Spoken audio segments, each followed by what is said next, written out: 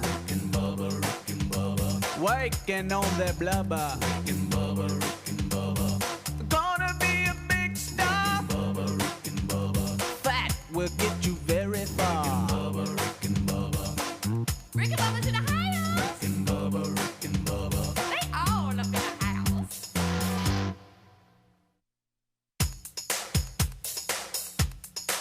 Rick and Bubba's in the house. Pass the gravy, please. Ooh, it brings me to my knees.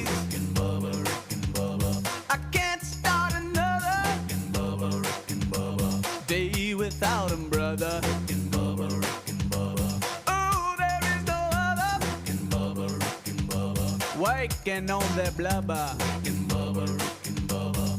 Gonna be a big star. Rick and Bubba. Fat will get you very far. Rick and Bubba. Rick and Bubba's in the house. Rick and Bubba. Rick and Bubba. They all up in the house.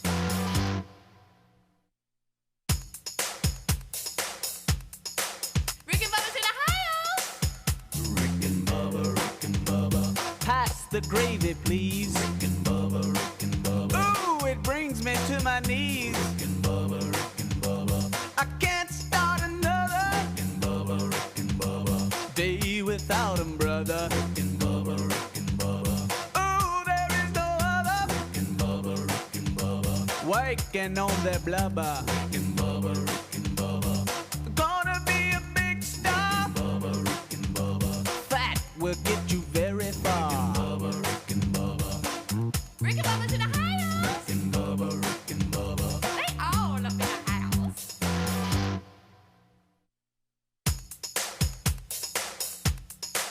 Rick and Bubba's in the house. Rick and Bubba. Rick and Bubba. Pass the gravy, please. Rick and Bubba. Rick and Bubba. Ooh, it brings me to my knees. Rick and Bubba. Rick and Bubba. I can't start another Rick and Bubba. Rick and Bubba. day without 'em, brother. Rick and Bubba. Rick and Bubba. Ooh, there is no other. Rick and Bubba. Rick and Bubba. Waking on their blubber. Rick and Bubba. Rick and Bubba. Gonna be a big star. Bubba. Rick and Bubba. Fat will get you very far. Bubba. Rick and Bubba. Rick and Bubba's in the house. Rick and Bubba. Rick and Bubba. They all up in the house.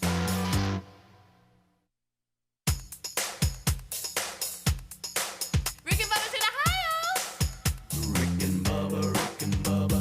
Pass the gravy, please. Rick and Bubba. Rick and Bubba.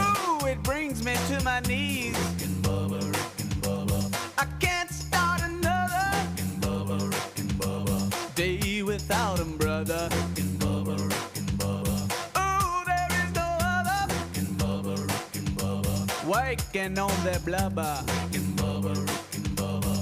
Gonna be a big star. Welcome back. 25 minutes until top of the hour. We apologize for any technical difficulties down the line, but we were having a little bit of an issue with the scheduler, and so hopefully those things will be resolved. All right, as we roll on back, we were talking about a number of different things, and I'm getting all the hockey emails now where, hey, welcome in. We've tried to tell y'all. I know, it's on us, but my middle son is all about it. He is all in with the Huntsville Havoc and Birmingham Bulls and Nashville Predators. It looks like the NHL team he's all about are the Predators, Helmsy. And Helmsy's going to share that contact with me, so we're all in there. I can. That's good. I can do that. I know with baseball starting, it's going to be a prayer to even get up there, but Well, plan we'll you need to plan for around Christmas next year. Oh, okay. That's what I would do. All right. But they start now. Do they play all the way to the fall? Yeah, you've got several might. games, but I was just because of baseball reasons. Yeah, I I'm was thinking maybe late summer. That might listen. work. I'm gonna share the content. Okay, thank you, buddy. Appreciate you. I gotta find them. All right, so there's a story here today, and these kind of things scare me. I'm just going to be little I'm just totally transparent with By you. the way, I butt dialed Amanda this morning. Did you really? And now she's asking me if everything's okay. An Oh, hour later, no. and I'm like, no, Oh, it's no. it's okay. Sorry. Yeah. Oh. For her number's right next to Denver. Yeah. When I called for the radio. Yeah. And when I hung up, I actually hit her name again. You ever do that? Mm-hmm. And because it was right below it. And anyway, now she's all concerned. Well, it's okay, I'm honey. concerned. I'm up. I'm fine. Didn't need anything. Everybody's good. So we have a California Democrat lawmaker. He has introduced a bill he calls groundbreaking that would require all new cars sold in California to be equipped with a device preventing them from traveling more than 10 miles per hour over the speed limit, kind of like a governor. Yeah. I think I have this right. I really need to check. If Greg was here. Senator Democrat Scott, I think I'm reading this right. I think he's Wiener. I think I got that Speedy. right. Yeah. What? I'm just saying. I gotta ask this. Are you really interested in the story, or are you doing this just because the guy's name's Wiener? No, it's it's disturbing. It really is. It's very disturbing. I don't want anybody putting a governor on my car. No, I don't want that. Let's see here let's see if my computer can help me here. What is his name? Let's see here. Hold on, let me get this going. Little thing right here going. Let's see. I think I got this right. I think I got it right. Scott Wiener. Yep, that's Scott. There he is. It's Scott Wiener. Well, what did you think she was going to say? Well, I don't know because it's spelled Wiener. I mean, it's plain as day right there. He is introducing a speeding and fatality emergency reduction on California streets package this week. That's a mouthful. Especially with his name. Hey. You started He's got this. new vehicles sold in California. They will be installed with speed governors, smart devices that automatically limit vehicle speed to 10 miles above the legal limit. Now, look, this is scary to me because I don't want nobody to look, if you go excessive speed, you shouldn't do that. You also shouldn't drive slow in the left lane. All right, but the government shouldn't be controlling our cars and putting devices on them. Nobody likes that. Nobody. Here he is talking about it, and this is a little concerning. Take a listen to this. It will require cars and trucks that are manufactured or sold in California to contain what we call speed governors or speed limiters that physically prevent the vehicle from traveling more than 10 miles an hour above the speed limit. It'll still be illegal to go above the speed limit, of course, but it will be physically impossible to make the car go more than 10 miles an hour over the speed limit. That was Scott Wiener, Democrat out of California, lawmaker, trying to pass a bill that would force all new vehicles to have a speed governor so they can't go more than 10 miles over the speed limit. Yeah, I don't like it. I don't want anybody. I don't want the government telling me having so much control over everything. This is going to probably ruffle some feathers, but I don't like the seatbelt deal. I don't. I think that I'm going to always wear a seatbelt. Okay. You're dumb if you don't. Exactly. So I think that's the same thing. I don't need a law telling me I need to put my seatbelt on. I don't like my car beeping at me when it's off. Like if I'm sitting in the driveway and I know I got to take the trash to the road, I don't put my seatbelt on to go up the driveway. So I don't need a constant beeping letting me know to put. I know that when I'm not going to forget. Right. And if I do, that's on me. I don't need a beeping. Just like I don't need somebody shutting my car off if I'm going faster than I need to be. Listen, if I'm capable of driving a vehicle and I've passed the test, you need to let me do that. I don't need your help. And look, nobody likes vehicle fatalities. We're not for that. No, all right? absolutely So not. don't miss what we're saying. However, we don't need the government passing laws and limiting our cars because that's just the beginning. Where do they? We've talked about this, and the guys have talked about this. You give the government control and power, they'll never give it back. Look what happened in COVID when they took all the power and make decisions. Did they give that back? No, they didn't. So this is only the beginning. So we've got the reckless driving statistics and stuff, and that's bad. I'm gonna tell you what I see, and I mean this. When I'm on the interstate traveling, and I don't do it as much. Helmsy, you do it a lot every day for about an hour and a half, each way. 3 hours. A lot of podcasts. I honestly, and y'all gonna. Yes, you have that person that comes flying up out of nowhere and like a bullet they fly by. But in most cases, these folks that are way over in the left lane going 5-10 miles below the speed limit and they got everything backed up, people start panicking and making bad decisions trying to get around them, and they start kind of reckless behavior because people are holding everything up, not even going the speed limit. That's where we need to focus. Now, they had some law in Alabama where you can't stay in the left lane for more than I don't know, I might have this wrong, 1.5 miles if you're not passing somebody. That's not enforced. Yeah. I don't ever see that enforced. Honestly, if it was enforced, I would have been pulled over by now because I'll do that. Now, I'm going at a good clip, okay? Yeah. Nobody's passing me. Right. But that's what I'm talking about. But there are times when I'm over there and somebody would have turned my governor on because I was going faster than what he was wanting, Wiener. But I should get over in the right lane. But the problem is I see the 18-wheeler ahead of me, and I know I'm going to pass him in a minute. So why am I going to get over here and then get back over? Yeah, and I get that part. And technically, I think you would probably be considered somebody that's trying to make a move and get that may past be why somebody. I'm not getting pulled over. I don't know. Well, I don't see anybody. I had Terry and I came up. We had to go to Georgia on Sunday, and we came up on a guy, and I'm not kidding.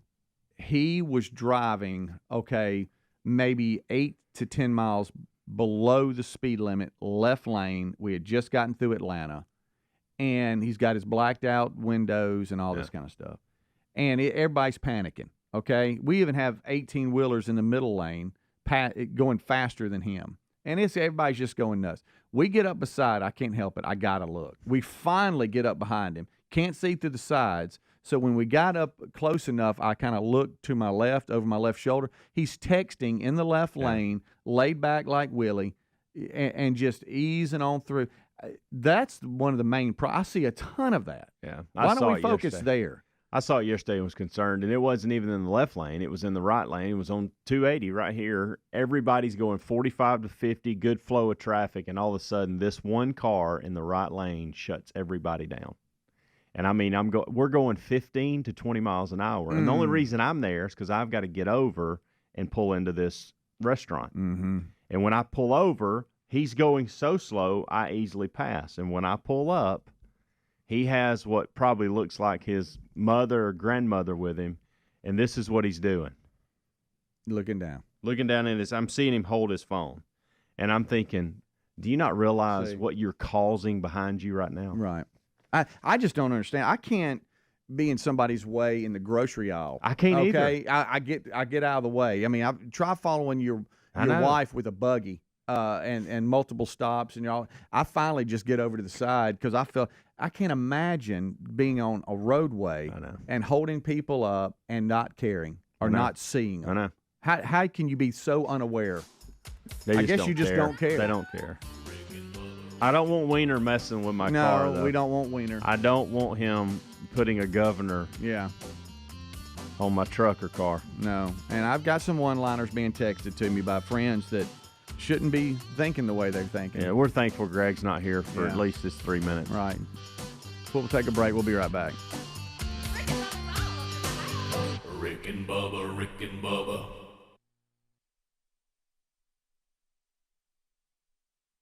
Hey there, folks. Let's talk about something that's on the minds of many of you listening today, dealing with overwhelming credit card debt. Now, if you're feeling like it's a financial uphill battle, we've got some good news for you. If you're facing $10,000, $20,000, or even $30,000 in credit card debt, medical bills, or other unsecured debt, there are programs available that can consolidate those debts into one single reduced monthly payment you can afford if you qualify. Accredited Debt Relief is on a mission to help you become debt-free in just 24 to 48 months. They've already helped over 300,000 qualified consumers, hardworking Americans just like you, pay off more than $3 billion in debt, earning them an A+ rating from the Better Business Bureau. The consolidation specialists at Accredited Debt Relief tailor the program to fit your specific budget and financial situation. They understand one size does not fit all. Call Accredited Debt Relief now for your free, no obligation savings estimate and let them help you take control of your financial destiny. Call 800-511-1200. That's 800-511-1200. Program or services not available in all states. $5,000. That's the average amount of money people in the U.S. are now spending on gas in a year. $5,000. That's crazy. If you drive, you have to download Upside, the free app that gives you cash back every time you get gas. That's right. You can earn real cash back with Upside just by buying the gas you're already buying. You can literally start earning cash back today. I use Upside every time I fill up, and I've already made around $300. You're putting gas in your car anyway. Why not get real cash back? If you like free money, download Upside. I'm saving the cash I earn from using Upside to help pay for a vacation later this year. Download the free Upside app now to earn cash back every time you buy gas. Use promo code WORK to get an extra 25 cents per gallon on your first tank. You can cash out anytime right to your bank, PayPal, or a gift card for Amazon and other brands. Just download the free Upside app and use promo code WORK for a 25 cents per gallon bonus on your first tank. That's code WORK for a 25 cents per gallon bonus. this.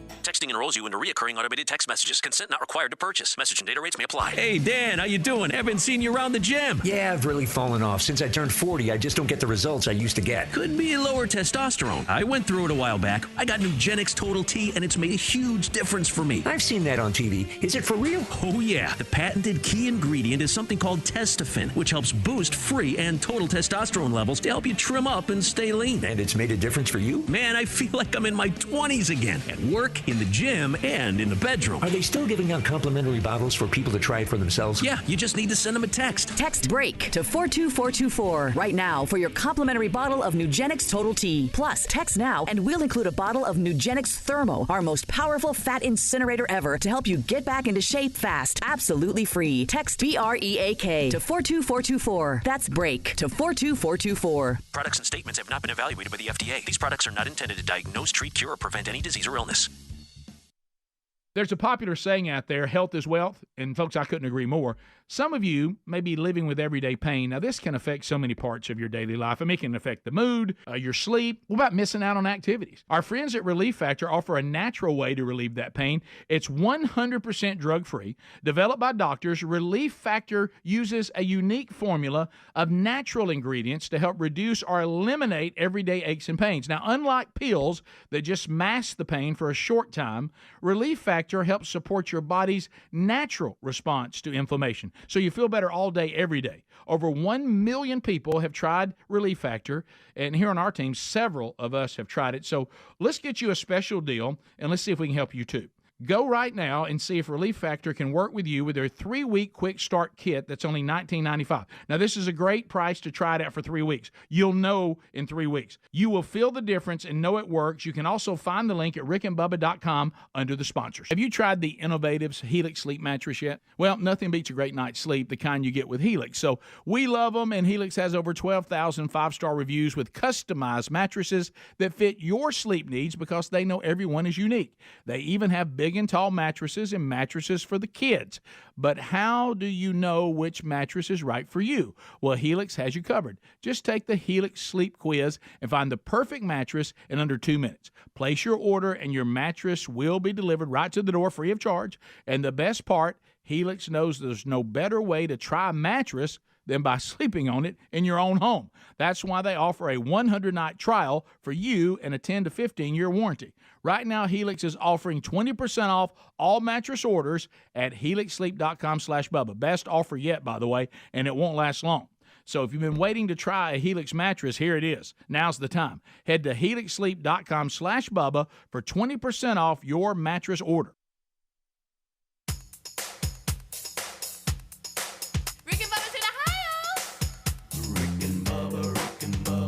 Pass the gravy, please. Rick and Bubba, Rick and Bubba. Ooh, it brings me to my knees. Rick and Bubba, Rick and Bubba. I can't start another Rick and Bubba, Rick and Bubba. day without 'em, brother. Rick and Bubba, Rick and Bubba. Ooh, there is no other. Rick and Bubba, Rick and Bubba. All right, it is 9 minutes until top of the hour. Thank you so much for hanging out with us. Let's see here. Hold on just a second. As we roll on, this portion of the show is brought to you by buyraycon.com/Bubba. That's buyraycon.com/Bubba.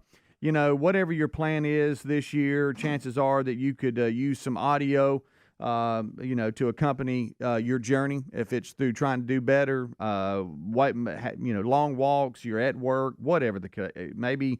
You're road tripping a lot. You need to make sure that you're checking us out here because we've got these wireless earbuds from buyraycon.com/Bubba, and they're at the perfect price point. They're as good or better than these high priced name brands that you see a lot. They are everyday earbuds. They look and sound great, and they're within your budget. Look, trust me, I know that, right? Raycons give you 8 hours of playtime and 32 hours of battery life, and they're priced just right as you'll get quality audio at half the price of those premium audio brands I just mentioned. Tens of thousands of 5-star reviews. Go to buyraycon.com/Bubba today. You're going to get 15% off your order. If you own a company, maybe you stock up for your employees or colleagues. Maybe you're looking for a birthday gift for someone. Heck, you got Valentine's Day coming up. You don't know. Your loved one might love something like that. Or maybe you've got a college student that needs something. Check them out, buyraycon.com/Bubba. Buyraycon.com/Bubba. You're going to save that 15% on your order. You can always go to rickandbubba.com, look under the sponsors link. All right, so we are moving along here. We're getting a lot of feedback, too. That last story really hit a nerve with a lot of you. And a lot of you have really good questions about what about emergency vehicles, your ambulances, your fire trucks, your police officers, your first responders. That's just, I mean, what an idiot. Mr. Wiener he's not thinking this one through. We're talking about a California lawmaker that announced a bill on Wednesday that would require new passenger vehicles and large trucks. Okay, I guess that's maybe not the emergency vehicles. It just says that. New passenger vehicles and large trucks sold in California to be equipped with technology that would prevent them from going more than 10 miles an hour over the speed limit. Basically like a golf cart governor is what they're saying. And that's hit a nerve with a lot of you because, look, we don't want we're not anti-government, but we don't want the government in control of our lives. You know, if you don't have enough common sense not to, you know, excessively speed or drive reckless, if you don't have the common sense that we're in the mindset of, and you don't want to put other people in danger, but the government should be in charge of that. There's laws. Let the law enforcement do their job. Yep. But there shouldn't be laws that okay, we're going to put something on your vehicle to where you can only go so fast. No. And plus, well, somebody brought up a good point. They said, you know, this is typical California. This will be yet one other thing that kills the economy. Nobody will purchase cars in California if that's what you're going to have. Yeah, it's insane, man. It really is. You know, I think of people like Jim Harbaugh, and I know this. Just hear me on this. So he's going back to California. I mean, is his residence? Is he gonna stay out of California? Maybe get like a situation where he's just set up there in L.A. to coach, and then off season he goes somewhere else. Some of these people, I mean, straight up, it's got to be a decision on do I move to California? Yeah, it is. I mean, just because of all the taxes and he's going to live in regulations. A bubble. He's going to live in a bubble anyway, a little Charger bubble, where he's going to have he's you know, Charger bubble. Well, I mean, he is. He's going to have in his little Charger bubble, right? And he's going to be at the facilities the entire time, and he'll probably have a place that's, you know, a couple miles down the road, and he'll never have to deal. He'll deal with the nice weather. He'll deal with the Chargers NFL organization. And he'll deal probably with whatever, you know, his coffee and restaurants that he chooses. And outside of that, he's not. Listen, guys like him, they don't do a whole lot outside of, like, they go to their business, they grind all day, they go to bed, they do it again. And so he's not going to have to deal with what everybody else deals with. I've got to ask you a question. If I had that set up, I'd move to California. It's going to be a tough question. Are you ready for this? What if, to prevent slow left lane drivers, I saw this email, there was something in the car that would push them over to the right lane? You know, it makes me. This is where I can't have my cake and eat it too. I can't see it. I can't be inconsistent. Although I think that may be a good idea, I don't want the government involved with that either. Yeah, I'm just having a good time. No, with you're it, right. So somebody said, what if the governor included that moved them to the far right lane and kept them there? Right.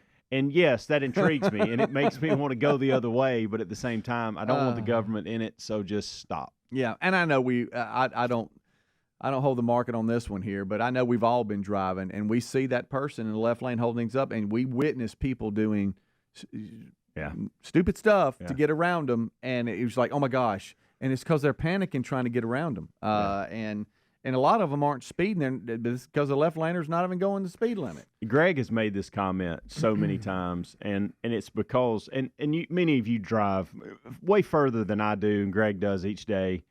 But if you're going somewhere that takes an hour and a half, there's nothing you can really do to make the time decrease that much. Like you can act as if 5-10 miles an hour is going to make a really big difference. It's not. Yeah. So just calm down. Right.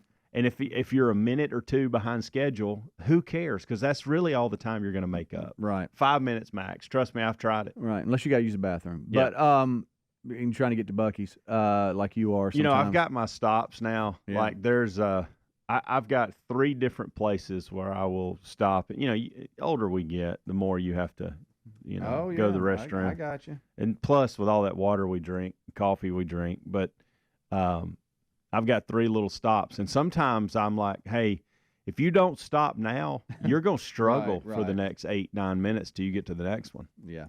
And it's a struggle. It is. But what I normally do is go, well, just go ahead and stop. There ain't no sense in struggling. And if you're going to struggle, don't do it with your foot all the way to the floor, going the extra 10, 15. It's not worth it.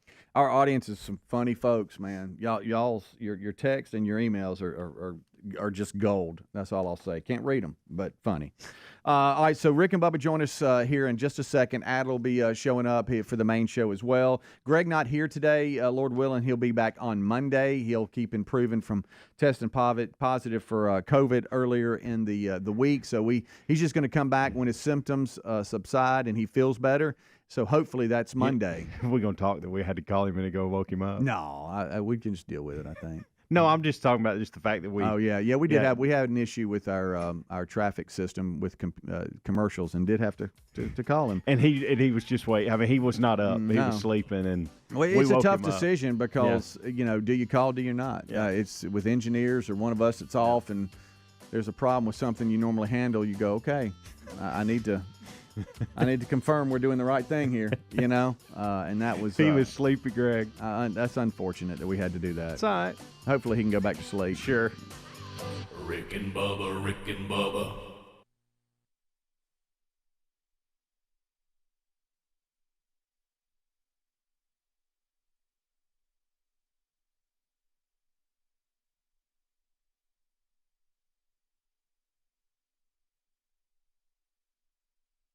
Brother Cain's version of God Rest Ye Merry Gentlemen. So we have that available and ready to go.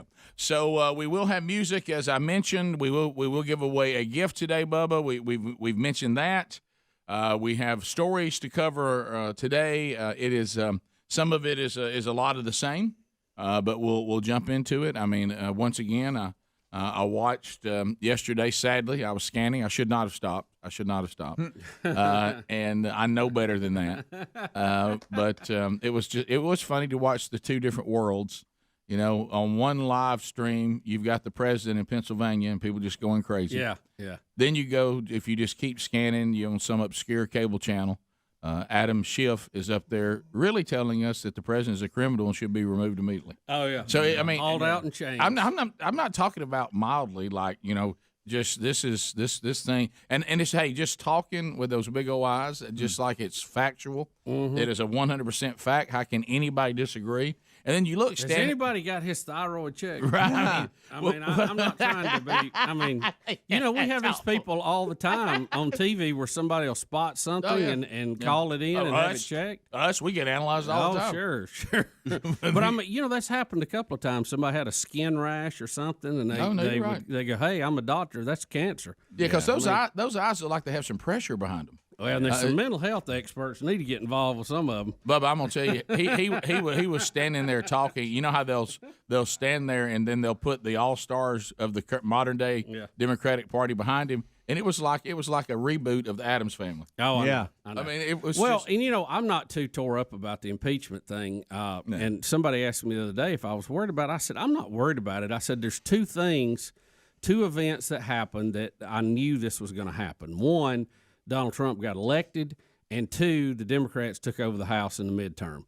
That's all you needed to know because there's not really much more to it than that. They went in saying we're going to impeach him. They didn't even have a reason to impeach him. Well, the reason why you know that is they were saying that. Well, don't forget though how this is. What are we to now? Attempt subject like 3 or 4 that we're trying. Remember, where's collusion? Yeah. Collusion. I hadn't heard collusion. You hadn't heard quid pro quo in a while. No, that seems to be fading a little bit. Yeah, we're trying bribery now. Now we've gone to obstruction of abuse of power and obstruction of justice. Well, look, I will tell you this: Power Schiff, he's gone back to.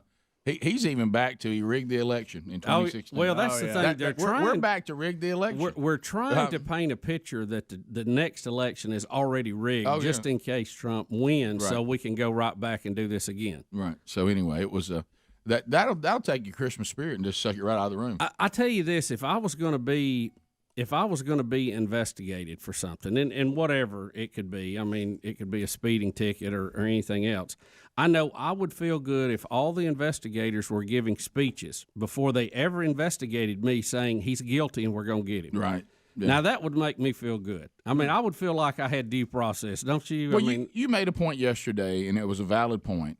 And, we may agree with most things that are said, but still, it's still a valid point. If you're listening to this show or you found a way to watch it now on Facebook Live because you can't get YouTube, if you're getting this show however you're getting it, and you're a Democrat and you're just here for the non-political things, and then you like hearing the political things just to hear how crazy you think we are. I listen to opposing political views sometimes just to be reminded of how much I believe what I believe. Right. But so I understand that. But you would have to admit, let's say that a Democrat got elected, as scary a thought as that is right now, but let's say that a Democrat was elected president, and you looked up and Sean Hannity was on the board. He was the chairman of something against your Democratic candidate. Says, I'm going to impeach this person. You can count on it. Yeah. I mean, if you saw Sean Hannity being the person that was going to lead the investigation against your Democratic president, how would you feel? Well, you would go. We have no choice. We have no hope in this. Right.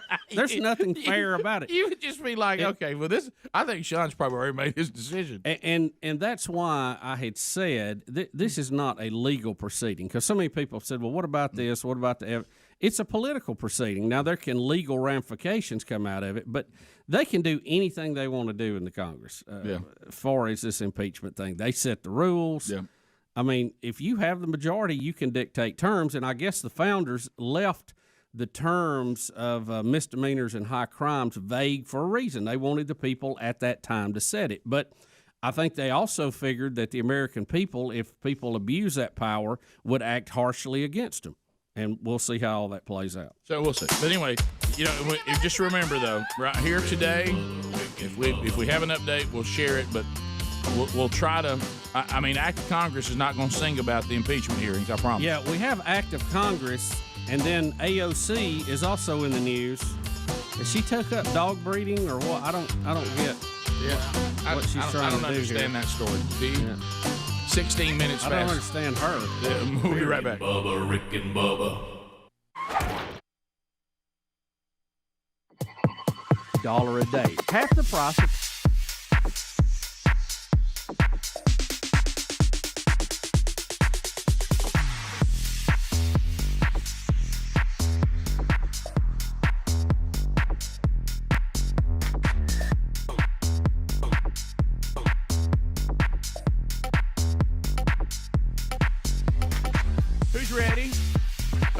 hour has begun. Another Rick and Bubba show rolling. Kickoff hour behind us. This hour starts with the national anthem.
here we go.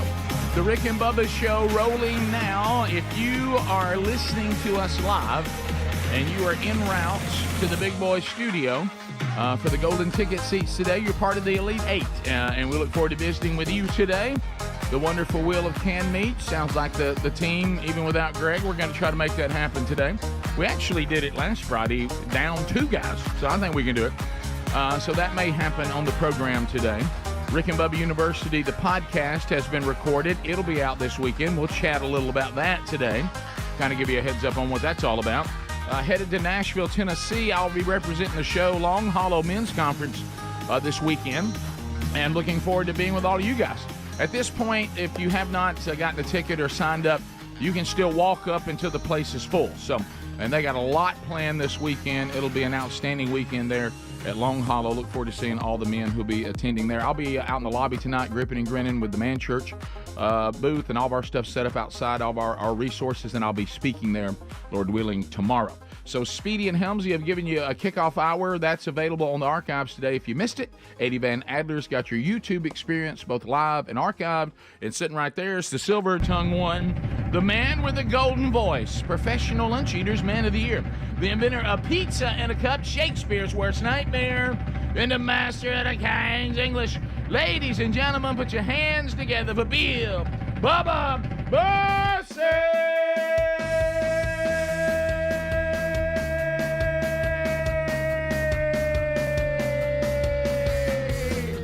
Bubba. What's up, Rick Burgess? Friends, neighbors, associates everywhere. Welcome in to another edition of Rick and Bubba.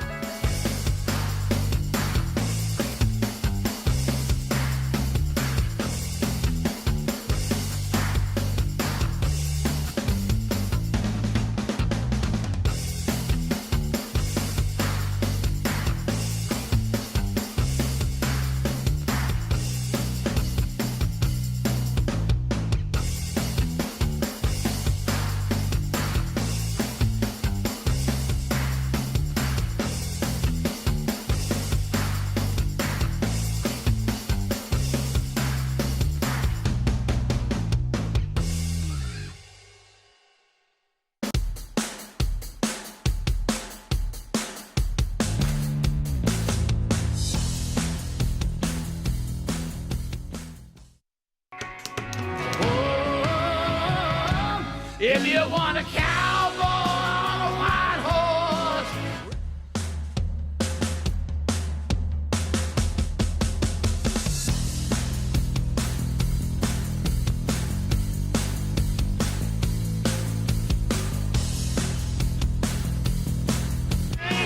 Yeah. There he is, Chris Stapleton, White Horse.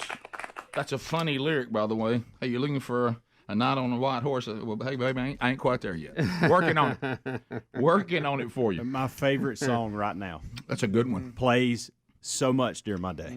That's a good one. Didn't know the album cut had some slow intro, but I'll tell you that that's a dandy right there. It is. That's No, a good self radio edit. Do that one. Sure.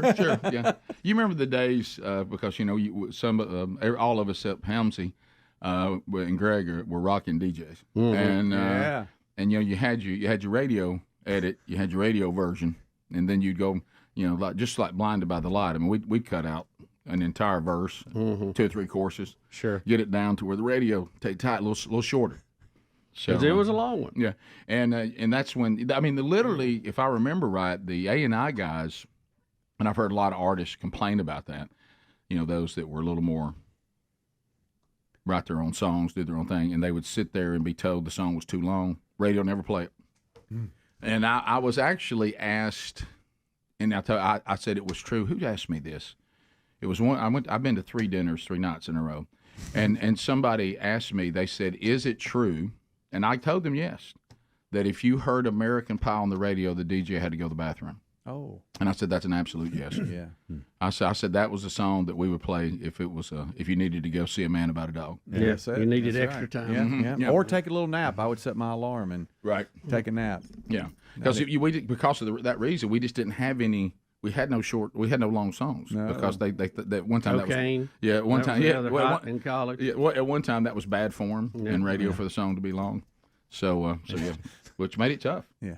Yeah, who was I talking to? I told them through the whole thing about turntables and carts, and they couldn't believe what I was saying. I mean, they really couldn't, because I know what it was. We were talking about the difference in, like, somebody seeing something and it just taking it as it is, or it being something that you feel like you're drawn to. And so when we would hear the radio, or I'd hear the radio, it wasn't good enough for me to just hear the radio. Yeah. I wanted to know, how does this happen? How did they do that? How did I just hear 2 songs back to back? Because I know at my house that's hard to do. What is he doing? Yeah. How is that happening? And I wanted to know. And then the first time I ever got to go and stand and look at a DJ, I was just like, oh, okay. So, oh, wow. So, but how does he get them started?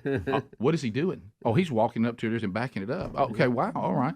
I don't do that at home. No, because I was trying to figure. And so then, of course, I went home, and my mom loved this, and just started, those old, you got as kids, you open it up and it played and you shut it, or you shut it and it played and open it and stopped. Yeah. So we actually, there was one that we'd gotten, and then we got like a new one, and so I set those up so I could start one and start. And I couldn't cue, but I would just I'd let them mix and try to get it. Yeah, so. Oh yeah, it was WXYZ. That was my cassette recorder. WXYZ. Yeah. Oh, and I'd do promotions, everything. I'd have remotes going on, because I'd hear them talking about that, and I was like, "What is that?" Yep. You remember when you heard that the whoever you listened to was like on location? You couldn't believe it. Oh, yeah. I mean, you thought, well, how in the world? We didn't have 2 turntables, but I had like a cassette recorder and a turn, so I had to go back and forth between those, and then over to the transmitter. Which was a walkie-talkie. Yeah, because you had the whole other side of it. Oh, yeah. I had a penny jammed in there. It was doing its thing. I just wanted to know what was going on in that studio. You wanted to know how the whole thing operated. Yeah. But my mom said, I really kicked myself. Why did I not save those cassette tapes? Yeah, well, I mean, every time you clean out, I don't know how to play them right now. And I know y'all don't like clutter. I don't either. Oh, I know. But every time you clean out, you throw away history, and it's hard to know what you need to hang on to and what you need to let go sometimes. Well, because every time I clean out, I always go, golly, I needed that. I know. Well, and I think I need to do a fake cleaning out and like put everything in a pile and leave it there for 6 months to be sure I don't need it, but have it already out of its normal ready spot, to go. No, you're exactly right. You're exactly right. And then at 6 months, you go, I didn't need it. Right. Y'all almost do a clutter playoff. Yeah. All right, we'll come back. We got a lot to get into today. We'll talk to you and tell you a little bit about Rick and Bubba University, the podcast. Oh, had a good one. Had a good one yesterday. We'll hit that. We'll get your phone calls in today. We'll update you on some stories that we've been following. Got the NFL conference championships this weekend. We'll be right back. More Rick and Bubba coming up. Rick and Bubba, Rick and Bubba.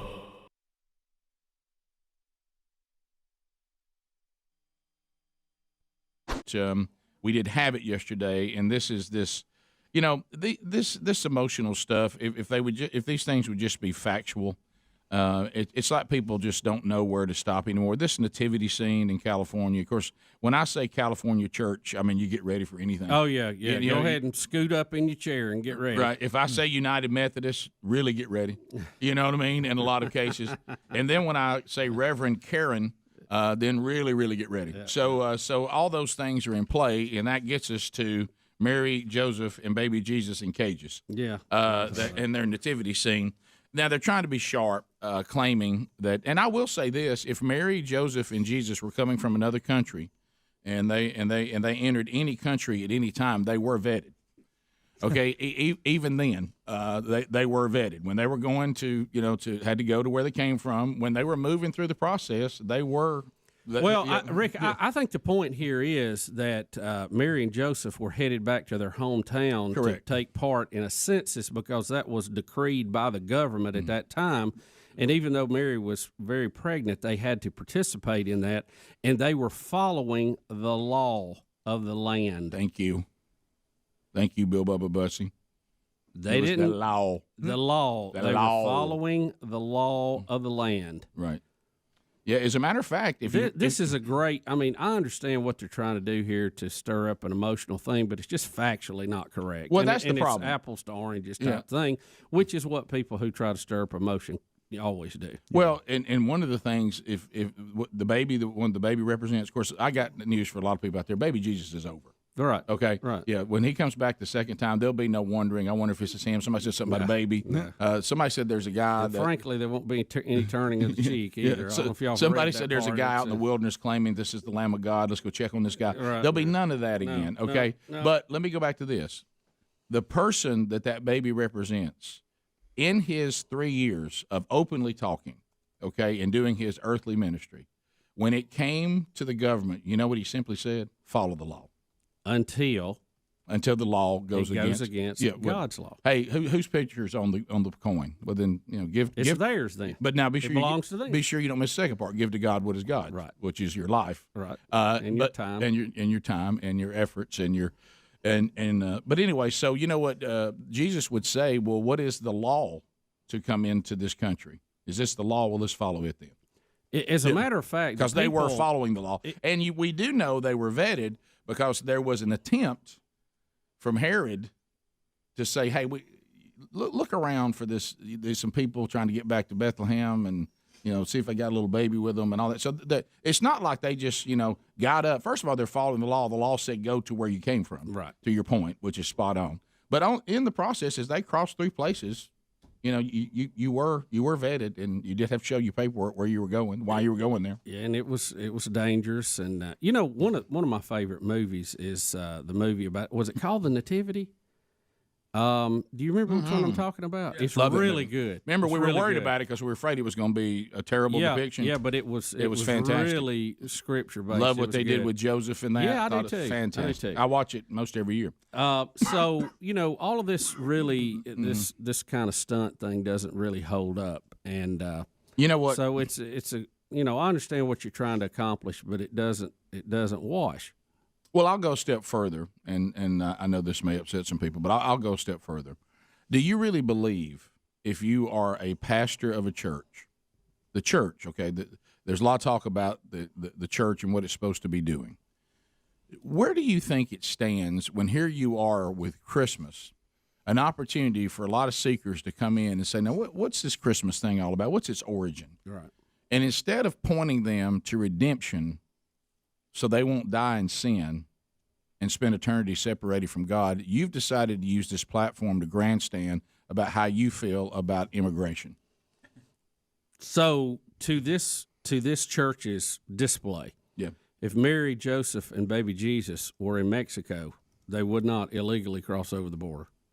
They wouldn't, because that does not meet the criteria that is. The only thing they wouldn't do is blaspheme God. Right. If the law required that, they wouldn't do it.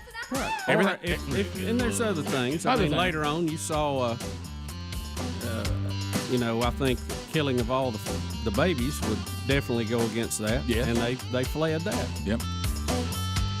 So.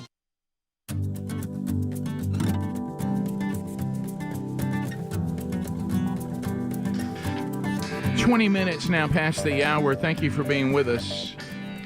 Big Boy Studio, ready to go.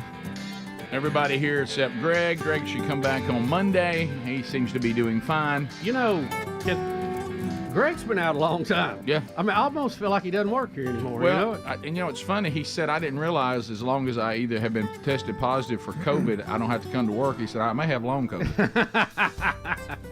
Well, he's been out about 2 weeks, and he had Lisa for a while, and then he went. He did not come back on Wednesday a week ago, right?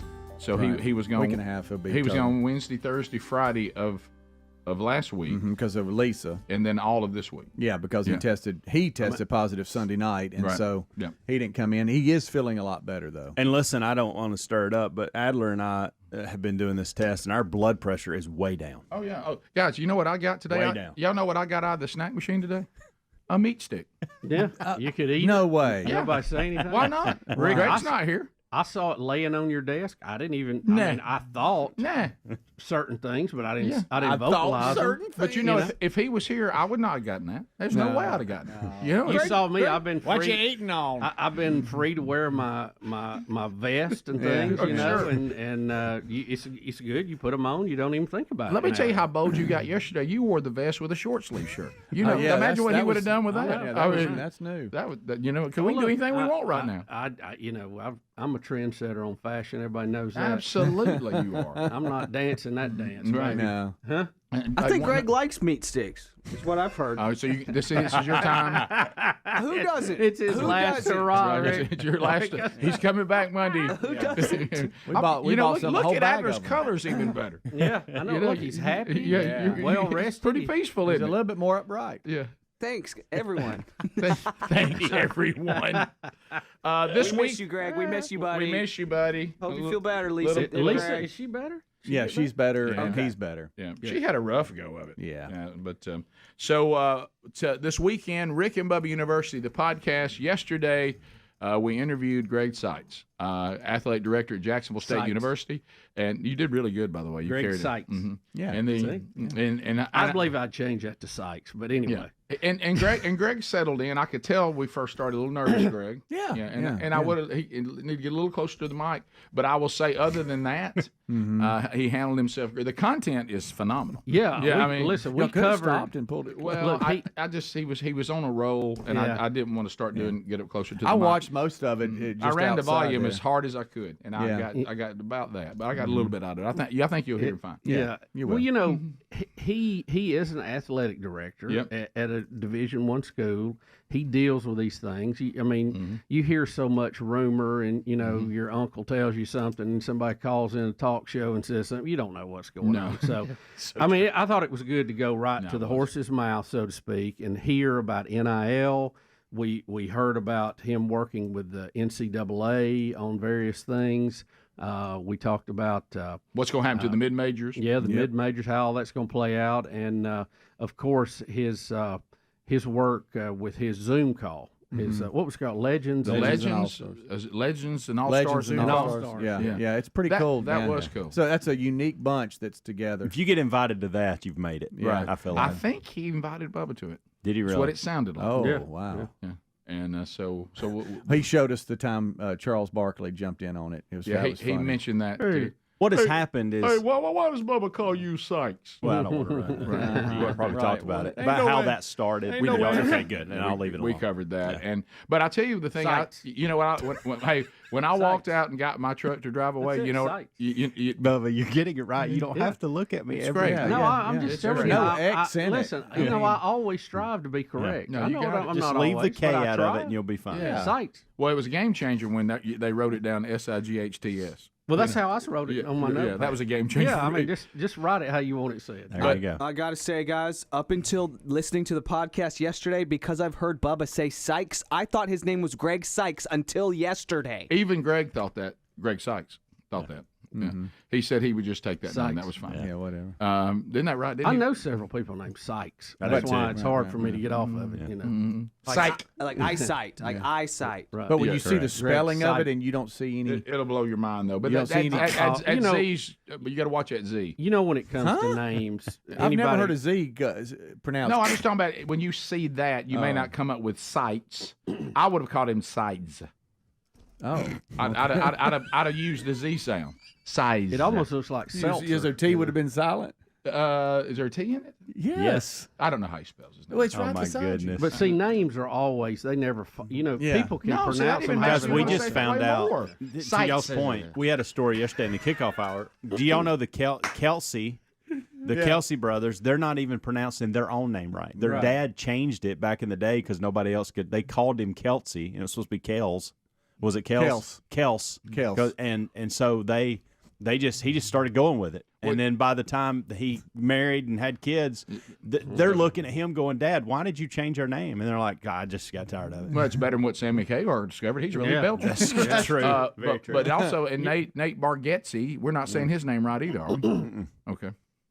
How do you say it? I don't know. There's a funny scene Jimmy when Fallon he's thing? interviewed That's with funny. Jimmy Fallon, and Fallon's like, he's saying it the correct way or the correct way, and Nate's like, well, I couldn't correct you. Right, you're Jimmy so Fallon. I just went with it. You're Jimmy Fallon. Yeah, and I think Greg Sykes had the same attitude toward Bubba. He did. If 100%. Bubba calls me Sykes, then I'm Sykes. Yeah, that's exactly what he I just did. wanted to be correct. Right. Well, and there's only so much I can do with the way I speak. So right. Didn't we get it right in the podcast, Adler? I think y'all we finally said caved in on Spatch. Did y'all like how I put sights beside y'all? Oh, yeah. Did no, that help was any? game changer. Okay, good. Game changer. Perfect. So I got in my truck after hearing an athletic director talk about the state of college sports, and you know what I thought? Yep, just as chaotic as I thought it was. Yeah. Hey, we got a lot of chaos, folks. Yes. Yes. A lot of chaos. Which normally means lack of leadership. We talked a little bit off the air. We really didn't get into particular sports as much, or maybe we mentioned. I don't know, bowling. Did we talk about bowling? We did not. During the thing? We did No, not. but Jack State has the #1 bowling team in the country. I mean, they're. I don't know what you say for bowling. They're rolling it real good. I tell you, for us, we say stay cocky. Yeah. That's what we say. I thought theirs is roll cocky. Yeah. Because there's some other things they could do with it. I don't think they should. No. That's a fairly new sport to a lot of the colleges, isn't it? Bowling. Yeah, I think so. I remember For seeing on us, ESPN. anyway. Not to Larry Wayne and them. No. I remember seeing ESPN like the, not the Final Four, but the World Series of bowling or something. And, they bring these teams out to smoke and fog and laser. I mean, they really do it up, Well, it inspired me so much. I'm wearing a bowling shirt today. Yeah, I like that. So I like that. So what joke do you like better on these kind of shirts? The bowling, or you like the I'm going to cut somebody's hair today? Both of them are good. Cutting hair is to me equated to Mark Phillips, right? Which is a because great he wore tribute. these. He wore these, if I remember, every day. Yeah, right? he did. He was kind of like me. He'd lock into a shirt and stay with it. See, I wore this shirt today because I knew Greg wasn't here. Right. Right. College NCAA bowling started in 2003. You know what's fascinating about this is Conference USA and There the you move go, to brand new. Conference USA. Conference Bubba's got 'em USA. starting That's last why year. I wanted to give him a pass on that. Conference USA has expanded so much in the bowling world, so they've got bowling teams that didn't have a place to land that have joined the Conference USA just for bowling. Yeah. How about that? Yeah. Conference USA. You want to bowl? We got it. Yep. Bottom of, catch Bowling's a it. big deal. Hey, People catch into it. If you look for an alert wherever you get podcasts, Rick and Bubba University, the podcast, you'll hear inside the chaos of college sports. Rick and Bubba, Rick and Bubba. Bottom of the hour, we'll be back. Act of Congress will be here, so it's a nice The grand. original AOC, by the way. The original. That's AOC. right. Act of Congress. Rick and Bubba, Rick and Bubba. Bubba, you said it best. It is the original AOC. The good one. The good ones, and that's Act of Congress. They're not crazy as a loon. Yeah, nobody panic. They're not impeaching anyone. The only thing they're removing today is bad moods. That's right. That's right. And we're so glad of that. And you know what? They're toting Christmas cheer. Act of Congress is Chris Griffin, Adam Wright, Connie Skelly, and Tim Carroll. And they're back. And, of course, taking over the mixing duties. Put your hands together for Mr. Sound, Rob Cersei. Yes, Rob. And look, the Super Tom, it's rare that he steps aside. That he gives up the mixing board. Of course, now, Rob, when you leave today, he'll talk to me about some things he thought maybe he would have done differently. Yeah, there's always a critique. But anyway, so AOC, what have you got for us today? Merry Christmas, first of all. Merry Christmas. Merry Christmas. So what will we get right out of the gate? We're going to do our most annoying song first. Okay, good. We're going to do 12 Days of Christmas. Oh, here it is. All right, so right out of the gate. Right out.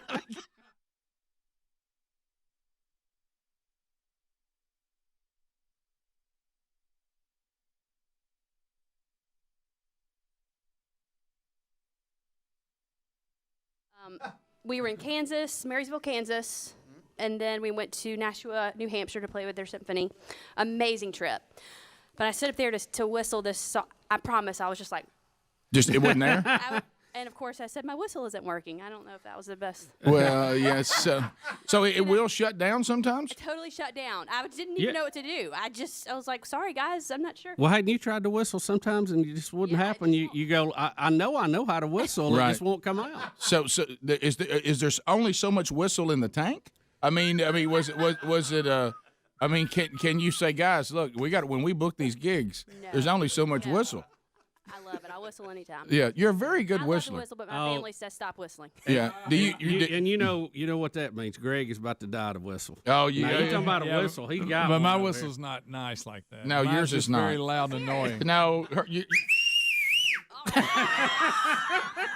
Connie's, None of us can do I work that that in? whistle. Connie's is pleasant. Greg's is not pleasant. Rick Connie's is better than Guns N' Roses on Patience. That was always my favorite one up till Connie. Now Connie's my favorite. You know what? She said, well, somebody get that in our press kit. Greg said that Connie whistles better than Guns N' Roses on Patience. Yeah. All right, well, let's do this. Let's come back, and then we'll jump in because we got to have more. Rest your whistle for All right, rest your whistle. Well, we'll come back, and we will have more of Act of Congress, and we'll roll through as many songs we can get in the next segment. If you want to find out, let me tell you, if you don't have their Christmas music as part of your repertoire, you got to have it, and it's available wherever music is sold. You can get all the information about where they may be playing, activecongressmusic.com, everything you want to know about Act of Congress as well. We'll be right back. Rick and Bubba, Rick and Bubba. And now, I understand, are we about to go a little patriotic? Are we doing that one first? Is that the one? Now you were telling me we're doing this. We haven't heard you guys do this one before, right? We're trying to bring something new to the table for you guys and for your audience. Right, that's right. Well, we get, remember, sometimes new is not always better. And but look, I'll respect your knowledge of music and where you're strong. Okay? So here's Act of Congress.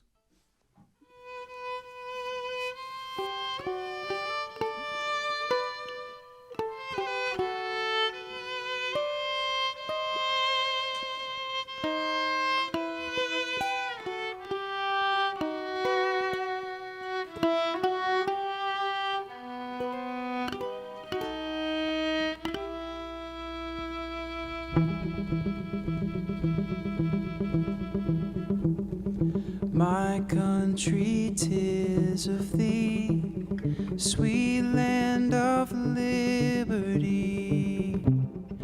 Of thee I sing.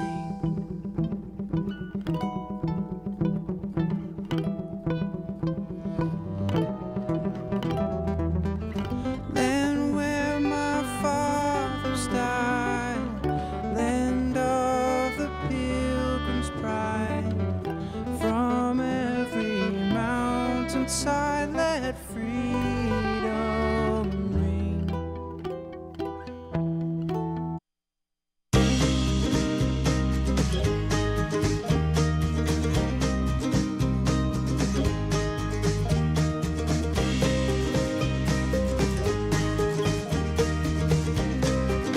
Minutes now past.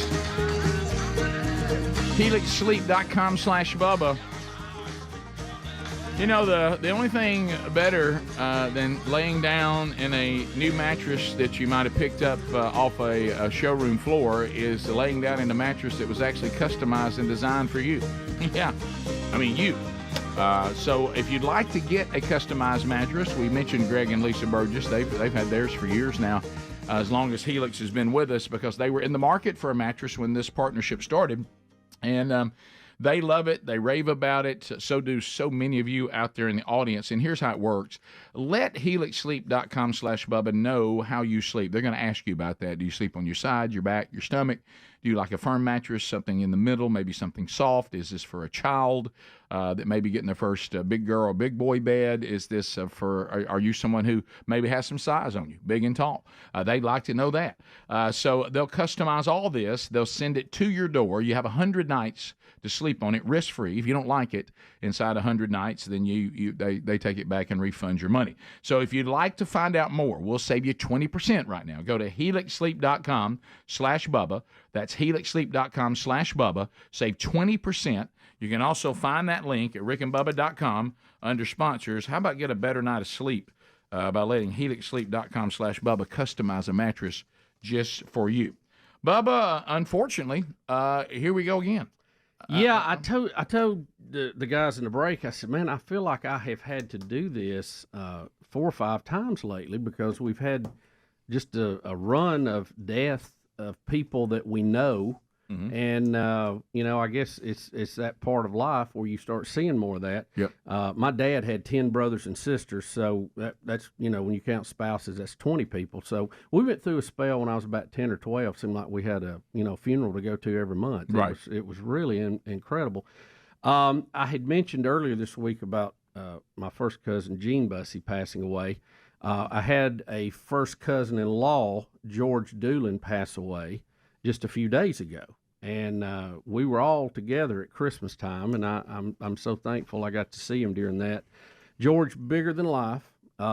He was hurt in a farming incident, and for the last 19 years he's been on a walker and really struggling physically. And bless his heart, his wife Vivian, who is my first cousin, has been his caretaker, and she's just done a wonderful job. And your heart would just break seeing what they had to go through. Sure.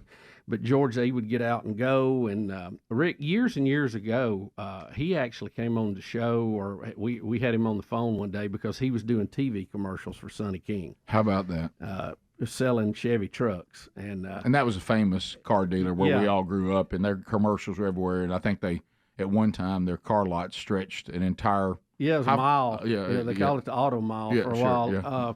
But George was funny because he was a farmer. I mean, he was one of these big, big combine that did all that kind of stuff. And to see him do a TV commercial was funny, but he really did a good job on it. And I remember him coming into one of our family reunions and declaring, "Hey, we got more than one star in this family." He was picking on me, of course. Yeah. And but he was bigger than life. But I just hated to hear about his passing. And Vivian, I talked with her yesterday, and we're just praying for them and their family. And but he is in such a better place now. Oh, man. I got more relatives, I think, on heaven's side than I do the earthly side now. Well, you live I'm long looking enough at that happens, doesn't it? I know it. So the tell me- Bussey reunion up there is bigger than the one we're having down here. That's true. Yep. So 10 brothers and sisters. Where does your dad in the age? Where was he? Oh goodness, Rick. Is he about midway? Is he on the up end, the bottom end? He was not the oldest, and he was not the youngest. That's about as close as I can get it for you. So Somewhere in the mid-range, middle. the mid-range. Yeah. And so how old would your dad be if he was still with Rick, good gosh. He would be in his 90s. Okay. Yeah, easy. Yeah. Okay. Because I'd have to do the math here right quick. He passed away when I was 15. Right. And he was 52.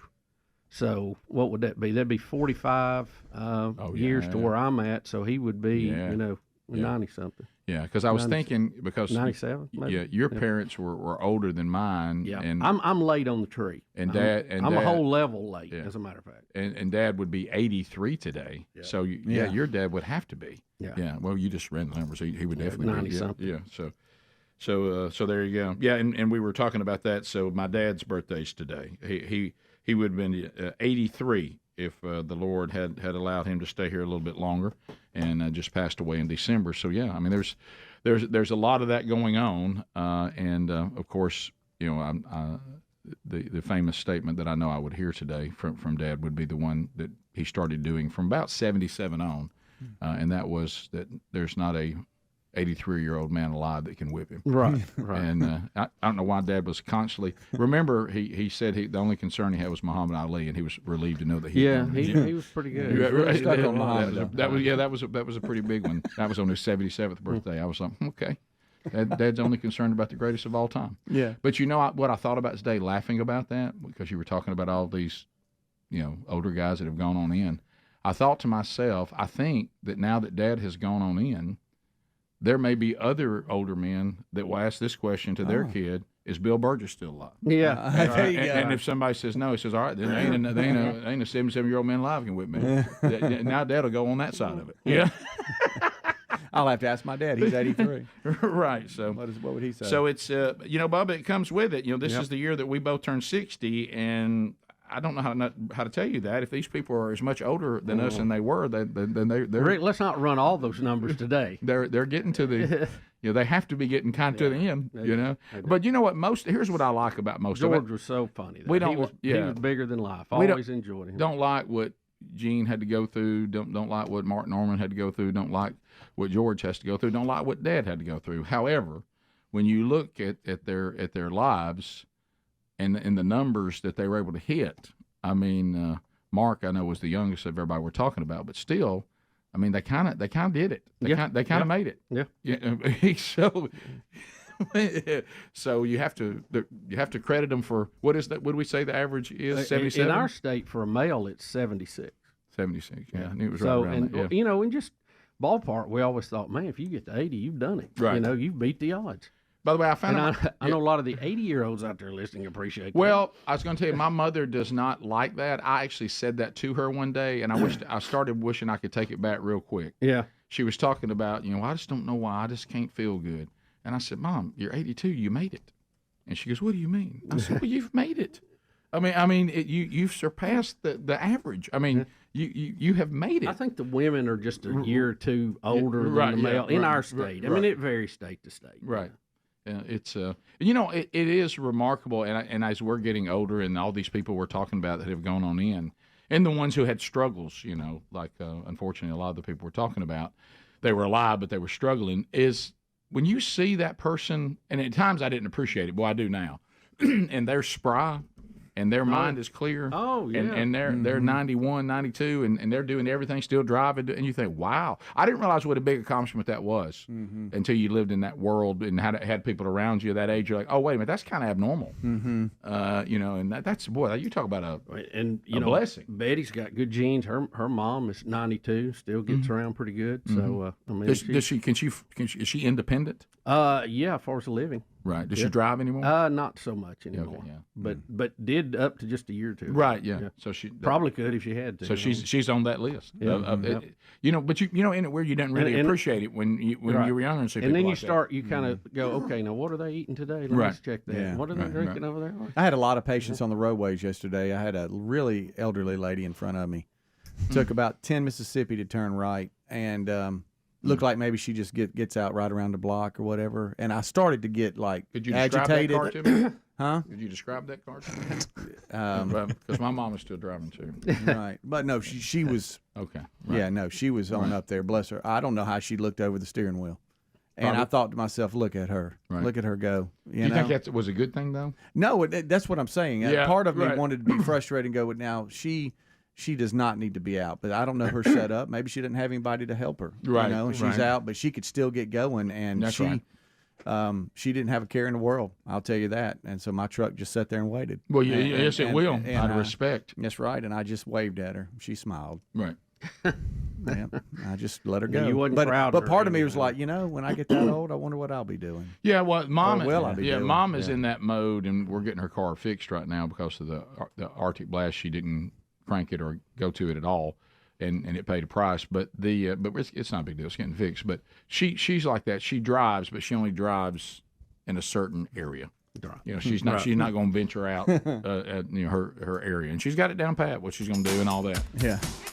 So 15 minutes to the top of the hour, because she's made it perfectly clear that the food that actually is available to her, where she lives, She still can't get there on that? Doesn't like it. 15 minutes to the top of the hour. 866 we be You big. really wish she liked it, don't you? Needed her to like it. Unfortunate that she doesn't. We'll be right back. Rick and Bubba, Rick and Bubba.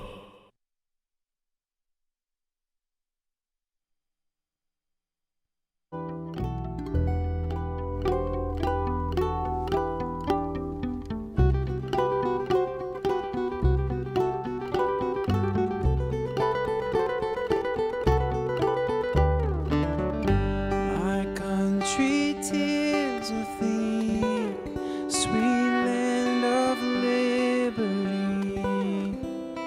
Of thee I sing, then where my fathers died, land of the Pilgrim's bride.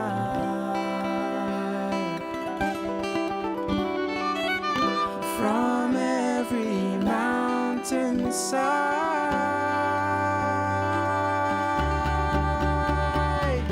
land where my fathers died, land of the Pilgrim's bride. From every mountainside, let freedom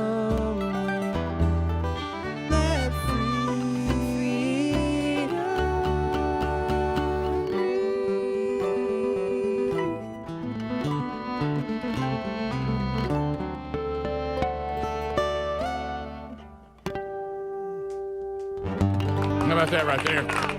Woo! That was good. Thank you.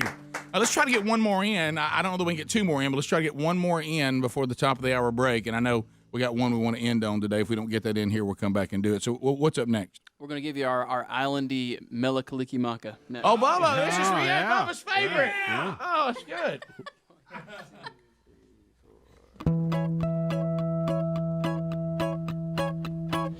Melakaliki Maka is a thing to say on a bright Hawaiian Christmas day. Ooh. That's the island greeting that we send to you from the land where palm trees sway. Here we know that Christmas will be green and bright. The sun will shine by day and all the stars at night. Melakaliki Maka is a wise way to say Merry Christmas to you.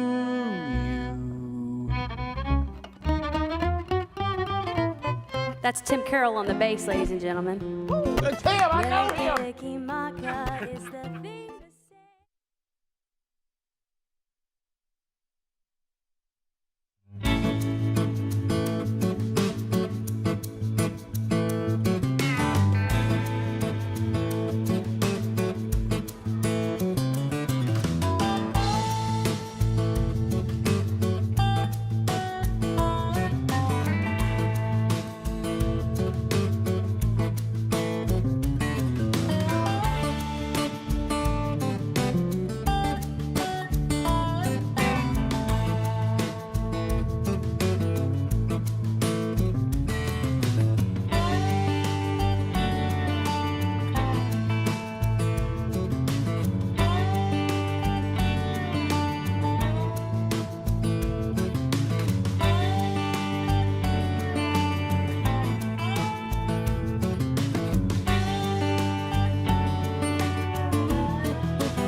Here we go. We're back. Thank you for being with us.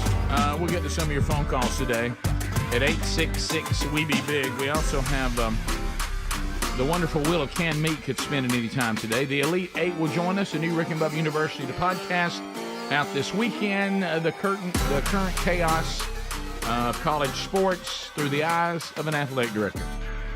Biden update. Oh, God love you. What am I talking about? Where did he go? It is time for some Biden. Come on, Biden. No. Basement Joe. I said the Basement Joe. A bit of a faux pas here since all the Hunter Biden controversy seems to refer to our current president as the big guy. Democratic Governor Tony Evers maybe wasn't thinking about that because remember we're being told by the Biden administration what Hunter was doing. I mean, hey, he don't know anything about it. He knows nothing about it. People paid $500,000 for his painting. Yeah, so it didn't look like they were funneling money at all. Don't you think if you were a Democrat, you would say to any other Democrat, do not refer to the president as the big guy? You would think that would be on top of the list. But here it comes. So Democratic Governor Tony Evers. Here we go. You know, I am the last speaker before the big guy comes out. Hey, so maybe he is known as the big guy. Yeah, Gosh, I know. Sticks to the script. Tucker Carlson's going to go all day on that. So there you go. Wow, Tucker. Now, we'd love to tell you what Biden says next, but we don't know. I don't think anybody knows. This is our new thing on the show where we play clips from the President of the United States, not Rick and Bubba fumbling things. Right. I mean, that's normal. That's a given. Yeah, this is the President of the United States of America, and we are now on, seems like every other day, coming on saying, "Well, y'all help us figure out what the president's saying." Now he's at some brewery. I don't know if he's drunk. Is he gotten into the beer? Yeah, he does. But doesn't he sound drunk all the time? In all fairness, so maybe he's not. It's not making an accusation he's drinking because he slurs really most every time I hear it. Let's play the game. This the is a latest rough one. edition of what does the big guy say? Okay, what does the big guy say? Here we go. The beer brewed here, it is used to make the brew beer in this refinery. Oh, Earth Rider, thanks for the Great Lakes. I wonder what it's called. The beer brewed here, it is used to make the brew beer in this refinery. Oh, Earth Rider, thanks for the Great Lakes. I wonder what it's called. All right, here's what I got. I've got beer. Did he say thanks for the Great Lakes? Yes, he did. Yeah. Brew beer here, and then all I got, Bubba's yours. Thanks for the Great Lakes. In there in the middle. Did you say something about Earth Rider? Thanks for the Great Lakes. What you got, Eddie? Adler, do you know what he's saying? That's the name of the brewery he is at. It's Earth Rider? Earth Rider Brewery. Okay. All right. He's Oh, thanks, Earth So Rider. we have beer brew here, Earth Rider. Mm-hmm. Okay. I think what he's wanting to say is beer brewed here at Earth Rider. They use water from the Great Lakes. That's probably what he's trying to say. Okay. And he looked up and he said the wrong thing on the Just helping. teleprompter. Right. Mm-hmm. And then just said the heck with the teleprompter. Yeah. The thing that I keep saying, and I want everybody to notice it, it happens again here. He is to the point now where he gives up on himself. Yeah. He gives up on his own self. Yes. It's one thing for me to be listening to give up. The speaker should never give up. Watch him look away after he's missed the first line. And I think at that point his mouth just keeps going, and he just waits for the sound to stop, and then he tries something else. Mm-hmm. Okay, all right. Well, The beer brewed here, it is used to make the brew beer in this refinery. Oh, Earth Rider, thanks for the Great Lakes. I wonder what it's called. Ooh, Earth Rider? Now, Earth Rider, thanks for the Great Lakes. Now, Earth Rider Right, Brewery is in Wisconsin, which is right there. I don't know what he's saying. Ooh, Earth Rider. I'm looking at the official website of the White House. Earth Rider. And they are saying, and by the way, it is used to make the beer brewed here. Laughs. It is used to make the beer brewed here in this refined. You can go ahead and cough if you need to. If you need to. Wow. Yeah, go ahead and cough. I'm so sorry. Okay. Earth Rider, thanks for the Great Lakes. I wonder why. Inaudible laughter. All right. They literally put inaudible. They're like, we tried. We don't know. We don't know what he said. Ooh, Earth Rider. What they typed doesn't even make sense. Right, It right. does not make any sense. Later in the speech, he's like, that's our economic plan. That's why we call it back Bidenomics. My professor, well, I won't get into my professor, more laughter. But look, my predecessor, talking about Trump, he cut the taxes for the wealthy. The deficit went up significantly. That's what happened. And then he goes, and the fact is, well, I won't get into it. I don't want to get going. He does that so much. Yeah, he does, because he doesn't know what to say. It's so troubling. All right, so go back up to the professor. Keep in mind that he just told a business that Trump cut their taxes. But anyway. All right, so yeah.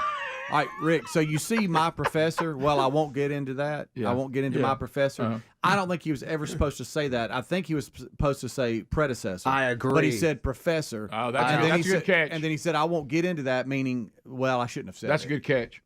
Probably so. Look, I won't get into it. That's one of his safeties. I think. Yeah. That's buy me time. And does he have a little device in his brain that like shocks him when he says the wrong word? I don't know. I don't have any proof of that, but it feels that way. Feels that way. What if you're the poor sap? Who's the professor? That is supposed to be sitting there trying to catch all this? I can't imagine. The transcriber. Yeah, can you imagine transcribing that? I bet. I got no I bet idea. the closed caption people have a tough time. Do you too. think that the person that is doing that says, "Hey, you want me to just give me the speech? You want me to just hand that in, not actually type out what he said?" All right. So next, he's going to end the speech. We got him wrapping it up, right? And he stops to listen to a barrel of beer. Okay, let's watch him. Oh boy, that's impressive out there, isn't it? Now he's walking over to a barrel. Nobody knows why. Nope. Nobody. And he's listening to a barrel of beer. Why would we listen? He knocked on it, I guess, see if there was anything in it. Oh boy. Look, y'all just watch the faces of the Secret Service. They're like, I don't know. Look, I'm being honest here. Somebody could come up with a Biden board game of can you guess what the big man is doing or saying, and it would be probably a pretty fun, entertaining game. I want you to know this. Almost like Clue. We've already mentioned everything. Yeah. And we've mentioned the birthday and all that today. I'm telling you, my dad had Alzheimer's, started in the early stages maybe 10 years ago, still could function pretty good. But about the last 5 to 6 years, he looked just like this guy. The way he would move, stuff like walking over to stuff and kind of wandering off, and I'm telling you, it is some of the movements and the way he talks and the way he wanders. I mean, I've been looking in the face of it for the last 7 years. Yeah, and anybody who's trying to tell those of us that have had loved ones with Alzheimer's and dementia, do y'all think we don't see it and hear it? I mean, we do. Now, I heard yesterday that the Democrats' plan. Yeah, I did too. Have you heard that? Yeah. Well, that's what Roger. Oh gosh, what's his name? Trump's guy that got raided. He said this was their plan a year ago. Yeah, that Biden is not going to run for a second term. There's a May. There's a May surprise coming, and because. And Michelle Obama is going to step in. I heard that yesterday. Yeah, and people are talking Michelle Obama. Top of the hour. Rick and Bubba, Rick and Bubba.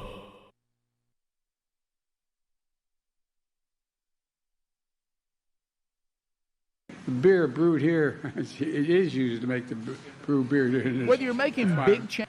Oh, Earth Rider, thanks for the Great Lakes. I wonder why it's called. They have 2 more songs that we're going to do. So tell us what we'll be doing next, guys.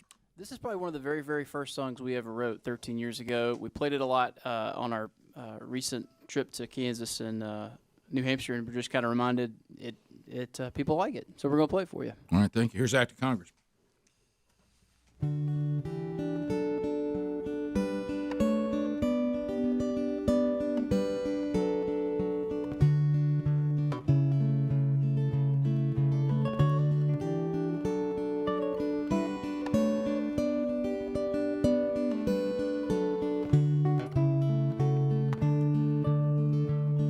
I know a used car salesman, he works around the clock, selling lies and cashing checks of the people on the block.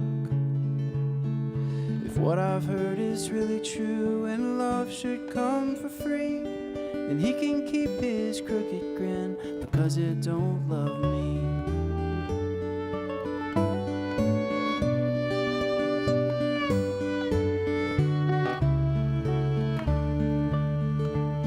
I know a wealthy preacher, he knows just what to say, and if you give him cash or coin, he'll help you find your way.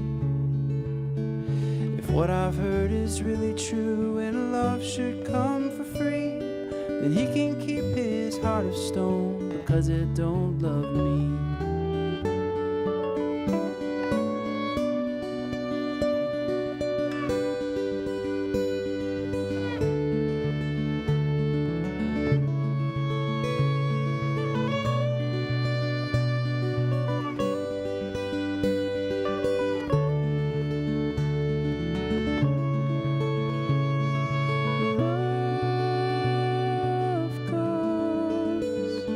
For free.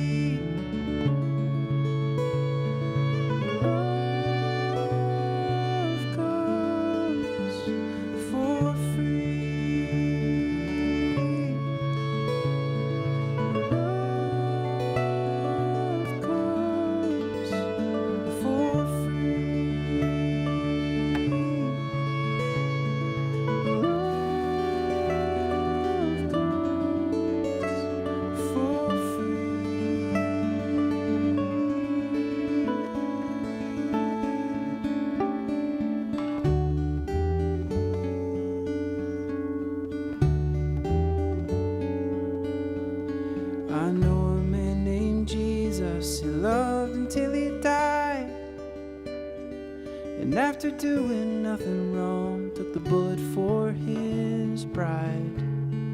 If what I've heard is really true and love should come for free, then I can love this Jesus too, because it first loved me.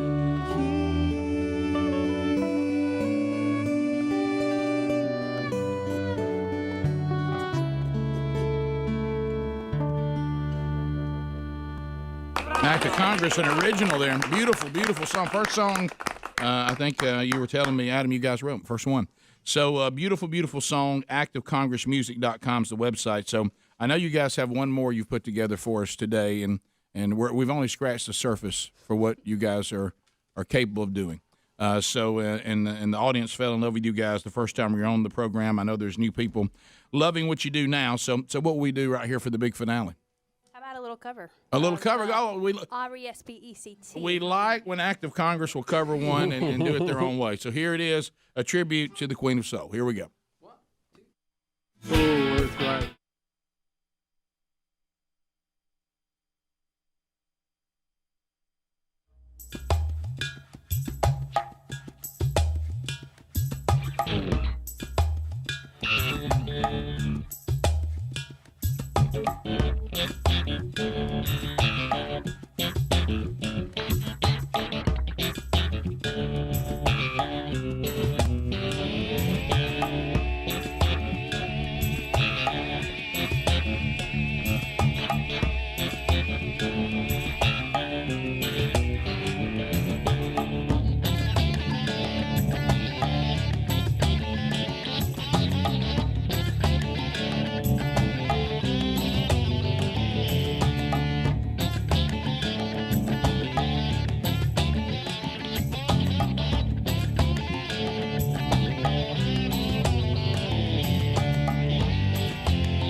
Minutes now past the hour.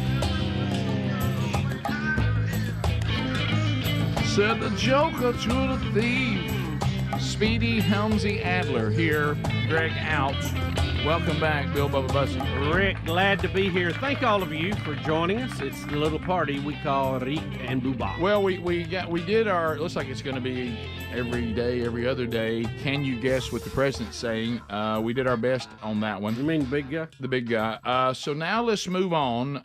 Remember, everything with the electric vehicles, not exactly living up to what the Democrats claim, and that is, of course, they're here to save the earth. And if you don't have one, you hate the earth. That has not worked as well as I guess they thought, and there are a lot of things about electric cars that are great, but there's also things that are not so great. So he's going to talk about the billions of dollars that, by the way, have not been a good investment on electric vehicle charging stations because none of them have even been installed. So where's the money? Where are they? And then he's gonna, but I can't get on him about this one because he gets some letters chewed up and check out how he says the union. Right, and of course we would probably do that. Well, not that one. I would. Yeah, right. Okay. IBEW, baby. All right, here we go. That's why my bipartisan infrastructure law is building a network of 500,000 electric vehicle charging stations all across America, installed by your brothers and sisters of the IABW. That's what's doing it. The AI? He said IEBW. It's actually IBEW. Right. Brothers and sisters. But International Brotherhood of Electrical Work. I think the bigger one is everybody pointing out that what he says is happening has not happened. Right. They are not being installed. Where are they? If they are, they're moving kind of slow, like Uncle Joe. Right, at and the junction. and what happened to the $1 billion put in it? Next, we move to what is becoming a really, really, really big story in Texas, is the border crisis. And in 2007, we have sanctuary cities galore, but it is interesting in 2007 that Biden is not a fan of sanctuary cities on the border. So let's go back to 2007. By the way, as Bubba always points out, and you need to look how much brighter and together he is than he is now. So here we go. Would you allow these cities to ignore the federal law regarding the reporting of illegal immigrants and, in fact, provide sanctuary to these immigrants? The reason the cities ignore the federal law is the fact that there is no funding at the federal level to provide for the kind of enforcement at the federal level you need. Pick up the New York Times today. There's a city not far across the river from my state that imposed similar sanctions. And what they found out is, as a consequence of that, their city went in the dumps, in the dumpster. Stores started closing. Everything started to happen. And they changed the policy. Part of the problem is you have to have a federal government that can enforce laws. This administration has been fundamentally derelict in not funding any of the requirements that are needed even to enforce the existing law. So, Senator Biden, yes or no, would you allow the cities to ignore the federal law? No. Well, hey-o. Well, now it's a whole different. Times have changed. A whole different person out. now. Everything he described is happening to Texas, and he says that he doesn't care. Here's Tucker Carlson. He's going to take the border crisis and explain it in less than 60 seconds. And then we're going to talk about, guys, we may have a face-off between the federal government and the state of Texas. So here's Tucker. The numbers you need to understand. Yale University released a study last week by 3 researchers, all of them liberal, I believe, who concluded that the actual number of illegal aliens in this country is not 11 million, it's north of 22 million. 22 million. Fact 1. Fact 2. The Democratic Party is now, as a matter of policy, calling for the legalization of all illegals in this country, citizenship voting rights. 22 million new voters. Fact 3. The overwhelming majority of first-time immigrant voters vote Democrat. Fact 4. The largest margin in American presidential history was 17 million votes, 1984 election between Mondale and Reagan. And Reagan, yeah. 17 million. You would add to our voter rolls 22 million, at least, permanent electoral majority in perpetuity. That's what this is about. It's not about making the country better, serving our labor needs, helping the population. It's about putting Democrats in power forever. Oof. And there you go. That's pretty straightforward. So where we are is Texas has said that the Constitution clearly says the federal government is supposed to give us a secure border. They won't. They're derelict on that, as we heard the president say in 2007. So they're saying if the federal government won't do what the Constitution demands they do, then we'll just do it ourselves. The federal government correctly says, no, that's our job. Texas correctly says, but you're not doing it. Right. And so now they're saying take down the barbed wire. Texas says no. And so now what does the president do? And will there be a face-off in Texas with the federal government? So you have the governor, which has control of the National Guard, and you have the president that is in control of the reservist. And the regular army, so to speak. So he wants the razor wire took down. Abbott says no. Supreme Court, by the way, ruled with Biden. Yep. And Abbott saying that he is going to disobey that. Here's the Lieutenant Governor of Texas, Dan Patrick. Here we go. The biggest mistake the Biden administration could make would be confronting law enforcement or our military, our National Guard, at our border, at this park, when we're actually doing the job that the American people want.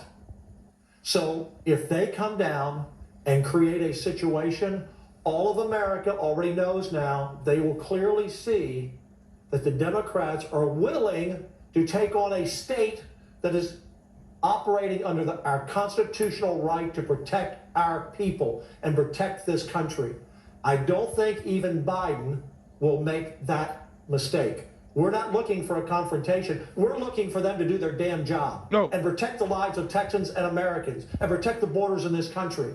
And for every person that's died of a fentanyl overdose, for every person that's been murdered by MS-13, for every law enforcement officer who's been killed in the line of duty because these people across the border, that death is on the hands of Joe Biden and this administration and his policies on the border. They should not come and confront us. They should just let us do our job. Wow. Pretty straightforward, isn't it? That's very straightforward. So what do you think? Do you think the Biden administration is stupid enough to have the optics of a standoff with the great state of Texas? You know, and I know the people in our military is probably not too excited about going face to face with each other in an armed situation. So, you know, we've had these kind of things before. The president has the ability to nationalize the National Guard. You know, we've had that happen in our state before. So at that point, if they were following orders, they'd have to jump and get on the other side, which is kind of strange if you think about how this could play out. Or will they, you know, feel like that's an unconstitutional order and stay where they are? I don't know. These red states have all signed and said we stand with Texas. So 25 states have officially signed up to say we stand with Texas, including Alabama.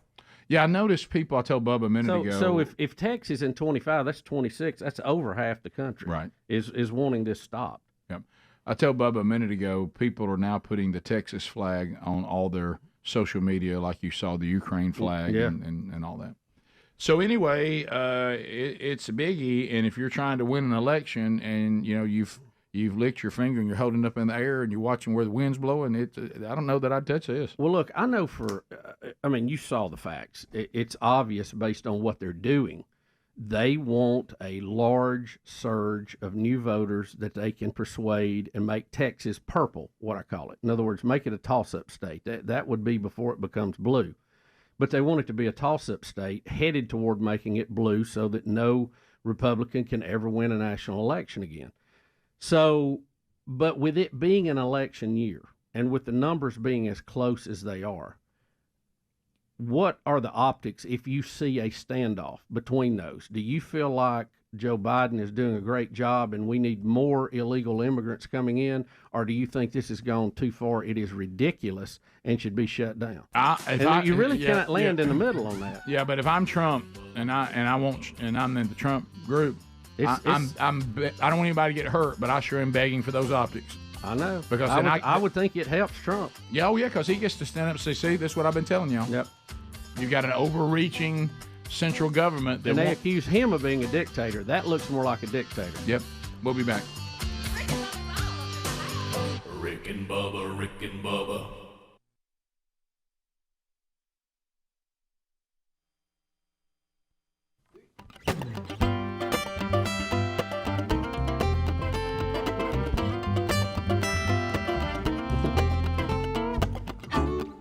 What you want, oh baby, I got it.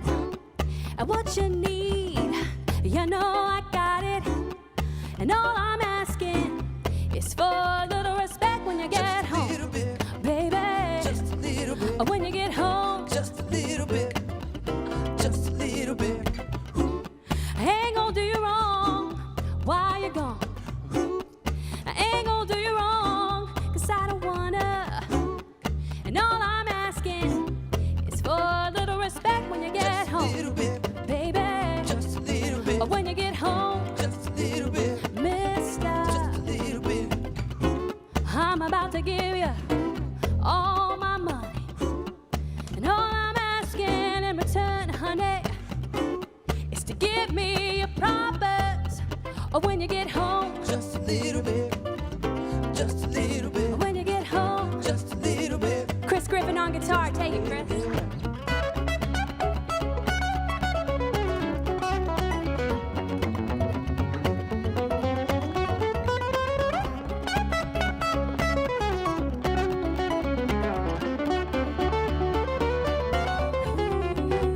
Ooh, your kisses are sweeter than honey.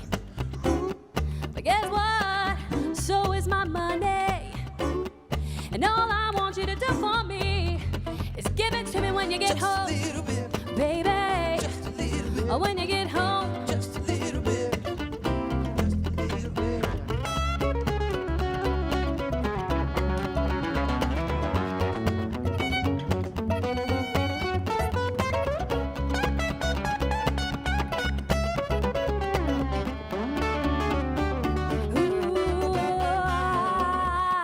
Your kisses are sweeter than honey.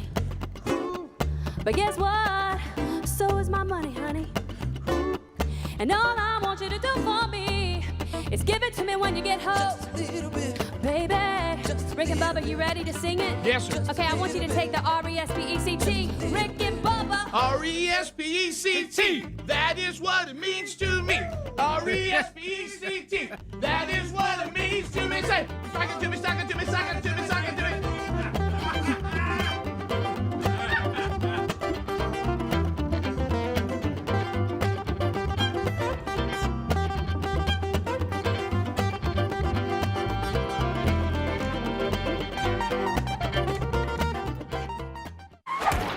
Minute and ask the question: when was the last time that you took part of how you had been blessed, and same question we asked, and then you actually invested it into something that matters, something that has eternal consequences, that you're saying to someone, from my sacrifice, now you have access to clean water. Now you don't have to wonder when the next meal's coming. Now you have clothing. Now I can help you with shelter. But at the same time, because Compassion International is going to work through a vetted out local church and pastor, also your spiritual needs are being met. We're pointing you to Christ, and ultimately a lot of these people wouldn't be doing that if they hadn't been redeemed by Christ. So that's the real problem solver.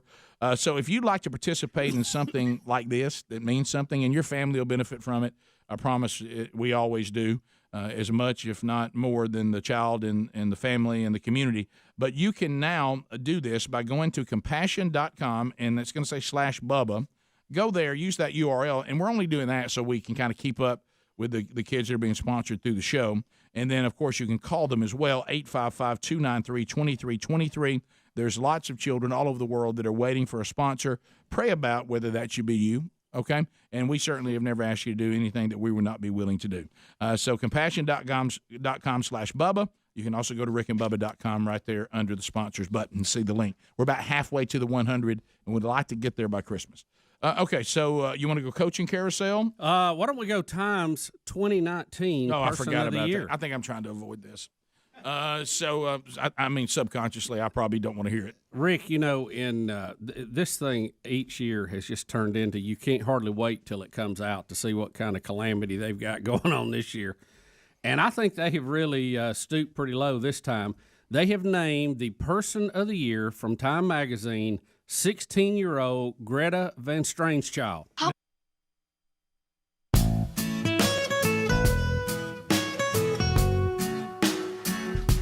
21 minutes now past the hour. Phone calls, all 10 lines are available. Time for America to speak. We talked about a lot. We've hit a lot. We've hit a bunch of it. And you can join us at 866-WE-BE-BIG. Helmsy's going to grab those phones for you. Comments, questions, bringing information to the table. No meaningless shout-outs, no shameless plugs. Those will get an instant buzzer. But 30 seconds per call. Bubba and either, I think it may be Speedy, can give you a timeout. They tote one apiece. Headed to Nashville, Long Hollow Church. Be there for the men's conference tonight and tomorrow. I have the honor to speak tomorrow, but I'll be there tonight, too, with the Man Church out in the lobby. And plus excited to hear the speakers tonight, including Scott Dawson. David Pollock will be speaking tonight. Chase McGrath, Brew McCoy, and Dylan Sampson speak throughout the weekend. Not sure where they are in the lineup, but they'll be there, Tennessee players. And then I know Robbie Gallaty and I speak tomorrow.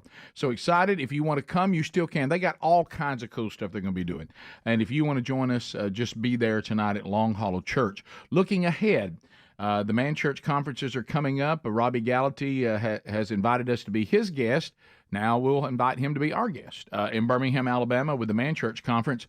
February 16th and 17th. Still some good seats available. He'll be speaking there. I'll be speaking. Rich Wingo will be speaking. I've been talking to Rich about the message he's got too. If you've heard Rich before, you've never heard this message. It really is strong. Andy Blanks will be there, strong. Chuck Hooten leading worship, and we'll be introducing our new resources from themanchurch.com. Then the next Man Church Conference is Starkville, Mississippi. Hello, 96.1. In the Starkville, Columbus area. We'll be on the campus of Mississippi State University at the Betterworth Theater. There are some tickets that still remain for that. Granger Smith will be with us. James Spann will be with us. Scott Dawson will be with us.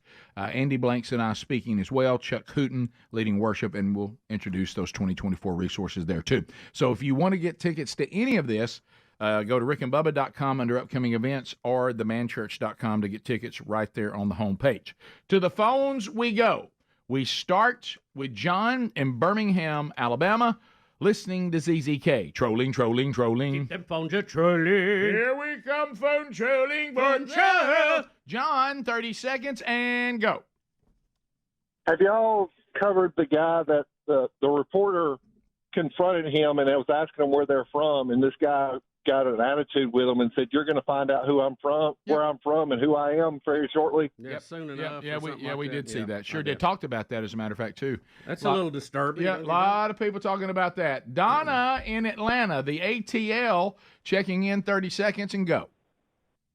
Good morning, guys. Hey. Listen, happy anniversary. We got the playing cards yesterday. They came in the mail. We love them. Good. And we were going through trying to identify everybody. We see that Helmsy is clearly the ace. Correct. And we found Greg with the realtor eyes as Joker. Yep. But we're curious who is on the Jack and the King of Clubs. Could be Speedy, could be Adler. I'd have to see it. If he's bald, it's Speedy. If he's not, it's probably Adler. Adler's cartoon actually has him when he had short hair. So he looks different. You're probably looking at Adler, I would think. Yep. I bet it is Adler. Yeah. Yep. He's got a beard. Yeah, that's Adler. And pointy eyebrows, that's me. That's Adler. Yeah. Back to the guy that was like, soon you will know who I am.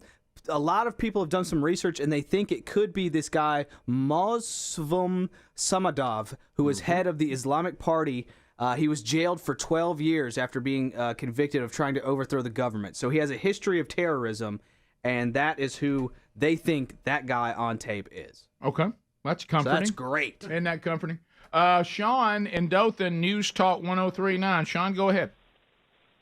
Good morning, Biggins. Hey, buddy. Hey, one thing that y'all had not talked about, because probably not in that space, but one thing that Governor Abbott has that other states don't is called the Texas State Defense Force. Looks an awful lot like their National Guard, but it's not. It's state control, and they carry the same powers that under the governor that the National Guard does. They're not federalized.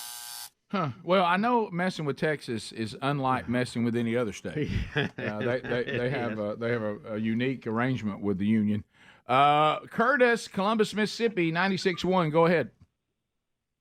Yes, I'm just curious. If Michelle Obama becomes president, which I hope that don't happen, can Chameleon, and yes, I said it right, Harris, can she be vice president? And if so, what country would y'all move to? So I don't know that Michelle. Would Michelle want to keep Kamala? I don't know. Nah. Probably. I wouldn't think so. You know, who knows? Yeah. Who knows?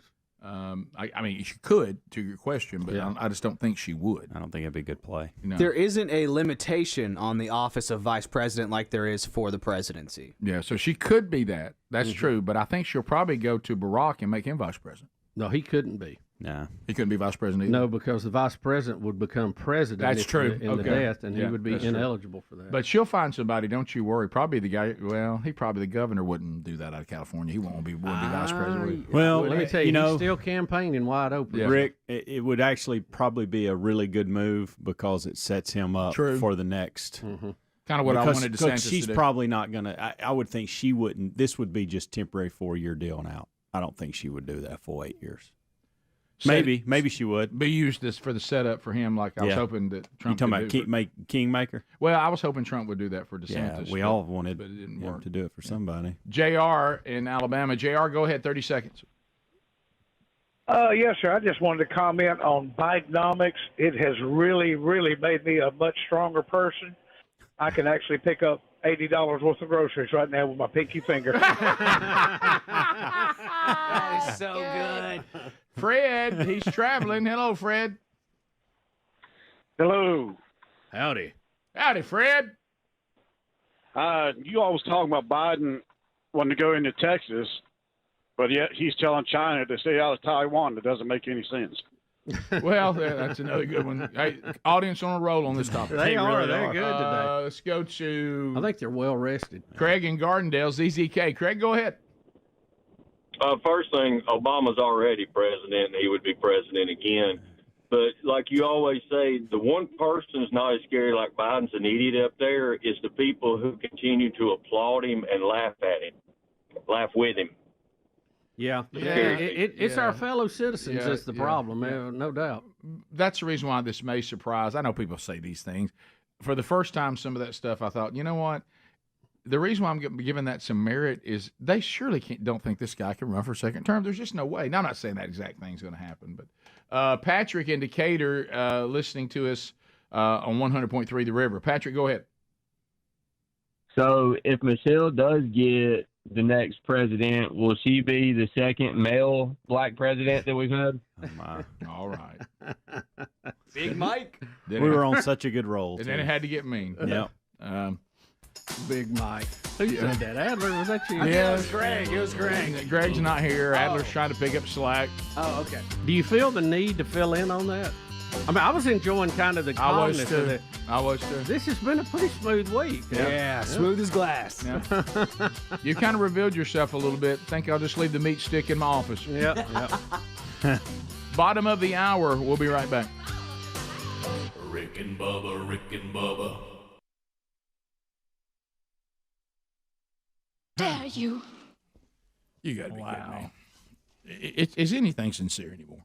I mean, is there anything that's sincere anymore? They are saying that she has mobilized people around the world with calls to take on climate change, and she has condemned world leaders on their inaction. How dare you? They even mentioned it in here. How dare you? Who was it in South America that called her a brat? Who was that? It was somebody, I forget what country it was. Yeah. It says it was in the news today. I can't. The Swedish teenager told an assembly of the powerful at the United Nations gathering this fall after telling them that she should be back in school on the other side of the ocean. And I'm like, yeah, you're right. Yeah, you're about that one. Again, she's raised by different people than I was raised by. If I went to my mom and said, Mama, I want to cut school because I've got to go out and save the world from climate change, my mother would have said, if I don't find you at that school today, you're not going to cross the ocean and do anything. Yeah. You're going to get your butt in school, and you can get the work done, and you can go out there and save the world when you get a job. That's right. So Time magazine says, Rick, she became the biggest voice on the biggest issue facing the planet this year, coming from nowhere to lead a worldwide movement. How dare you? Now, first of all, has she led a worldwide movement? And I want to go back to this, too. The sad part about this, if you just want somebody to be the adult in the room and have to tell normally we give the cold shower to Greg. What we're celebrating here is the manipulation of a child who some adults terrorized and terrified and took her around the world as a piece of propaganda, trying to use her as a shield for anyone to question what they're saying, because then you come off looking mean because you're saying something about a teenager, a little girl, who I understand also has some issues inside the autism spectrum, and so we're going to take this young lady around the world as she's terrified. She probably legitimately is terrified because these adults have terrified Scared her to death. and we're celebrating that. How dare them? I tell you who's not the people of I tell you who aren't the people of the year. People keep putting their own boats and shipping everywhere and telling the world's going to win. Yeah. I mean, so I don't want to celebrate we're celebrating. Hey, let's all put our hands together for terrifying a child. Yeah. Okay, and I taking thought her, we were against that. and pulling her out of school and taking her around there and telling her if she doesn't do something, we're all going to die. A lot of pressure to put on a kid. Now, Rick, get the other people who were on the short list to win this who did not. President Trump. What? House Speaker Nancy Pelosi. Okay. And the whistleblower who started the impeachment The whistleblower. hearings. The unknown whistleblower. Can I just grab a quote to make the point that we just made? This little girl said to CEOs and world leaders at the World Economic Forum in Switzerland, "I want you to panic." How would she say it? I want you to panic. How dare you? I want you to panic. There it is. Okay. Yeah. Thank you. So it's almost like you have to get your key. Just let Beth Moen say it. It's all right. How dare you? I tell you, we don't get yards. Somebody needs to panic. We have to keep in mind that Somebody needs Time to get a timeout on this climate. Time out. that Time magazine hasn't always been dead on the mark with their picks. For Right. instance, 1938. Who do you think Time's Man of the Year was? Hitler?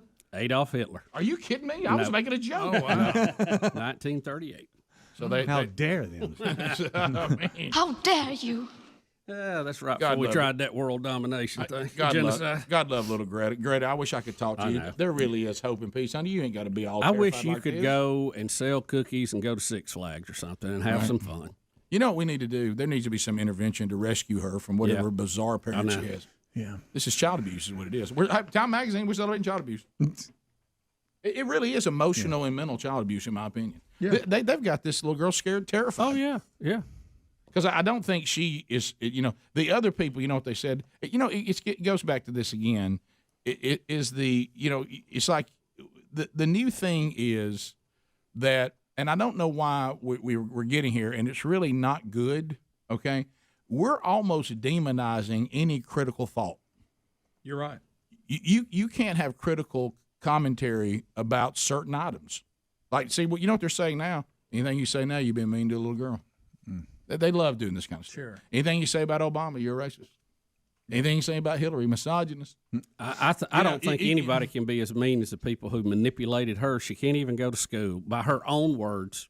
How by her dare own you? words. Think about it. She probably has a hard time. I mean, she's been told it is up to you. You must be the voice to save the world. Can you imagine? How old is she? 16. Can you imagine when you?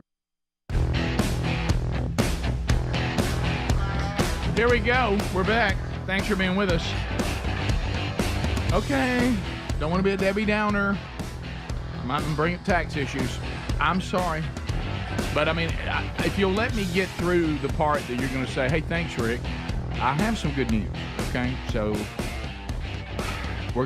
I don't know about y'all. I'm starting to get tax papers already, and accountants start saying I need this stuff. And so tax day is going to be here for all of us, and a lot of you hear my voice never expected to have a tax problem, but hey, it happens, okay? And, of course, everybody's making you feel like a criminal now, but you're not. Many times you're just a victim of the system that can lead to feeling stuck and now being not sure what to do, not sure how to fix the problem. Got it. One thing I can say with certainty, just stay with me. We all know the problem's only going to get bigger. Tax problems don't go away. The IRS is currently mailing millions of pay-up letters. You may have one. They've added nearly 20,000 new IRS enforcement agents to find you. So they're targeting you, not millionaires, because the millionaires have tax lawyers, and they know you're going to have to pay up. And you're going to pay up with interest, and you're going to pay up with penalties. So here's what you need. Now let's get to the good news. My goodness, Rick, you established the bad. Let's get to the good news. You need Tax Network USA at tnusa.com/Bubba. They're ready, and you need them now. They have proven war room strategies to solve your IRS problems quickly and in your favor, like a preferred direct line to the IRS. They know which agents to deal with, the ones to avoid, and something that Tax Network USA has asked us to make sure you are aware of. They've learned of a special limited time IRS offer to get you out of your tax problem. In short, the IRS is willing to waive $1 billion in penalties if you qualify. So schedule your free confidential consultation today to see if you qualify for this limited time IRS penalty canceling offer. Make 2024 a positive year and say goodbye to your tax issues. Get it behind you. Call 1-800-245-6000. That's 1-800-245-6000 or visit tnusa.com/Bubba. Also, if you're driving and you're like, Rick, I can't get all that, just go to rickandbubba.com. You also find it right there under the sponsor links. Okay, so Super Bowl is coming, and what are we doing a bye week this time? Bye week after the championship? Sometimes a bye week, sometimes next February 11th. Sunday. All right, February the 11th. We'll talk a little about that right now. We'll do a little sports talk. We'll talk about the teams. But one thing, and I can't really speak to the current state of it because, I'm Baptist. Bubba, I know you're non-denominational. Maybe you can speak to it. No, that's not my area. But this is where Greg, that gulf he has left behind. Yeah. Have Bud Light drinkers gotten over the bad PR campaign now? Are people now openly, confidently drinking Bud Light again? They're setting up. They're calling it the Bud Light Comeback Tour. And they think the platform to solidify a comeback and everybody forget what they did is the Super Bowl. Let's put together a marketing campaign on the Super Bowl. We in the Super Bowl have a long-standing relationship. Right. This is going to be the forgive us. That we won't ask that, but what we'll try to do is to give you a campaign that makes you feel comfortable with us again. Hey, we made a mistake. We can never admit the mistake because then we would be attacked from another group. Right. So we will not admit the mistake, but we will try to see if we can get you to forget it. Right. So here's my question to beer drinkers all over America. It seems like there's not as much bad right now. I don't hear a lot of negative Bud Light. Is it kind of working itself out, and maybe this would be the final step to solidify we're back? Are they as in much trouble as they were? There's not as much hate, Rick, for sure, but I don't know that they're back. I mean, they've hired the Mannings and some other, but they've had a big push around the NFL. Yeah, Emmitt Smith and Peyton Manning were in the 2023 push. Is it making any difference? I will say this: until you brought this up, I completely forgot about it. The entire deal. So that should answer a little bit. 30 seconds on the Super Bowl. Anybody want that number? 7 million. You remember when it broke 1 million? And everybody whistles. And we all thought that was such a big deal. Now it's 7 million, even inflation there. Right. Well, a teaser has been released for the Bud Light Super Bowl commercial.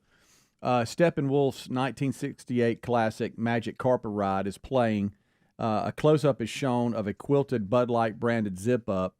The next scene features a man wearing metallic sunglasses and has a mustache, staring forward and a white flash. And then the guy says, "Hey, wait a minute, are you?" And it looks like, and then it stops. The teaser does. It looks like it's a Broncos jersey, number 18, which would be Peyton Manning. Yep. And that's kind of what everybody's thinking, that he's a part of this new ad. But there's just a 15-second teaser out. It looks like they're at a party or something. Yeah, they're saying that the ad will, Bubba, which I think this is smart. It's going to be humor. Speedy just said a brand new character, and then I didn't realize this is their new slogan: "Easy to drink, easy to enjoy." I didn't know that. But what I'm wondering is, there's a lot going on here, and I credit Anheuser-Busch for thinking of this. They really have put football fans in a dilemma. To hate us is also to hate Peyton Manning. Right. And I wonder, has Peyton Manning's brand been damaged by him being willing to try to help Bud Light get back on their feet? It doesn't seem like it. Doesn't feel like it. No, it doesn't. He's involved with just about everything. He is. I mean, you talking about somebody that stayed busy after they retired from the NFL. Good night. Yeah, and his brother on everything. Yeah, and we've talked about how funny he comes across. I mean, he's funny. He's funny. Got a good dry They're sense both of very humor. funny. Yeah. And how about Emmitt Smith? He'll be in something in a minute too. Yeah, he will. Yeah. You know, I don't know how many times, Rick. I know you have too. Someone comes up and says, "Could you use extra $8,000 a month?" Golly. Here's what we sell Emmitt Smith's in. Oh, that used to be so. I mean, everywhere we look. So I wonder. I'm kind of like Helmsy, and I think all of us, to some degree, were reminded. Oh, that's right. Everybody used to hate Bud Light. Yeah, are they? I forgot about it. Is it over? Or is this just going to solidify and we're going to land? I'll tell you this: if they're toting $7 million for 30-second commercials, they certainly haven't been damaged too much. No. And Budweiser was criticized last year because the Clydesdales weren't in their spot. Apparently, they're bringing them back this year until Peter gets on them about that. Yeah, according to an article that's out. But so Clydesdales are back. New character coming back for Bud Light. We think might be some character Peyton Manning's playing. Yeah. That's what it appears to be in the teaser. But like I said, wait a minute. Let me see if Jason Kelsey is drinking it.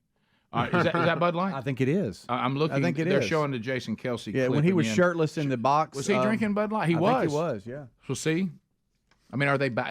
I mean, is it already been Slowly. repaired to some? I mean, well, it I may know just be a lot of celebrities are getting a big check. I don't know that it's doing any good. Right. though. Well, like I said, I don't run in the beer drinking circles, but I will say this: I don't see people treating it that if you have a Bud Light, you should be ashamed to have it. I don't really see that anywhere right now. Yeah. Yeah, it used to be that, boy, let me tell you, if you were even carrying it, of course, I mean, you were labeled all kinds of stuff. But I don't know I'm not around. I know this. I'm not around that a lot, so I don't know. Mm-hmm. I don't know. They said when the boycott hit, as we covered, Bud Light lost its title as the top-selling U.S. beer to Modelo. Am I saying that right? Yes. Yes. Guys, wait a second. It's not a Bud Light. It's a Blue Light, which is I didn't even know was a beer. It's a Blue Light. That's an actual beer. That's an actual, He's not drinking Bud Light. Okay, good catch. Labatt Blue Light is what that is. Taylor Swift owns that one. Oh. That's good. That may be true, by the way. That's good. So I don't know. We'll see how this goes. Yeah. But it does not seem to be as hot a potato as it once was. No. Beer drinkers out there, can we hear from y'all? We don't have Greg with us, so we're looking. we're leaning But on you know what just hit me? Greg will be back just in time for us to review Super Bowl commercials. One of the things he hates the most. You know, last year y'all pulled back a little bit on it, and he was very pleased. I know Helmsy's right there with him. It just the complaining just got so much. Yeah, you know. yeah. So I was going to describe it another way. I stopped. Right, there you go. But I think the Modelo, if they went to number one, does that mean Bud Light's going to have to pull some people back from Modelo? Does a true Bud Light drinker really go, Modelo is as good, if not better? You can't win me back, or I'm only drinking Modelo because I don't want my friends to see me with a Bud Light. I don't know. I'll go unscreened. I can't see it. Hey, Rick and Bubba's show, Unscreened here. You're on with us. Are you a beer drinker person? I manage a facility that handles beer. Perfect. Okay, so what's the situation? Situation is prior to the Mulvaney thing, Bud Light sales had dropped considerably, at least 20%. Even before that. So even before that campaign. Yes, even before that. What's happened? Revitalize it with that. But what's happened is you've got your daily drinkers. These guys at work, and they get home and they drink 4, 5, or 6 beers a day. Hey. It's all about money. Actually, the sale of like natural lights has gone up because of the cost. What about Miller Lite? Miller Lite sales have stayed the same. Right now, for the past 2 years or since this came out, I probably haven't sold in the menus that I sell. I bet you I hadn't sold half a dozen Bud Light cases. Okay, so it's still not They're selling. loyal. It's still not selling. No, it's not selling. It's still not selling. Okay. And, you know, they are loyal. The Bud Light people who were loyal to drinking them are just as loyal now to not drinking. Okay, that's what we're looking for. So the damage was done. Okay. All right. Thank you, buddy. That was helpful. We were a little out there with no guidance without Greg. That was very helpful. Let's talk about the games. Yeah. We got the AFC Championship, NFC Championship, these matchups. We'll chat about that when we come back. These are big games this weekend. Emails are coming in, and the topic is Bud Light is back. Really? That's what a Not lot of folks according are to that saying. guy. I know, but I'm just saying. He sells it. I know. Rick and Bubba, Rick and Bubba.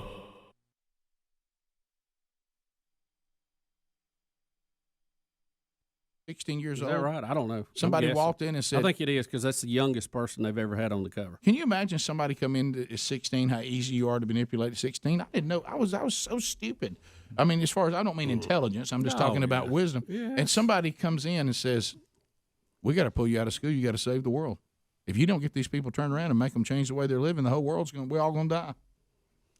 You know, I'd tell Greta today, I got 100 I'll put down. If the world's still around in 10 years, I get mine and hers. How about that? 12.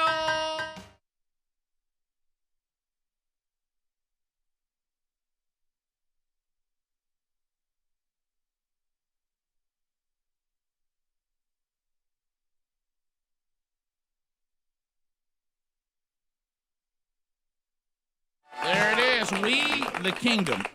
I heard that song for the first time That is awesome. live last night, and buddy, I went to the Apple Music and I said, I got me a new song. That's a good one. It's a great story. Got to see Chris Tomlin's Christmas tour last night, and he says hello, by the way. Yeah. It's always fantastic. And so anyway, I met a guy outside that we've worked with in the past, and he said, well, yeah, matter of fact, I'm actually managing a new band now. They're going to play with Chris Tomlin tonight. And I'm like, really? Okay, great. And I remember, look, my first thing was, opening act. But anyway, and it wasn't done that way. He actually had members of We the Kingdom being part of. Okay. They played with him the whole time, but they got to do one of their own songs.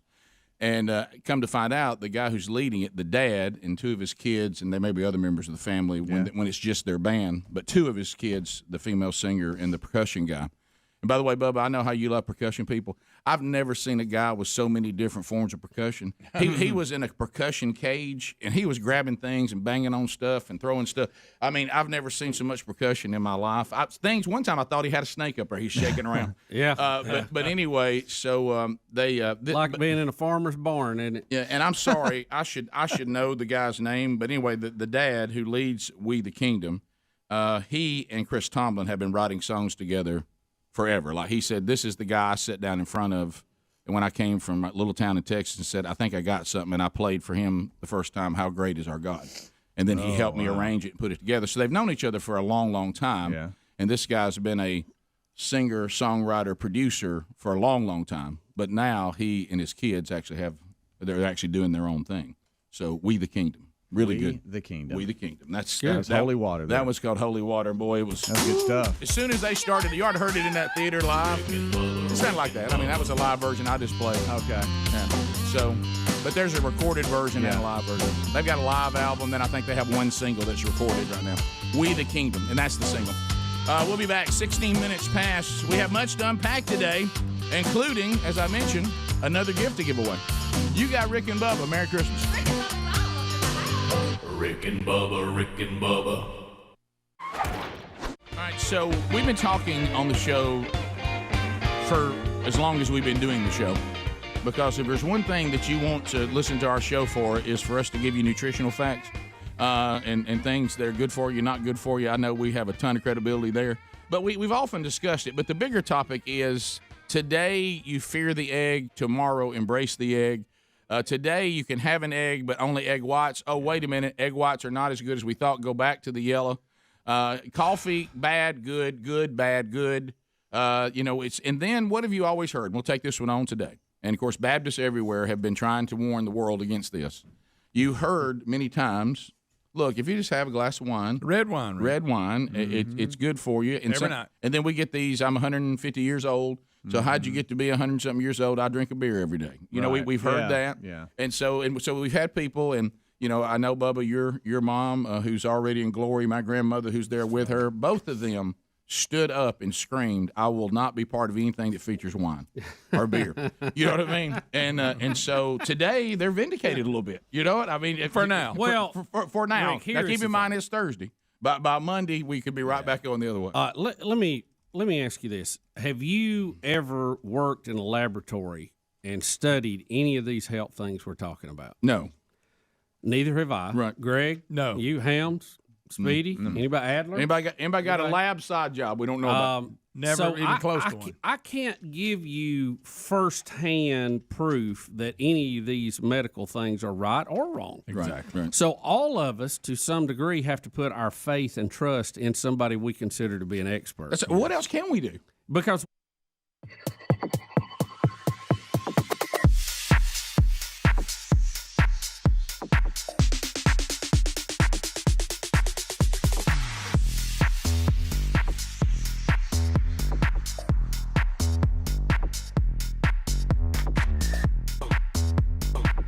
That's right, babies. This weekend, Rick and Bubba University, the podcast. Greg Seitz is our guest. He's an athletic director at Jacksonville State University. And Greg will talk about the chaos that is college sports. It's a great interview.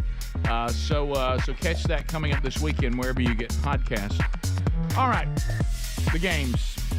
We'll see what happens with Bud Light. I looked at my email, Speedy. It was not like yours. Really? Miami, I was just a couple had trickled in before we went to break. You heard this guy, and here I have just what he said. I used to drink it every day. Will never drink it again. Yeah. And I'm getting a number of those. Yeah, you have some of those. Yeah. He said. Here's, and you know who seems to be the most upset? This is going to surprise y'all. Women. Really? Missy says she won't drink it again. Julie says unless they're going to apologize to me, I'll never drink it again. I thought that one was interesting. Yeah, and she said, and I was going to ask the other. Jane's mad. She said high profile celebrities won't bring me back. Jane is mad. You know, one of the emailers had said, apologize publicly.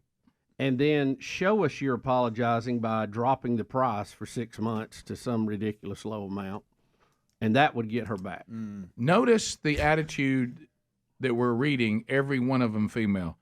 Anybody surprised by females who won't forgive you? You're right. No comment. This one here, Jay says Bud Light is back. So it's a mixture, but I think mostly negative. Well, that's one guy. Yeah. That's few. But I'm just saying and there's he a may couple. be gay.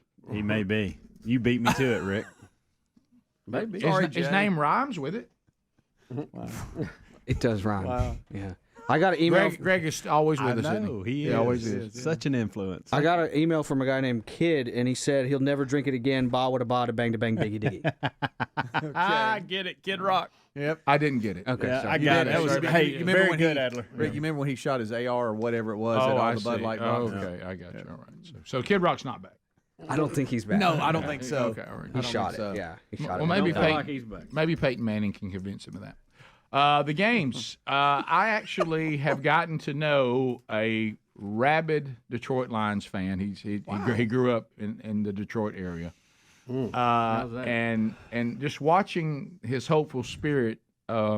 He's so excited, so very excited, and we were talking yesterday, and I said, buddy, just be careful with your heart, Right. And he's like, well, we've already exceeded anything that's happened in my lifetime. And he at one time he even started to reference the 50s NFL championships. Yeah. And I was like, okay, buddy. I watched him going through his own therapy. I mean, he went back to the Greg Landry days. Right? Yeah. But we think we know. We don't understand what Detroit is feeling right now. He said that you'll be shocked because they know this is so rare. He said you will be shocked how many Detroit fans will be in San Francisco. He said you'll be shocked how many are there. Okay. He said we are so excited. And then we started talking about matchups out loud, and I was like, hey buddy, we're not even talking about it anymore.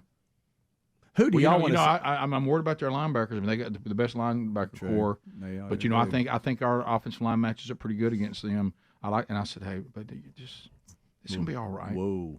The only You think thing you can beat them? I do. The Lions are a very good team, but yes, they kind of Yes, fall they are. under that Cinderella thing because this is kind of new to them. I know. And it seems like Cinderella teams always have the time the clock strikes midnight. I know. And even if they were to defeat the 49ers, will they get in the Super Bowl and lay an egg? Right. I know. And What Super Bowl do y'all want to see? And Chiefs Lions. He said to me yesterday at one point, because I didn't realize I was doing it, he goes, everything okay? I said, yeah. He goes, hugging me a lot. And I said, I'm sorry, it's just that dad in me. I just feel so bad for you. But I think it's more exciting with the Chiefs just because of their personalities and the fact we'll get to see Taylor Swift. And on the other side, the Lions, the 49ers are good. Brock Purdy is such a story, the way he was drafted the very last pick, and he has made something out of himself, So the 49ers Chiefs, I think, would be the most interesting. Too much red for me. Does anybody? Does anybody? And I had to bring this up, and he's fully working. He didn't miss a game. I said, "What matchup do you want?" I'd like to see us get another shot at the Ravens. I said, "Do you remember the last time y'all played them?" He goes, "Yeah, that was bad. That was real bad." It was bad, buddy. It was. Y'all didn't match up with them very well. The Ravens are very good. I mean, I wouldn't be all shocked if they won. Yeah. But I think the Chiefs, from the colorful personalities that go with it, You know, Mm-hmm. of course the Ravens got theirs too. I'm not saying they don't. Well, when I looked at, now, I haven't watched it, but I'm getting educated like now watching by catching up on the playoffs because that's all I watch is the playoffs and the Super Bowl. So I'm listening to everybody catch me up on these teams. Yeah. And the way it feels from the people who do know, and I don't. It actually feels like that if you want to watch the best football game, it would be the Ravens versus the Niners. Yeah, Mm-hmm. that's what true. everybody's been kind of pinpointing Right. over the last 8 weeks. Yeah. 49ers the do two best nothing records. nothing for me. I apologize to all 49ers fans. I just can't. They've never done I anything can't for me really either. get into them. Yeah. So I love the Lions story. Be careful tampering with the 80s there, friends. I'm talking about now. I know. Make that clear. Yeah. But the Brock Purdy thing isn't interesting too. It is. No, it was is. last year, now, too. what dumbs He it got down? a bad NIL deal. That's what I was going to say. What dumbs it down is 20 quarterbacks in college are making more than him. Yeah, right. Lions, I love their story. I love their story, and I want them yeah, to win it. Yeah, and, doggone it, I'm in. There'll be so much hype around that, and then Kansas City. I'd like to see. Well, that. and I think the Lions have a better chance against Kansas City than they do the Ravens, and that's why I want that matchup because I still want it to be a good football Right. game. Can Kansas City go into Baltimore and still win? Though? See, Kansas City though, what's so crazy about them? They may be behind. You know, they have these wild offensive. I think it's more interesting with them in it just because you never know what's going to happen with them. I haven't paid enough attention to Baltimore. I just noticed they win all the time. Yeah. I've never really looked at them and said, boy, okay, they are a solid team. Boy, it looks like the that to bottom. defense is and the then they go and do something real cruel. And the Patriots used to do this when they were the walking dog. All of a sudden they'll pick up they just picked up Dalvin Cook out of nowhere. Yeah. They're like, just when you thought we had everything, so we're going You to pick mean him. the former Minnesota Yeah, Vikings? yeah, they just picked him up. He's not even their feature back, but we got him too. Yeah. And just when you think you got us, we'll put him in fresh because we don't have to play him every down. I bet the Vikings made a good deal. When they got rid of him. But don't you hate Probably that when just it? cut- I think I just cut him. Yeah, he came from the Jets. I think he Yeah, went to the Jets. went and he from got the mad Jets. because the Jets wouldn't give him the ball. Yeah.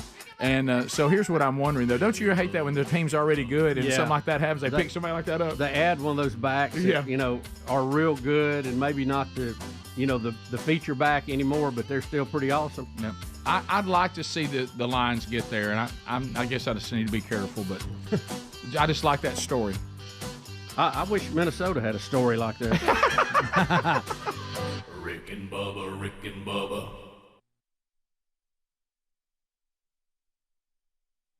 I can't go out and I don't even know how to begin testing some of these medical things. I can't tell you if an egg's good or bad for you. Right. Because by the time my life is over, any test that I was doing would just then be complete. So I really don't know. Hey guys, looking back, I think the egg got him. Yeah. And these studies come out and we report on them as they come out. But look, I sit here like you guys. I'm all over the road. I wish we had some consensus in some of this stuff. Right. Yeah.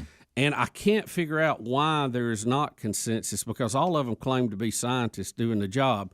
The only difference is maybe who's paying for it. Right. And I know how that can taint any investigation into this.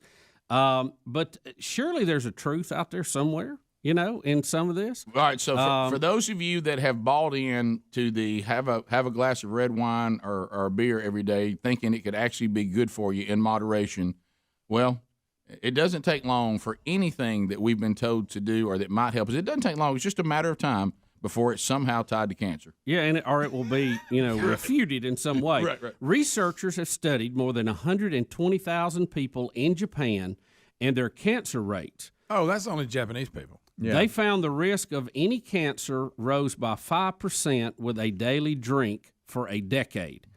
People who have never drank at all had the lowest risk of getting the disease.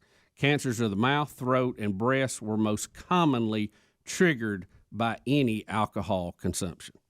Any alcohol consumption. So somewhere, your mother and my grandmother are screaming as loud as they can, so the people who didn't drink were the healthiest. According to this study, Right. And then at this next place, year- at this next year. place, and at this time. Right, Okay. right. So, Rick loves the story. Gosh, it's one of my favorites. I'll never tire of it. And it's been, gosh, I don't know how long we've been doing this. 25. It had to be maybe 15 or more years ago.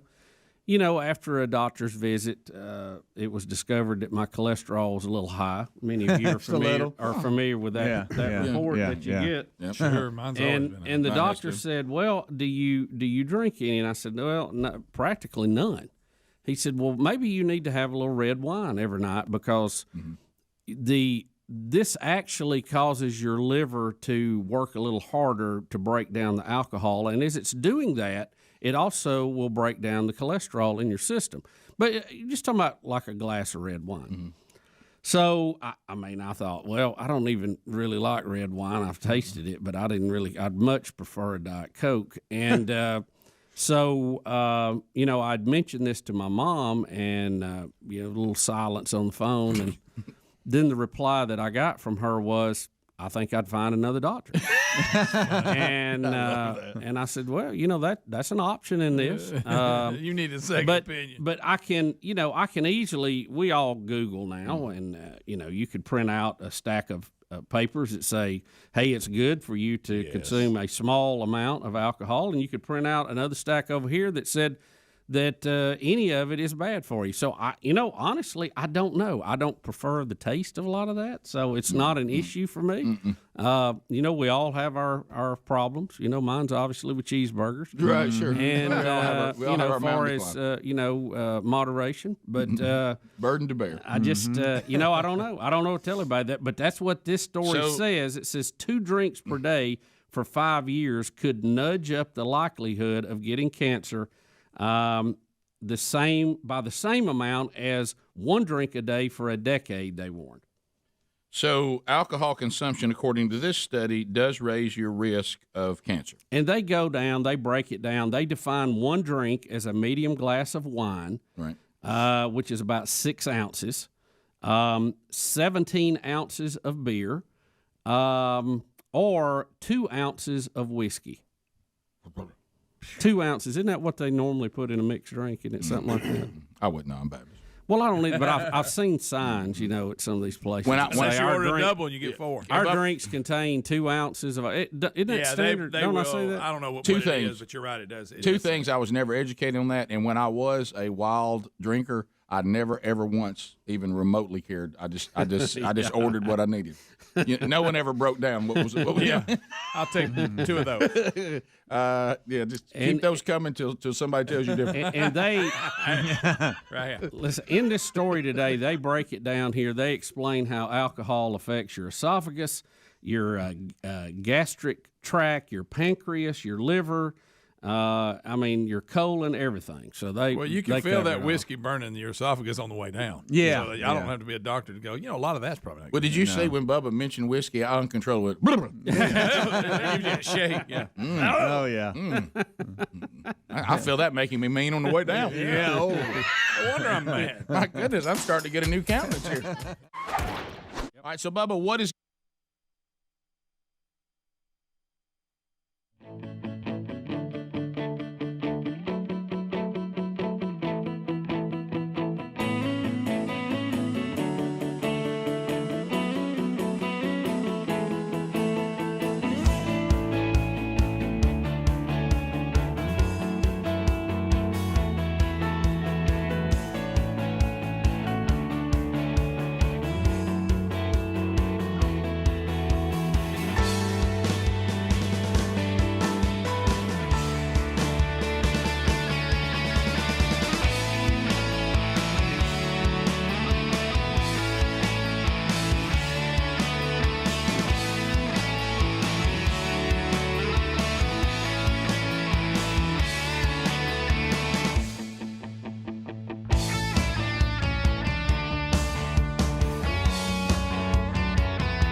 Well, here we go.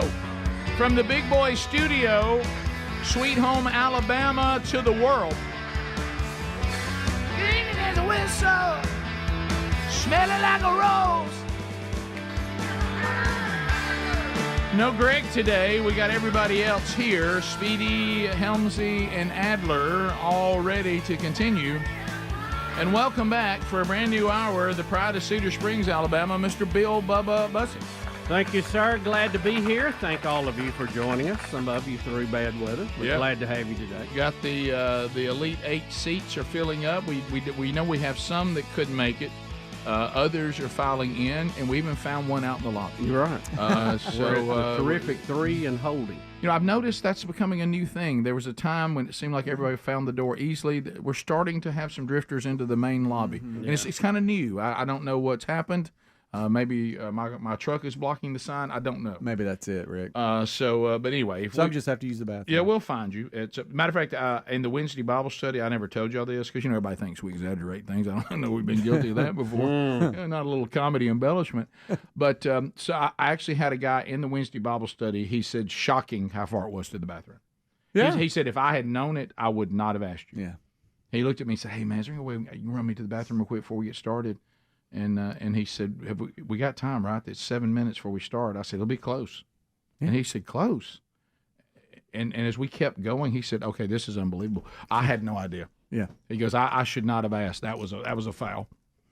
You add it all up. You do have to plan what you're doing next. You did. Yeah, for sure. You did. And, or sprint. He said if I had a healthy prostate, I would not ask. Right. So other things that will be happening, because I'm headed to Hendersonville, Tennessee. Yes, for the conference at Long Hollow. Are y'all going right after the show? Right, I mean immediately. Okay. You'll see Bones like showing up in a minute. Okay, cool. Because we got to load stuff into the truck because we're driving. But one thing I'm looking forward to is, you're not going to like it, Speedy, because you'll find you'll want to defend because you'll understand how it is. You do realize who's traveling with me and will be having to deal with me for the weekend, and that's Andy Blanks.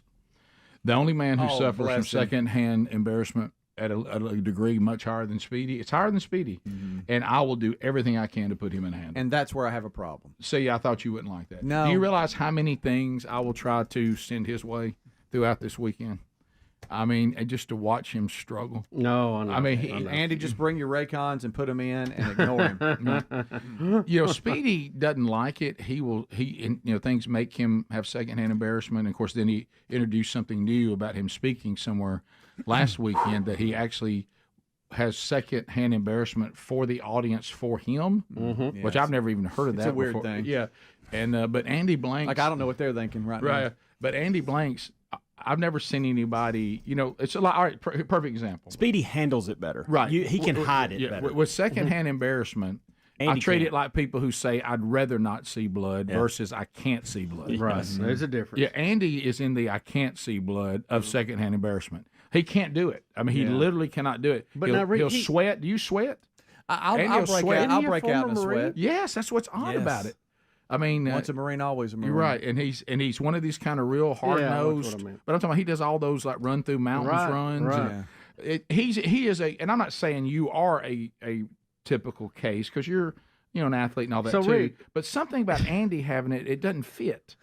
So Rick, are you saying he could be like in a foxhole having a gunfight protecting this country, and if one of the other soldiers tries to make a getaway and slips on ice and falls, that he'll have to walk away. Yeah. Let's say his gun jams. The other person's gun jams in a battle. Right. He would have secondhand embarrassment. I have a very good friend that when there's an uncomfortable situation, he uncontrollably flees. He's what I call a fleer. That's what Andy's got that in him. Yes. Whereas I can somewhat deal with it because I know sometimes I'm pinned in. I can't leave. Yeah. He flees. Now, he leaves the room. Now, this may be new. I'm not making this up. Andy, if he's in a group text and it starts going south, we'll just text 2 words. I'm out. Really? If it gets something too embarrassing, like I tried to describe to him the day that the bathroom prophet was teaching me out of Hebrews while I was doing what you do in the bathroom in a stall, and everybody in the group text is loving it. And also, we just see, I'm out. He said that when the bathroom prophet was here, he said he would literally have to find another place to work. He said I couldn't work there. Yeah, and so what I'll do, what you got a problem with. Jeez. See, if so let's say I'm in the lobby tonight and I've got somebody that may be, well, I've done this before. When someone comes up to me and maybe gets in a monologue that is a little out there, okay, and that you can tell the person maybe, like say someone comes up to me. You're not gonna perfect. No, here's a perfect example because this is he said this is a level 5. If somebody comes up to me and say they see me, and I'm just going to make up, this wouldn't happen. I'm just going to grab something out of the air, but fill in the song. And somebody came up to me, okay, and boy, this is really going to reveal some stuff for me right here. I don't even know that I should do this, but if somebody came up to me in the lobby tonight and said, hey, man, just Snow. We've been thinking about you, and it is well with my soul. And they just sang it to me a cappella. I said, could you do me a favor? Do you see Andy over there? That would really help him. Yeah. Would you please go over and just walk up? Show him what you just did for me. Yes. I want you to come up and sing that for Andy because that will help. He needs that. I call that the send over. Yeah. Hey, Rick then will do that. And He'll then I send just somebody said- over. And if we can catch Andy in the middle of a, say, man church transaction, there's a church up there that he can't run, and It's even better. Yeah, and he's got his iPad out, Yeah. show it, and there's nowhere he can go. Now that's when you got something. Oh, you've told people and that you're I'm saying, like, why would you do that to somebody? right? I mean, because you care about them. I hope. I mean, as a person, and now you're sending them on them. You've actually put people on me like and said that I like do stuff as hobbies and stuff, and I don't. And they're into it, and they'll come over and go, "Hey, Rick told me that you're all into rock climbing. model cars, gosh, or something." I'm like, "Huh?" Oh, if I can get those. Oh, and then you're pinned in. What a great day. And the other one, and this is the ultimate. And I'm sure you're staying somewhere that'll have them. It's the elevator quiet time, and then you bring up a topic, and you Absolutely. can't go anywhere. Yeah, that's at the hotel tonight. Yeah, and you know that they're listening because they can't help but listen. And Well, what I'll do that's is the worst. tonight we'll be in the elevator and everybody won't go to the room. We'll be real tired, okay? And we'll be talking about what time we have to be up for tomorrow and all that. Somebody will come in the elevator. Yeah. And then I'll wait maybe 10, 15 seconds. I'll say, so Andy, is that getting better? And I'll bring up like he's got some kind of ailment or something like sore that. or something. It won't get Yeah. worse. Like what and the he'll- doctor and said he'll about start it. sweating. His face will get all red. And I'll say, does the doctor think, is that rash, would you say it's better or is it getting worse? And what he gave you, did it work? Did you have to have help putting it where it is? and he'll lose his mind. Yeah. Oh, yeah. The time I got to watch a guy rap for him, what a day. What a day.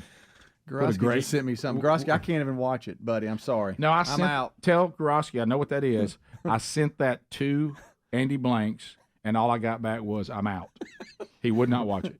Yeah. It was someone who did impromptu singing at a family gathering, which he says is a level 5. Yeah, that's good stuff. He said national anthms are a level 4 and a half. I don't like that. Yeah.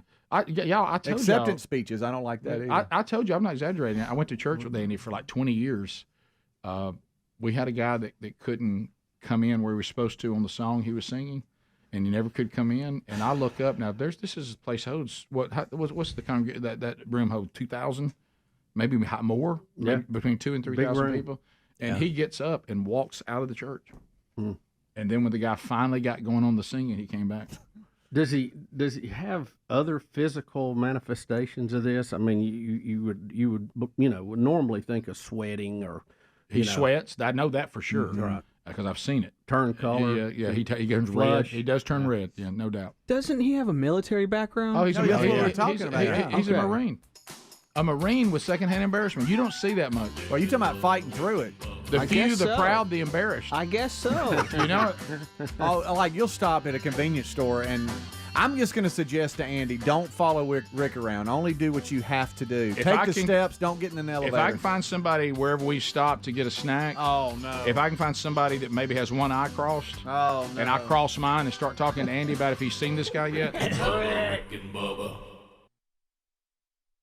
Be gift number 6. Rick, this is one of my favorite gifts on the list. Look at that. I mean, I want one of these, okay? Yep. It is the Zoom H6 handy recorder. Now, what this is a 6-track portable recorder. Yep. Now, a lot of people might go, well, what the heck does that mean? Well, it means you can do a lot of audio projects if you're a podcaster, if you just want to have fun recording your friends. We used this exact model when we went to the White House to record our interview with Donald Trump. How about that? So it has a lot of capability, a lot of power. There's a lot of accessories can go with it. It is a, what are them babies running nowadays? It is a $369 value. if you're a tech person, an audiophile, or whatever, this is a must that you must have. As a matter of fact, here. this very gift. I don't have one, and I am jealous that we're giving one away. This very gift is on young Broderick's Christmas list this year. Young Broderick has asked This is awesome. Santa to bring him one of those. This is awesome. So it's a dandy. There's Adler showing you that we have it at the table. Look at us. While at the White House interviewing the President of the United States. Looking good, boys. There it is. All right. There she sits right there. So Pradco will also throw in a Moultrie mobile system for our winner today. All right. And Rick, used to have this kind of capability to multi-track and record 6 different channels, you had to be in a recording studio. Yes. To hold this in the palm of your hand and be able to go out portable now is unbelievable. All and right. if you ever thought about doing a podcast, this is what you'll have to do it with. All right, let's talk. Anybody, what caller y'all want to do today? We've done 125, we've 11. done 100, 11. Greg, that's too soon. I know. 11. Trying to mix it up. Okay, well, is anybody open to 11? 11? Have we done 75? No. 150. Let's just do that. 150? No, I'm kidding. What'd you do? What'd you do one time? It was way on. 125. Okay, 728. that's the highest we've gone. Yeah, highest we've gone. Mm. 728. Greg, we're not doing 728. 728. Okay, so you're saying bizarre. All right. So, what do you think? 93. No, I'm kidding. Y'all want to land on any particular number? It's 12-12 today, so why don't you do 24? 24. All right, let's do that. 24. I like it. All right. Caller Throwing out 1, numbers. 2, 3, 4, 5, 6, 7, 8, 9, 10. Caller 11, caller 12, 13, 14, 15, 16, 17, 18, 19, caller 20. Hello, you're caller 21. Hello, Rick and Bubba, you're caller 22. Rick and Bubba Show, what's your name? Where are you calling from?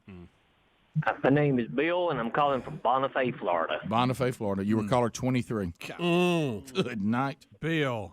Man, that had to hurt. I mean, I'm talking Bill, about guess what you win? Nothing. Greg, Greg, that sounds a little harsh. Hey, you can't even. He thought what we're doing is harsh enough. Yeah. You thought he thought he was gonna get something. Hey, he thought he could be 24. You can't. Yeah. You can't have 25. nothing. All right, so here we go. Hi, Rick and Bubba Show. What's your name? Where are you calling from? Barbara, Knoxville. Knoxville, Tennessee. Barbara, you did it! You won, Barbara! You won! Zoom to you. 2.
Minutes past. Here we go. We're rolling through another one. Thank you for being with us today. It seems like as we're getting closer, I guess, to the election, it feels like that Kamala Harris is being walked out more. That they're ushering her out to speak more. I don't know why, but they seem to be They can't usher the president out. Well, that's true. You only have so many players. The Vice President, Kamala Harris, and be sure you say Kamala if not you're racist. Kamala Harris. Kamala. Hey, that is her name. I'm a man. It's almost like you got a backup quarterback. Somebody says he's not very good. He says, "You seen our starter?" Hey, everybody, let's all sing Kamala's name. The documentary on this. Yeah, one step away from the presidency. No, everybody. Come on, a Vice President of the USA.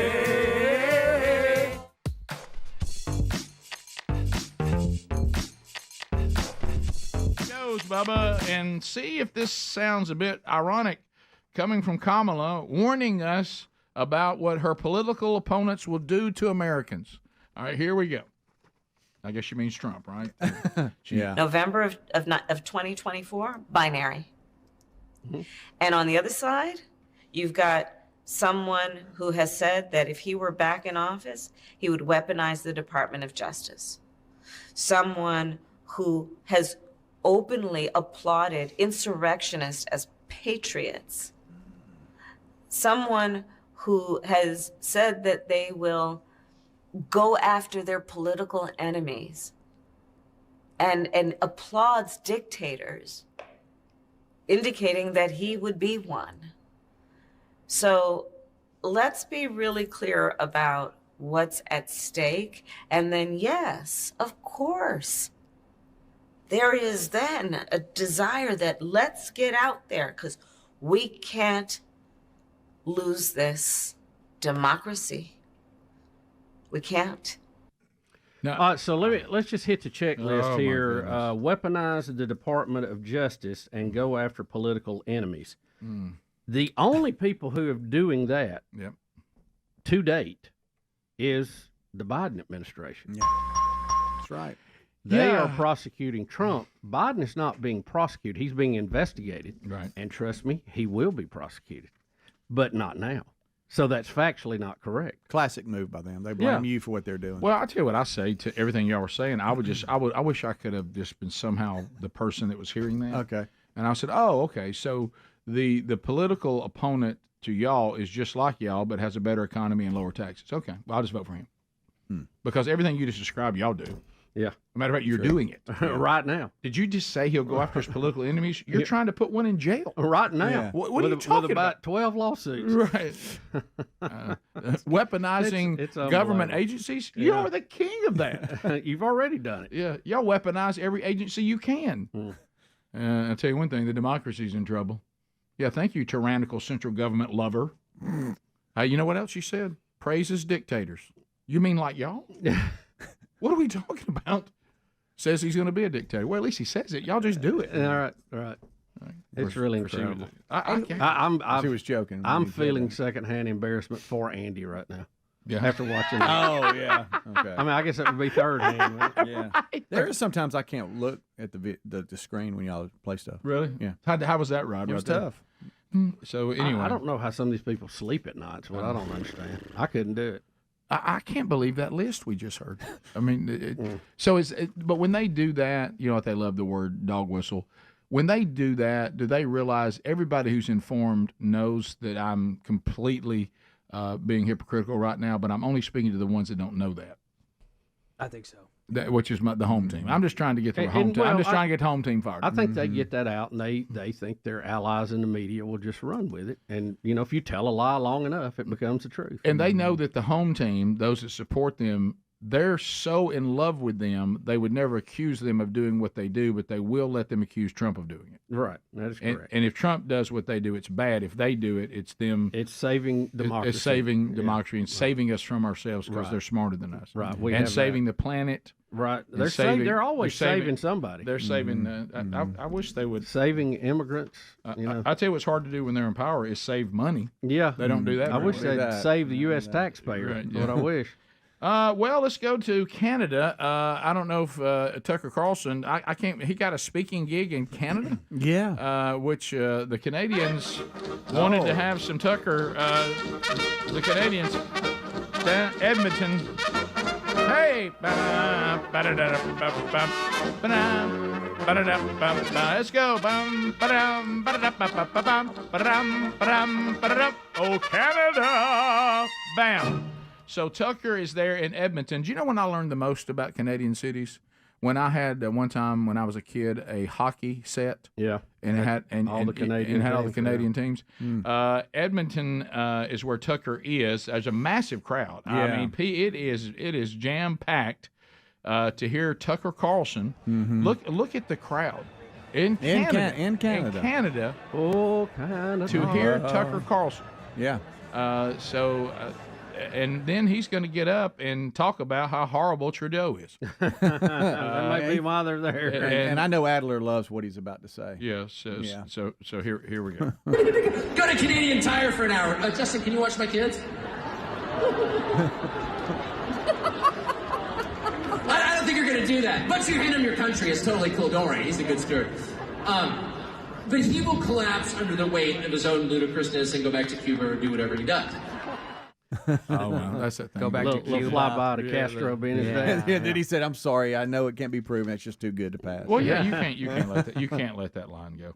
You have to be careful what you say in Canada. That's true. Jordan Peterson is still going through this legislation in which he said men are men and women are women, and Canada is making him go through a re-education process. But it's so vague. It's so tyrannical. Like, all right, who's going to re-educate him? How do they decide when he's re-educated? What is this? It's insane. And again, back to this. Those words don't feel creepy to people from our world history. None of that feels creepy. And just like what really was anybody past 8th grade, it ought to really bother. Yeah, well, it's just like all these people out here being the pro-Palestinians, all that right now. And if they were there, what Hamas has done is exactly what the Nazis did. I mean, it's exactly. They came in, they got everybody stirred up, talked about all the things that were wrong. We're going to save the day, vote for us, and then the minute you did, now they won't leave. Then they take over and vote, and then they take you and put you in harm's way. Yep. And they even say openly, it's not our responsibility. We couldn't care less about them. We're just here to kill Israelites. That's why we're here. If our citizens do you realize that they don't even have bomb shelters? They don't have domes, nothing for their people. Now Israel does, protecting their citizens.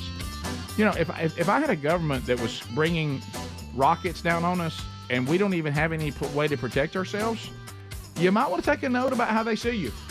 Bottom of the hour, phone calls next. 866 We Be Big. We chat with you right after this. Rick and Bubba.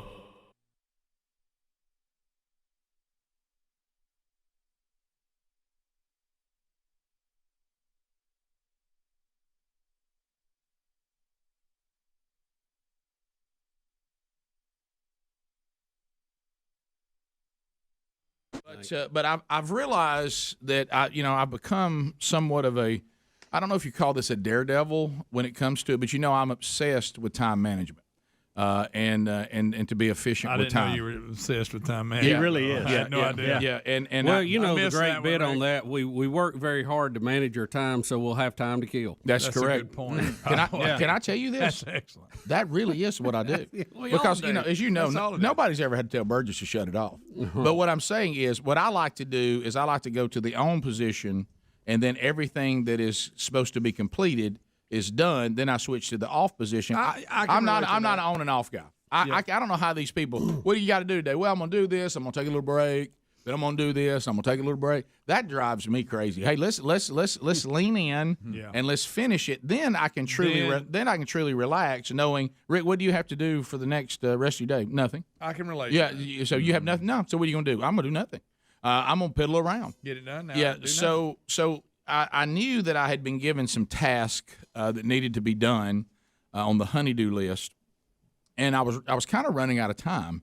We're officially now, and I'm going to tell you something. I've been kind of flirting around with some different ways to do things for Christmas season, and I'm going to tell you something. I may get resistance when the season is over, and this may shock you. I'm actually enjoying the fact that we pushed our Christmas decorations later than we ever have. Like our tree went up yesterday. The lights didn't go up till the end of last week. Like, I didn't do anything till we were days into December. Mm-hmm. Okay, and normally I like to come into December with it already done. But I've really enjoyed it. I mean, I think I'm enjoying it more because I think in the past, I mean, we're not like, you know, October people or early November people. I don't understand those people, but you know, sometimes we've had them up before Thanksgiving because we might be hosting Thanksgiving, which we normally do. And this year we decided we're not doing that. Thanksgiving is going to be Thanksgiving and Christmas. And plus, Sherry, now that we're empty nesters, I'd really just kind of wait till getting close to the boys being home, you know? So anyway, that was fine with me. But I do realize I think I got caught up in that, and now my Christmas shopping has been put later than ever as well, and I'm not sure I'm digging that. But what is one of the most beautiful things, Bubba, and there's many beautiful things about what we do for a living. We all know that the time the alarm clock goes off is not one of those. No. As I just found out. It'll kill you, man. Well, I just found out these ladies in the audience, and of course one of them is an HB, a husband bringer, to the female gathering there today. He is. We got one dude, and then we got 11 women in here, and so they're part of an office that's here today. They went to the concert last night that I went to as well. Ooh. So they're hurting just like I am about what time we all got to bed last night because beautiful, isn't it? Yeah. When did you go to bed? About 11. You want to tell some of these artists. I know y'all don't live the same life that the rest of us do, but a 7:30 first note that turned into a 7:45 first note. We got to get that thing rolling quicker. Now I know why they do it because where we live. They've learned over the years, people getting off work, especially during Christmas time, people struggle to get to these theaters on a weeknight. But doesn't it penalize the people who did get there on time? You talking about me? But anyway, so I want us to start when it says we're going to start, and it was fantastic, and I don't regret it. I had a great time, so whatever. But yesterday, I realized looking at the rest of my week that I had 4 gifts I had to get yesterday. Had to. And but one of the beautiful things about what we do for a living is we can go Christmas shop when no one else is. And now if you mess up and go when everybody else goes, you got problems. Mm-hmm. Like Sherry and I, we do not Christmas shop on weekends, and we do not Christmas shop after 5. Okay, so we try to get it done on one of the good things about in the middle of the day when most people can't. But there was a side of me, we talk about this all the time. All dads do this to a degree. What? You go on a trip, you get out, what's the first thing you do? We make good time. Mm-hmm. Yeah. You'll tell the first male. Well, you want to be efficient. You'll tell the first male that you see, whoever you're visiting, ask me, Greg, I hate to do this, ask me how long it took me to get here. Yeah, guess. Got here in 3 hours, 5 minutes. No, I did. And all the computers on the cars now really help because you can document your trip, look at your average speed, you know, all that. But you can live on the edge. But I have to admit, I think I'm figuring out that I'm kind of a time thrill seeker. Rick and Bubba. Pass the gravy, please. Rick and Bubba. Ooh, it brings me to We're my back. knees. Hey, phone calls right now, 866-WE-BE-BIG. Helmsley's got the phones. We want to chat with you. 866-WE-BE-BIG. Lines are available, and we'd love for you to join us right now, and you can chat about whatever you want to. HelloFresh.com/Bubba. I told you just last weekend, Sherry and I, all we ate was HelloFresh, and loved the stuff they sent us. We just told them, hey, send us some stuff. Let us try some stuff. They had some great meals, easy to prepare.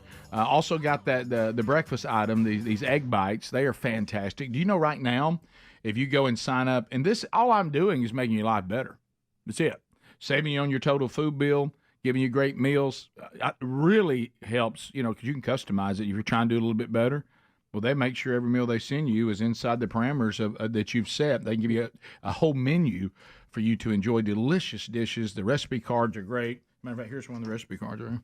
And it shows you everything you got. You just turn over here and it shows you how to do it. The instructions are simple. All the ingredients are there with every meal. They're also they're the right measurements. You don't have to measure anything.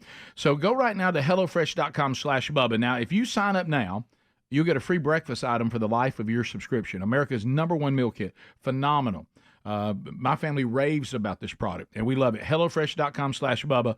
You'll love it, too. The code Bubba for breakfast free for the life of the subscription. To the phones we go, 866-WE-BE-BIG. Billy out of Gadsden, Z93. Billy, go ahead. How are you?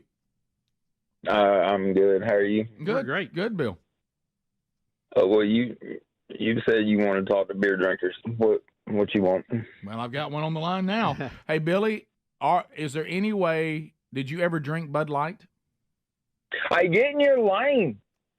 That guy likes beer more than I do, I think. Trying to have a serious beer conversation. Yeah, he's doing his own bit. Wasn't he?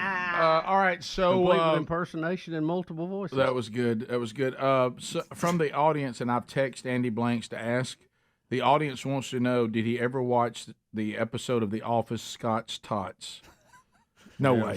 There's no way. And I just told Speedy about it. And Speedy, his head starts sweating. I can't believe. I cannot believe I didn't see it. But was that the give college everybody for all the kids? Yeah, Yes.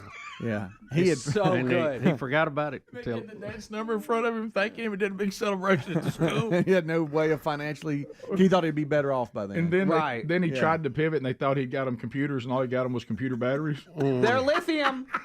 They're lithium. Hey, Michael Scott, what you gonna do? What you gonna do? Make our dreams come true. They had this whole dance. It is the greatest. It's one of the most horrifying episodes. It's as close as I can get to it. Yes. I mean, Yes. it's hard to watch. I'm in. It's I can't so believe good. I've seen. Well, so you've many- never seen. I don't think I've seen don't that need one to. episode. You don't Scott's need to. Tots. You don't need. to. Scott's Great. Top. You do not need I'm to see diving in right after I watched the video Grosky sent me. John, he said I need to man up and watch it. Yeah, you do. John in Nashville. Hey, Rick. So I'm coming tonight, and I want to see two options of getting Andy tonight. One is I walk up to introduce myself, and I trip, like right in front of him. Oh, that's good. And then the other one is I go up to him and tell him I want to sign for Man Church, and then whisper in his ear, "Hey, I need you to fill it out for me, though, because I'm illiterate. Can't write, can't read." Okay, that's pretty good. Are you comfortable a cappella singing? I mean, yeah, I would do that. Would you be willing to do it? Any way I could get you to maybe consider Sweet Little Jesus Boy? Sure. Okay, maybe say you didn't get to see him over the holidays, and you'd like to be part of what we do, and I didn't know if we had worship leaders that would go out to our Man Church services and say, I'm a pretty good singer, and then just go right into it. Are you Sweet Little Jesus Boy, you said? Yeah. And okay, all right. Yeah, I have my 12-year-old son with me too. Maybe we'll both sing it. Okay. Oh, you could say that. Sometimes I bring my son and he sings a part. Oh, let me tell you, John, we're gonna have a great night. Okay. All right. So find me. Okay. And I'm a terrible singer too. Good. So that makes it even better. But you better have a look on your face like you think you're good. That really works for him. Yep. And if you could try to turn up the black spiritual as a white person, that's all. Oh yeah. Oh. That's a great one. Yeah, so that's a solid go presentation, buddy. We're almost to Scott's Tots. All right. Thank you, John. He's already laughing. Let's go to Norm, also in Nashville. Hey, Norm, how you doing, buddy? Norm. Hey, good. Hey, have you guys seen the jellyfish UAP? Yes, I have seen that. Oh, you have? Yes. It is disturbing. What does this mean? There is a UAP or UFO video, and it was over one of the military bases. I haven't transitioned to UAP. Yeah, and it looks kind of like a jellyfish flying through the air in the military aircraft. Here it is, Rick. Look on the monitor. All right, here. let me look here. I mean, it looks just like a jellyfish. Wasn't that some kind of smudge on the lens? Moving. It's going up a little bit and down. And then at one point, there are some other little flying things that come out of it and take off. Yeah, and they're calling it the jellyfish. Okay. But I mean that was taken by a military aircraft too. I mean it was a good Was this video. in Iran or something, over a base or something? Why do you have that kind of attitude? So as long as they're over in Iran, who cares? Is that what you're saying? That's what I'm saying. It was over it was over a foreign U.S. military base. I'm not sure where. Mm-hmm. Maybe it's one of our things. It's kind of odd looking. I mean, you can see through it. You see where it is, but it's like really doesn't have any shape. It kind of looks like a transformer hovering in a smoky transformer. It does. I don't know. So we're just going to watch that and move on. Well, I mean, I don't know where you land on what am I that. going to do about it? Yeah. I mean, it's one of them. Tennessee tonight. Is that going to affect the conference? I mean, what am I supposed to do? If you want to join us, 866 We Be Big. I'm sorry, I just can't look that far ahead. I know. What will I do if it ever gets here? I'm going to ask. It's also too far away. I'm going to ask Bones, who's driving in, protect Andy. That's all I'm. That's going to give. Well, that's all I'm going to do. This jellyfish UFO, I'm staying with UFO. I like it better. Sure, I agree. It has been seen in 2 or 3 places now, but that was the best footage of it yet. Iraq is the one that the best footage one is Iraq in 2018. Okay, so we've already survived 6 years of it not getting us. It just got leaked. Okay, recently. I was 49 then. Well, good. We needed to know it when it was flying around. What are you now, Speedy? 54. Wow. That was like a respectful wow, not like a wow. Yeah. That Good was for like you. A wow. That was a wow. wow. Yeah. Heather, Mobile, Alabama. Heather, go ahead. Hey guys, I just wanted to say my favorite episode and my husband's favorite episode of your show was when you had an intern that went into a haunted house and he punched the face of a ceramic mannequin. So it was an intern that did that? Yeah, intern named Speedy. Yeah. Yeah, that was actually Speedy.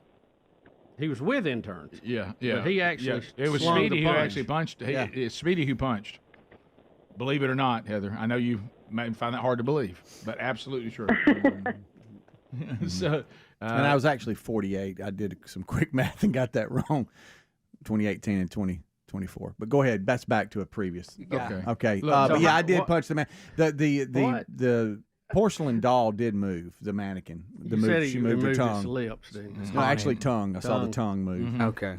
So what did you say? What was the math problem? Well, she said in 2018, I'm 54. 2018, 2024, do the math. I wasn't 49 then. I just did. Math is hard. It is. On the fly, it's real is. hard. It's real. On Numbers, the fly, it's real hard. Numbers are difficult. See, now I have if second you got hand. your shoes on, it's tough. Right. From I just did a Andy. little quick Andy's math. I'm not on the Office said cannot watch Scott's Tots. He said I do like The Office, but I'm very selective, and I will turn away, turn off, or fast forward through uncomfortable things. Scott's Tots is not viewable for me. I was going to ask him about sitcoms the, that you know are just sitcoms and they're not real. If it affects him. What about the Run for Rabies? I got to tell you, that's a great one. Yeah, it is. I'll tell you one. Office Party Can Olympics. I tell you one? The one Christmas Party Olympics was pretty I don't good. know what. Yes, I don't know what to call this one, but there's no way Andy There's can a watch bunch it. of them good. That one where they go to the apartment and he's dating the corporate woman. Yeah. And they get into a fight in there, and he's talking about his big screen TV, and it's about this big. The dinner party. The dinner party is one of the most. I think it's more uncomfortable than Scott's Tots. So good. It's so good. It's so good. But I'm all in on it. That actress plays that same person in every movie she's in, you know? Yeah, you're right. We continue. Let's go to Hunter in Huntsville. Hunter, go ahead, 100.3 The River, go. Good morning, gentlemen. Hey, Monkey Grass and Green Acres. Thank you for the call, buddy. Go ahead. First of all, I got to agree with you on the HelloFresh. Me and my wife started a couple months ago. It's phenomenal. I haven't had anything I don't like. But I want to tell y'all a story / brag on the Moultrie Mobile customer service. So at the beginning of the hunting season, I went out and I bought a boatload of those new Moultrie Edge cellular cameras. Of course, as you should have. Yeah, they're awesome. First time getting into the cellular camera world, and I'm going through my process, setting it all up, and I picked the highest plan that they have, the unlimited video and all that good Because stuff. you mean business, yeah. Well, oh, yeah. So as you're going through, you got to pay attention because, and when I say a boatload of cameras, I bought a boatload of them, set them all up at once. They don't need to brag. And when you're going through, though, you got to pay attention because if you ain't careful, it'll automatically go through to where it bills you for a yearly plan all at once. Don't do that. Mm-hmm. Instead of paying, the $12 to $15 monthly. Understood. Of course, it's all the same at the end, but yep. Yeah, but you can't cancel. So I go to check my bank account a couple days after I set all these up, and there's a couple grand missing, and I'm like, oh my gosh, what? My wife is going to kill me. So I get on the phone with Moultrie Mobile's customer service, thinking there's no way this is going to work. I mean, never once have I called customer service and been successful. I call them, and I explain my situation. They're like, hey, no big deal. They canceled my plans. They're like, just reset them up, click pay monthly. We'll refund you all the money.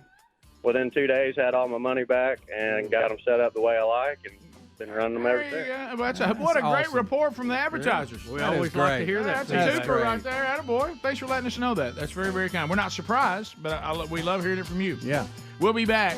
More Rick and Bubba coming up. There's still a lot out there. The wonderful wheel of canned meat still out there, too. We'll be back. Rick and Bubba, Rick and Bubba. And because what happened yesterday is the Bible study is every Wednesday at noon, okay? And so the show is going to end, and keep in mind, the Bible study is it's going to start at noon with somebody. Yeah. Okay. Right. And there's no room for error. You don't call ahead and say, "Hey guys, who took your lunch today for the Bible study?" Like you always do. I'm running late. I mean that's not happening. That's unforgivable and should never happen. So you don't do people that way. So, but it started building up. I started looking about what I was going to have to do after the Bible study, and I said, you know what? If I can get production done, that's commercials that we do after the show. I think I can go and get these gifts done before the Bible study. Oh. Yeah, I saw you head out yesterday. Yeah. I thought, living on the edge. And then I started feeling a little bit of energy, a little bit of thrills. A little high? Saying, hey, I think I can do it. And it's like I think if I'm wise and I manage this wise, I think I can do it.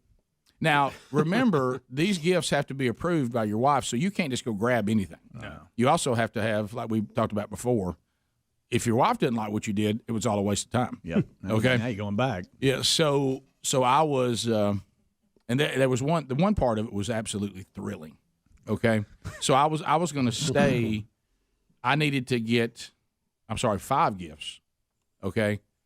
And so. And there was another gift I needed to get that I was delaying because there's no way. Because it's not even. So, first of all, if you're going to make this time, you got to get all the gifts in one area of the city. You can't run around. No. So, I went into an area of the city that my wife had told me. She goes, I think that can be productive. Mm-hmm. You know, because I was telling her, I said, I'm obsessed with time management. I don't know where I'm going to put this. So, I hit the ground running hard. And I looked around when I went to the store to get the one item I knew was there. And I began to scan the aisles. And I said, you know what? I think I can make it happen in here. I think I can do it all in here and never leave this place. If I do that, I make this easy. Sounds like you're beginning to think you can have something. Yeah. So I start going around in there, and I gather gifts, and I feel really good about my choices. I really do. And then the woman looked at me and said, you want us to wrap this? What? I said, straight up. She goes, well, you'll wrap this? I will. I'm in. So then I get it wrapped. Okay. I get back to my truck and I look at the time and I think that's got to be a record. I mean, I wish people knew about it. You know, I wish there'd be somebody that covered this kind of thing. Yeah. Today, Birmingham, Alabama, Rick Burgess, Ram 1500 got 5 Christmas gifts in 35 minutes. You know what I mean? Yeah. So then it hit me. Get one more. You can do it. I think you can get one more. You're close. And I think, all right, so it takes this long to get to that. So now I got to leave the place because this gift can only be got somewhere else. Go for 6. And I was like, no, Rick, don't do it. Go for 6. Has any dad ever gotten 6 gifts in the amount of time that I have right now to get back for that Bible study? Anybody? This may be a new gift-getting husband, daddy world record. You know what I mean? Yeah. In that little voice, go for it. I start driving toward gift 6, and I feel exhilaration. I'm like, I'm living on the edge. Mm-hmm. I am on the Christmas shopping edge. I've got a hard break of somewhere I've got to be with no room to fudge, and I'm going for it. I am going for it. And I felt that exhilaration. And I thought to myself, this is so much better than Mount Everest because I'm not going to die over this, unless, some idiot hits me on the way or something, because you are in Birmingham and apparently only a few people can drive. So anyway, so I get to the location and I notice because of our job, for this place, not many people there at all. No. I come in and I said, I need this item. Well, can you wait just a minute? Uh-oh. Mm-mm. Well, we'll get somebody to help you. I know what I want. Do you know what color you? Oh yeah. I want to purchase that. Well, you'll need to wait just a minute. And I'm looking around, and all of a sudden, the energy starts to build. Yeah. Oh, this is going to be close. And so they come over. Start to rub your beard. I know. Yeah, scratching sure. your beard. But, and then you're like a deer that hears people walking up. You think, do I bolt? There's a little bit of panic comes over you. I should have done this, and you want to run. Yeah. Oh no, and run out to your truck and get back to safety. Yeah. But I said, I'm so close. Then they start talking to me, and I'm like, tell me, I'm good.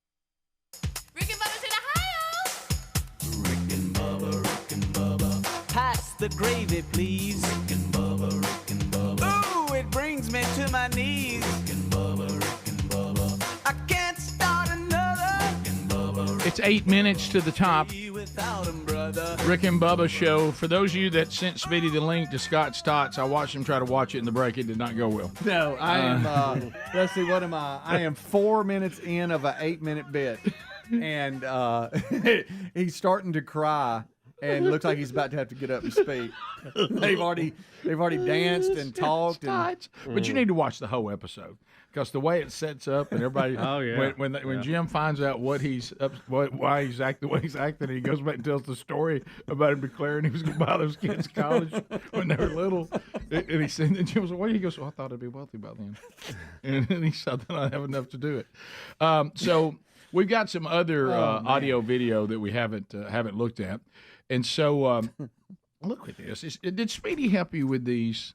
No, these videos, Adler. I didn't. Does say Speedy anything. help you with these? I know where you're going. Number 7. The numbering? I messed up the numbers. No, what they are.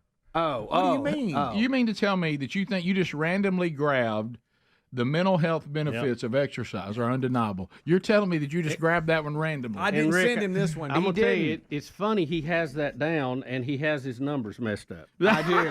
I need to exercise. Say kids take you away from exercise, don't they? All right, well, then whatever the number Tesla Model 3 is, apparently, and as we mentioned, the Tesla falls into the categories of I don't just tell you I got a new car, I tell you I have a Tesla. You don't want the mental health benefits?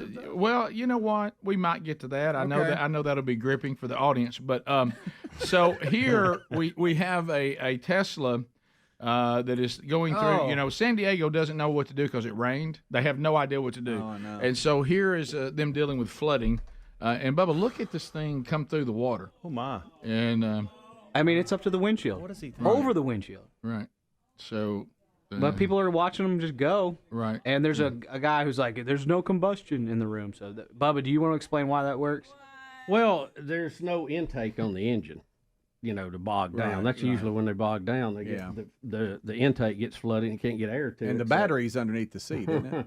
Tell them, Bill. Where's Bubba, you are intelligent. the trunk? But I would be the whole floor in a lot of them. I would be worried that the batteries would short out. Oh, that's what I'm asking about. Yes, yes. But otherwise, it ought to be able to go, wherever it wants to. Oh, wow. I mean, it may even could drive underwater. I don't know. All right, so let's also it didn't float. Let's also look at what I'm calling number 6. And this is Utah. Which number 6, Rick? Thank you. Okay. Utah Democrats. Now, I want you to think about how logical what just happened in Utah. They actually have passed legislation, and it's got all the letters, that bans biological men. Now, think about what I'm saying, from girls' bathrooms in schools.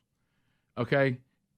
And you're going to see Democrats wearing black mourning in like there's been a death of something, and the thing they're so upset about is somebody with walking around chewing gum sense said when we were in a public setting at a public school, it's probably wise not to let biological males go into biological female restrooms. That just makes a lot of sense to us, so we're not going to allow it to happen. Nobody can just declare that they're female and go in there. Could be dangerous. How about this? Let's take danger out. It's inappropriate. Yeah. It's not the way we should live as human beings, okay? Mm-hmm. It's not appropriate behavior. And look at the Democrats standing there as if somebody's died. Yeah. Showing our communities and most marginalized communities and vulnerable communities through this process. As we just came out of the Senate floor that passed HB 257 and HB 261, and they're being moved really fast to get to the governor's desk. So they're in mourning. All right, now I want y'all to think about this. Marble Hall's not the best place for speeches. No, it's like a giant bathroom. Listen to what's being said, because I love when Democrats look that they're out to protect communities. Yeah. Unless you're part of a community they don't like. They're really not out to protect all communities. See, these are these topics where you pick a community because you just tell the community that thinks it's inappropriate for biological males to be in bathrooms with their daughters, their sisters, their whatever. You're telling that community too bad. So who puts on black for them when one of their daughters, is seen by a biological male or, God forbid, touched in some way or something lewd happens? And as I've said 1,000 times, you trying to tell me every transgender person is a sexual predator? No, neither is every heterosexual man, but I don't want heterosexual boys taking a shower with my daughter, your daughter, right? It's not appropriate. Doesn't mean they're all rapists. It's just not appropriate. And so that's just logic. So they pick communities. I watched the other night. Y'all may have seen it. We'll probably see some during the playoffs this weekend. There's these ads that are running, and you look first and you think, hey, this is good because it's about anti-Semitism.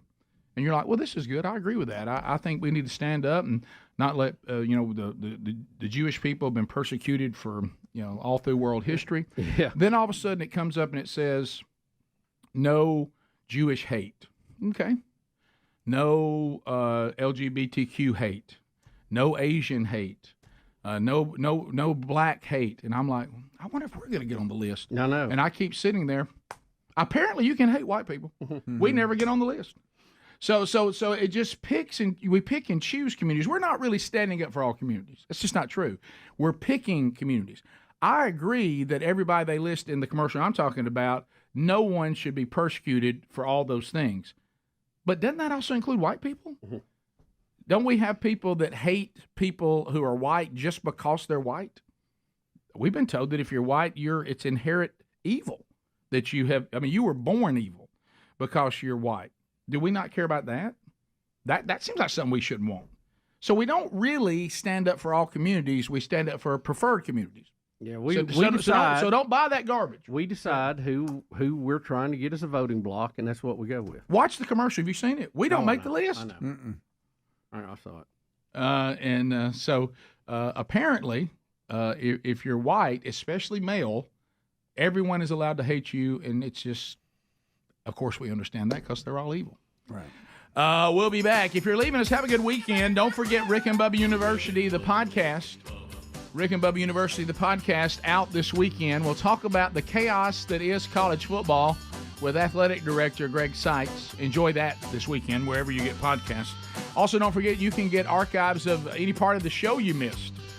Find that on our podcast channel or our YouTube channel later today. Stick around if you got more Rick and Bubba. Rick and Bubba, Rick and Bubba. Know about this product, bought it many times. Okay? I'm good. Need you just sit back. And one time I'm not even auto, sir. And so we get it done, and I get back into my truck. And when I hit this broadcast plaza and teleport with 15 minutes to spare, maybe 20, I can't tell you how it felt. I mean, I thought to myself, that's blind love. That is done. It is behind me. I am back. And we come back, we'll talk about the gifts when Sherry saw them, and we'll talk about Adler, who thought he would be a thrill seeker too. Oh. But we can't say what happened. No. Oh, yeah. His didn't go that well. No, it didn't. Rick and Bubba, Rick and Bubba.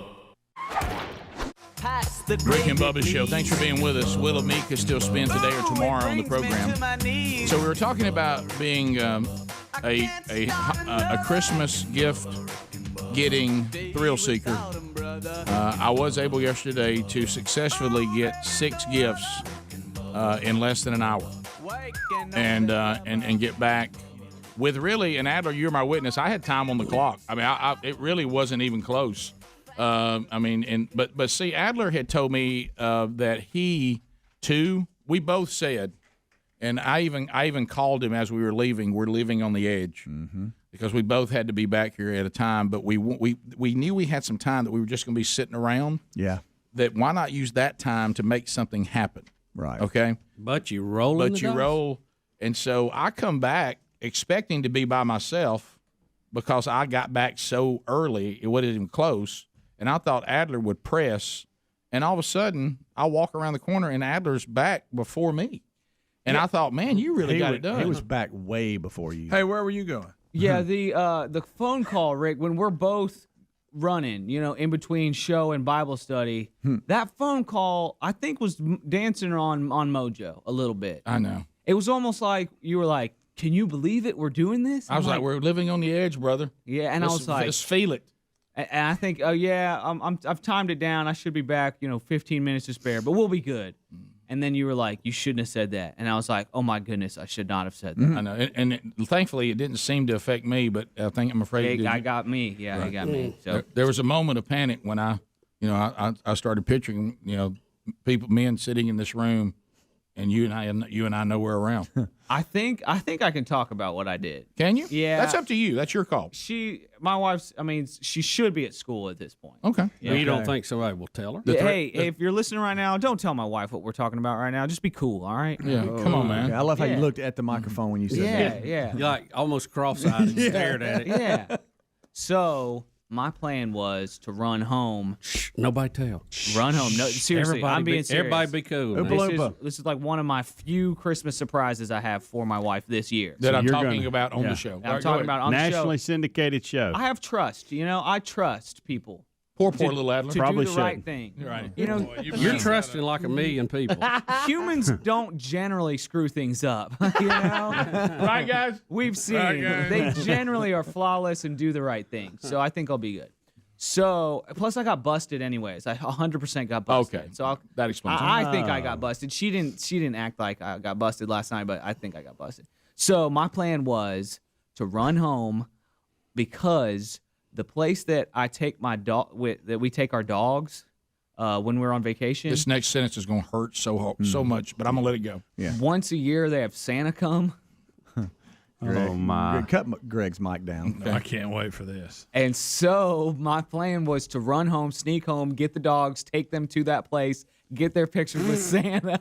How much? You know what you just say? Can I say it the way it should have been said? But you couldn't even say it. You couldn't even. You're say not it. making this up. Listen, I'm not making. Listen, this you up. couldn't say it. You know what you should have just said straightforward. But you couldn't even say it. I watched you. I went home so I could take the dogs to see Santa. Yeah, they were so excited. Right. So actually, that was Santa's the plan. helper. Did they tell him what they wanted for Christmas? that was the plan, to What run if you're home, that get the Santa? dogs, and then not tell my wife, get the picture, and then Christmas morning she has this sweet, wonderful picture with her dogs.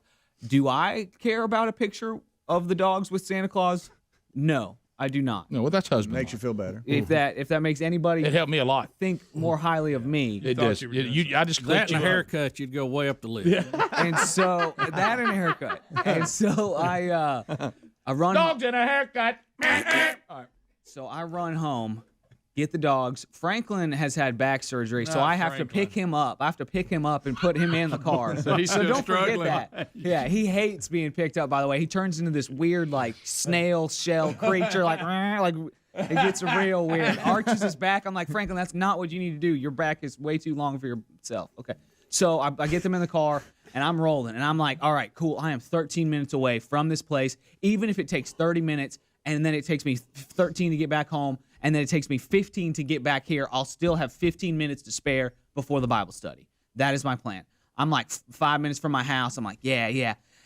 Oh, yeah, this is rocking. The dogs are loving it. You were like, yeah. Yeah, the dogs are getting fresh air. We're time daredevils, baby. Yeah. And so, but I just have this feeling like, all right, let me just call and see what the wait might be, just so I know That's what smart. I'm getting into. And I call the place, and I don't really hear a commotion in the background when they pick up. They're like, the Palms. Yeah. Yeah. It's real calm in the That's the back. name of the place. Right. And which is ridiculous. I hate Next saying Wednesday that. now. Yeah. And it sounds way too calm in the lot.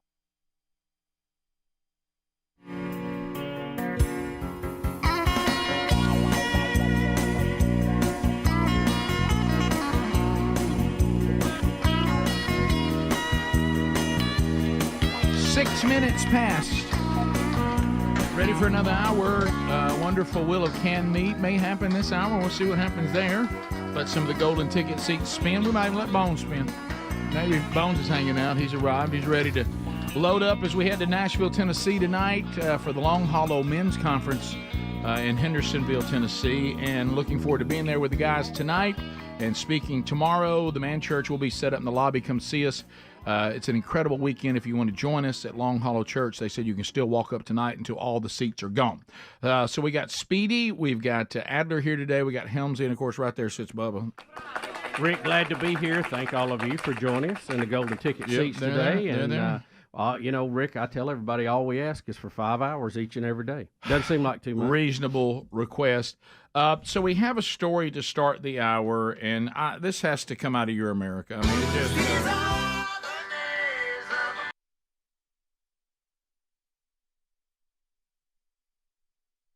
Okay, so California, Cali.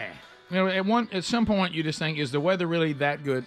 How good can it be to be put up with all this? Oh my goodness! We have a California Democratic lawmaker who has introduced a bill he calls groundbreaking that would require all new cars sold in the Golden State to be equipped with a device preventing them from traveling more than 10 miles over the speed limit.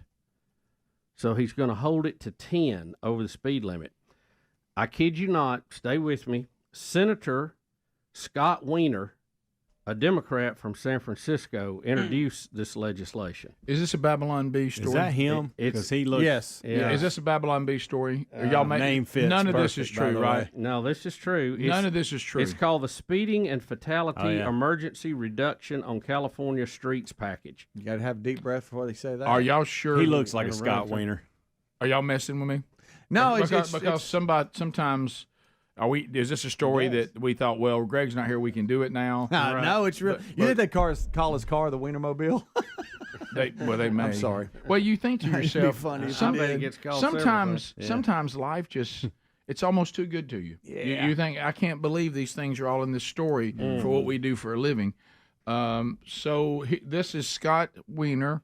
Right, and he is what part of the government is he in? He is state senator from the great state of California, Democrat. In the city of San Francisco. Mm-hmm. And none of this is made up. No. And he wants a governor, no pun intended, right, put on all vehicles that you're buying now, the new ones, so we cannot go over 10 miles over the speed limit. Correct. So we're all going to have a governor. Right. What if something's after me? Well, you hope their governor's holding them back too, and you'll maintain the distance. Let's say Bigfoot's closing in. Right. I can't floor it. Nope. Wiener says no. Rick, and this does bring up another question. We've had Anthony Wiener in the news as an elected official before. I did come to mind. I have to ask the question. It seems like there's an extraordinary large number of Wieners drawn into politics. Yeah. My goodness, you were on this. The story. See what I mean? This is just, it's almost like we don't deserve it. Rick, I know what you're looking for. Yeah. Oh, it's still in there? But aren't there other? I think so. I thought I had to get rid of one. Yes. Okay, so. He's coming for you. Yeah. He's gonna get you. What? Attack of the Wiener Man. Oh, yeah, it's still in there. Still in there.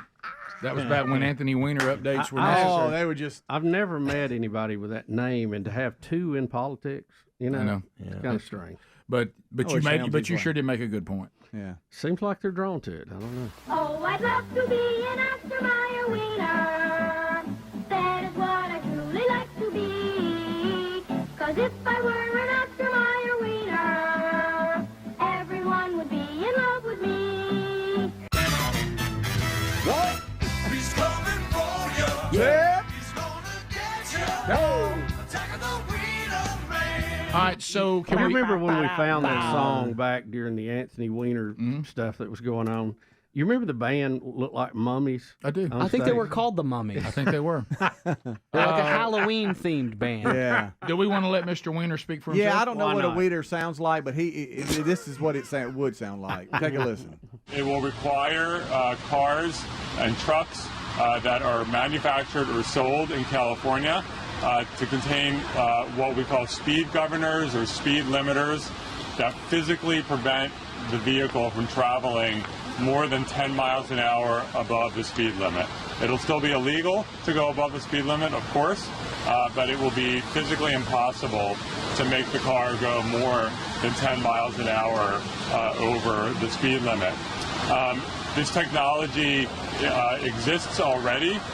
It's being rolled out in different forms in other countries and other parts of the United States. There are cars being manufactured right now where you have an option of having a speed limiter. So this is not some new creation we're creating in this bill. This is not. I love that cars are racing behind. That is. We good. couldn't hear him over the cars blazing by. No, we didn't exactly get a list of what countries and states were also rolling this out. Did you notice? I didn't know. A lot of countries, several states. There's so many things that I couldn't get past. I don't even think I ever even heard him talk. Yeah, and I understand that, like big truck companies, folks that run 18-wheelers and all that, your company has control over that vehicle. They can see you. They know how fast you're going. They put governors on. But that's a private company taking care of his trucks, employees. We're talking about the government stepping in statewide starting in 2027 and saying new cars or big trucks would have this in them. So it's a little different. Do you realize how ironic it is that left-leaning politicians create some of the most dangerous cities we have in the country? Mm-hmm. The criminal element is through the roof, and they want to put you in a car you can't get away. I know. I know. Well, that's the thing. Do you really think that if you are going to be an habitual speeder or whatever you're doing, that you wouldn't just get that deactivated? I mean, they can put whatever governor they want on it, but anything can be deactivated. Yeah, Wiener sounds like he leans a lot to the left. Democrat. We've had a week and a half of no Greg. Good gosh. I'm gonna get my fly swatter. What would y'all do for a living if your name was Wiener? I would sure. I mean, I certainly would. You talking about? I certainly would not work on this show. No. Yeah, before or after I went to the courthouse to change my name. Okay. Y'all, we act like changing your name is something that can't happen. It's just paperwork. And I would walk in and they would say, "Why do you want to change your name?" And I say, "So I could have friends." Right. Yeah. Yeah, because I can't be around my friends. For my children's children's children. Right. Yes. Right. And just get it changed. It's not that difficult. Yeah. And I don't probably get it done in 1 afternoon. I don't know how it ever keeps going on for generations. At some point early on, people said, "Okay, Wiener, I think we're fine." But at some point, somebody says, "Guys, we can't continue to be Wieners." Yeah. And somebody says, "Let's just change this name and let's change it now." And then they change it, and then they free the rest of the generations of the family. Yeah. Think how many people down the line they save. Right. What would you change it to, you think? If you wanted to stay like it is, change it to maybe the Franks. Okay? So much better. Yeah. The Franks. We're the Franks. Even like with sausages, something. No, still no good. I would stay with the W's. I would stay with Franks if you wanted to. Yeah, or Conecuh. But I guess you're right, Bubba. With the stuff we have our family logo on, you need a W. Yeah, right. Weinberg. Yeah. Let's see. Gary Weinberger. Wayne.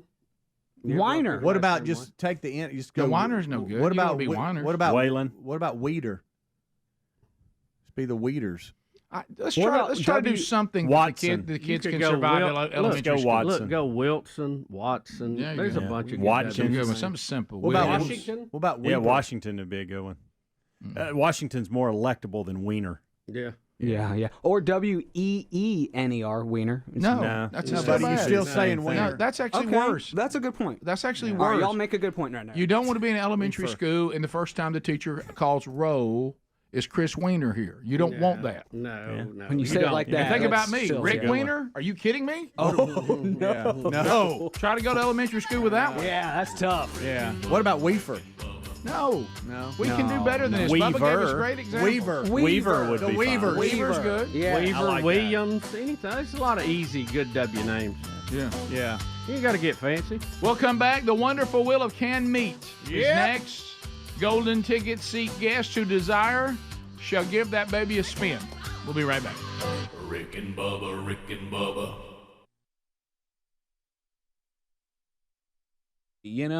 Way too calm at the Palms. Yeah. And I'm like, hey, just checking to see what the weight is for the Santa Claus thing today. And she goes, that's next Wednesday. You can't even. I have my dogs in the car. Don't forget he's got dogs in the car. Franklin don't like being put in the car. His little leg. So Probably I hurts just, his back. probably hurt his back for the Santa Claus picture. So I just, okay, great. I knew that. Thanks so much. I'm not on my way with my dogs in the car. They're not in here. Glad I checked in before I picked up the dogs. Yeah, I knew that. You didn't have to tell me. How disappointed were the dogs? Yeah, what about now the dogs think they're doing something, now they're not doing it. So we pulled around. I turned around and just went straight back home. 5 minutes later, we're back home. And they're kind of just giving me this look like, what was that all about? We went nowhere. We did nothing. And so I hyped it up as we were getting out, all right, good boy. We did it.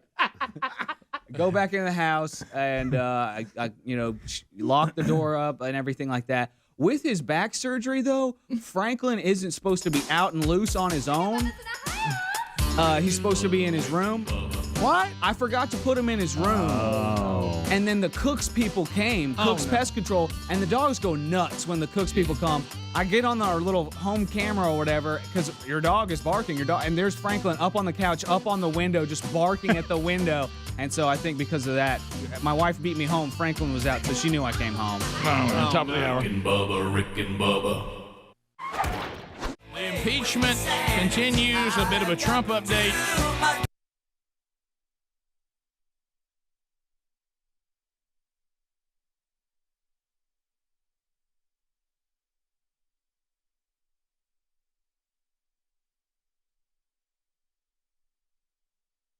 To remove Trump. Yeah, baby, vote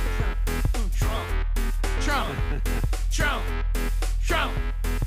I'm pretty sure we have her booked for the big year ender. She can't get here prior then. to that. It's the 17th. She's got to come in a few days early because of Rick. They're pretty booked this time of year. Yeah. Huh?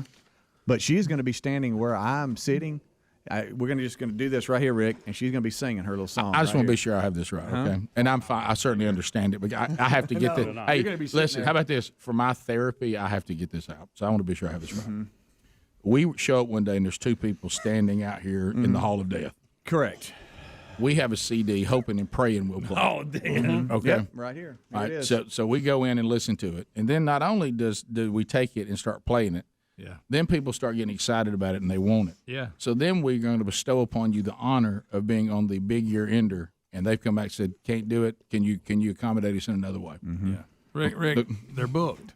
Okay. Yeah, and they're on tour. And Elvis that's coming with her, he is award winning and has won like contests in Las Vegas and stuff. Anybody that's an Elvis impersonator, I want them here. Yeah. And if I can have Elvis dancing. Little P has won the hearts of many. Oh, can I tell y'all where I've let you down? And I apologize for this.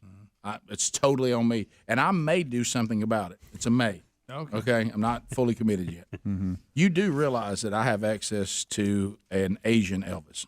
And you've never met him. What? You've never had him here? I know him. He comes to the Bible study sometimes, and I go to church with him. He's an Asian Elvis. And I got to tell you, his English is not where it needs to be, which makes it even better. Makes it perfect. Oh, yeah. Burning Rove. And he listen, he dresses up and does Elvis, and it's actually sang What is Blue wrong Christmas with at the you? Christmas production years ago. What is wrong with I you? just saw him last Sunday.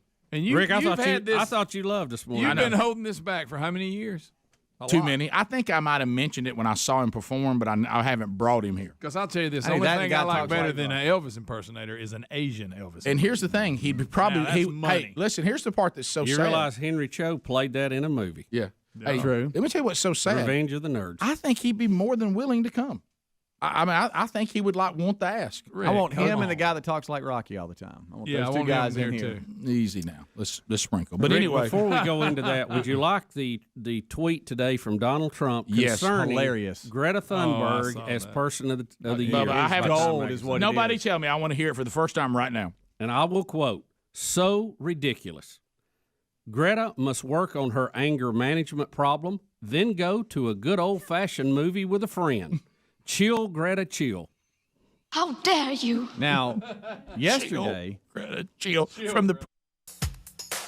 Rick and Bubba's in Ohio. Rick and Bubba, Rick and Bubba. Pass the gravy, please. Rick and Bubba, Rick and Bubba. Ooh, it brings me to my knees. Rick and Bubba, Rick and Bubba. I can't start another Rick and Bubba, Rick and Bubba. day without 'em, brother. We're back. 21 minutes past the hour. The Rick and Bubba Show, as predicted. Come on, Will.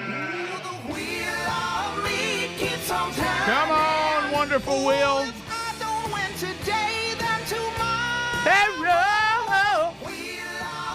It's got me yearning. Everybody, bam. Come on, give it a try. It is the wonderful Will of Can Meat. Callers calling from all over. Helmsley's on the phones. Adler representing Rock and Roll City without Greg today. It'll be all acts today. He may hit the drums in the break. Maybe. We'll see. But we do have Rock and Roll City there. But Tubers, you'll get something in the break. We've got our golden ticket seats. The ones who want to spin, Ashley and Jesse Ray and Rodney Windham are ready to go. Or, is it Windham or Wyndham? Wyndham. All right, so we'll let him spin it as well. So let's get started. We'll start with Pete in Indiana. Pete, welcome to the Rick and Bubba Show. How are you? Good. How are y'all? Good. What do you say to Ashley Ray to get her to spin the wonderful Wheel of Meat? Yeah, go ahead. Do it again, Pete. You stepped on me. Don't step on me now. What a wheel. All right, there you go. All right, Ashley, here we go. Give it a rip. There we go. There we go. Ashley with a big spin. Ashley, not a bad spin at all. The wheel seems to be responding. Let's see what we have. Did Ashley spin a winner? Yeah. Okay. Meat. So there it is. We got meat. So Bubba, reach into the drawer and just pull out a random canned meat. And we'll see. Let's see what Pete. We got boiled oysters and in a slightly dented can. That's probably been there a while. Oh my goodness! Let me tell you, I bet they'll heat up fine. Pete, what a day! Yeah, what a Pete. Thank you, Pete. Looks like Pete didn't want it. He hung up. All right, let's go to.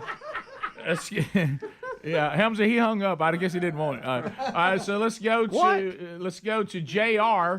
JR, welcome to the Rick and Bubba Show. Jesse Ray will now get in there and spin for you.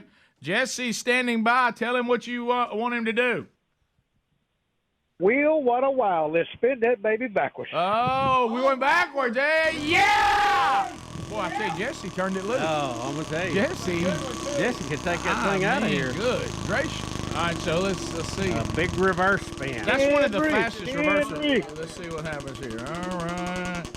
JR's calling from Henry, and he may have called his shot. And, yo! Hat!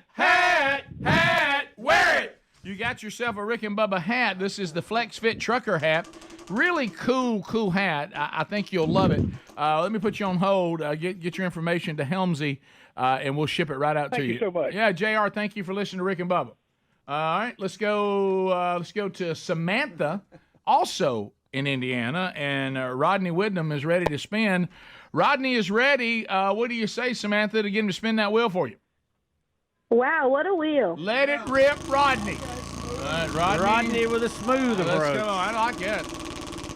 Smooth operator. Y'all got a lot of spin, too. A lot of spin.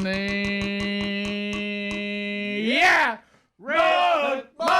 Mug, drink it! You got yourself a Rick and Bubba coffee mug, Samantha. Congratulations. Right. Be sure and send us some pictures of you sipping on some delicious coffee, drinking out of a Rick and Bubba mug. So let me put you on hold. We'll send that right to you. Congratulations. Back up to Ashley Ray. Ashley Ray's ready to go. Let's go to John in the great state of Georgia. John, what do you say to Ashley to get her to spin that wheel for you? Wow, what a wheel. Let's go, Ashley. Yeah! All right, so Ashley has let it rip. Let's see how this works out. Ashley has spun a... Oh, look at here. Yeah! Spam! Oh, it did it. Okay. I thought it went past it. Okay, there we go. The lights blinded me. Yeah. It was hanging on a peg. All right. You got spam, John. John's got some spam. Everybody say, it's going to be served with candied yams. Everybody. I don't care what else you give me, but give me spam. Spam it is. give me Spam. Well done, Ashley. Spam it is.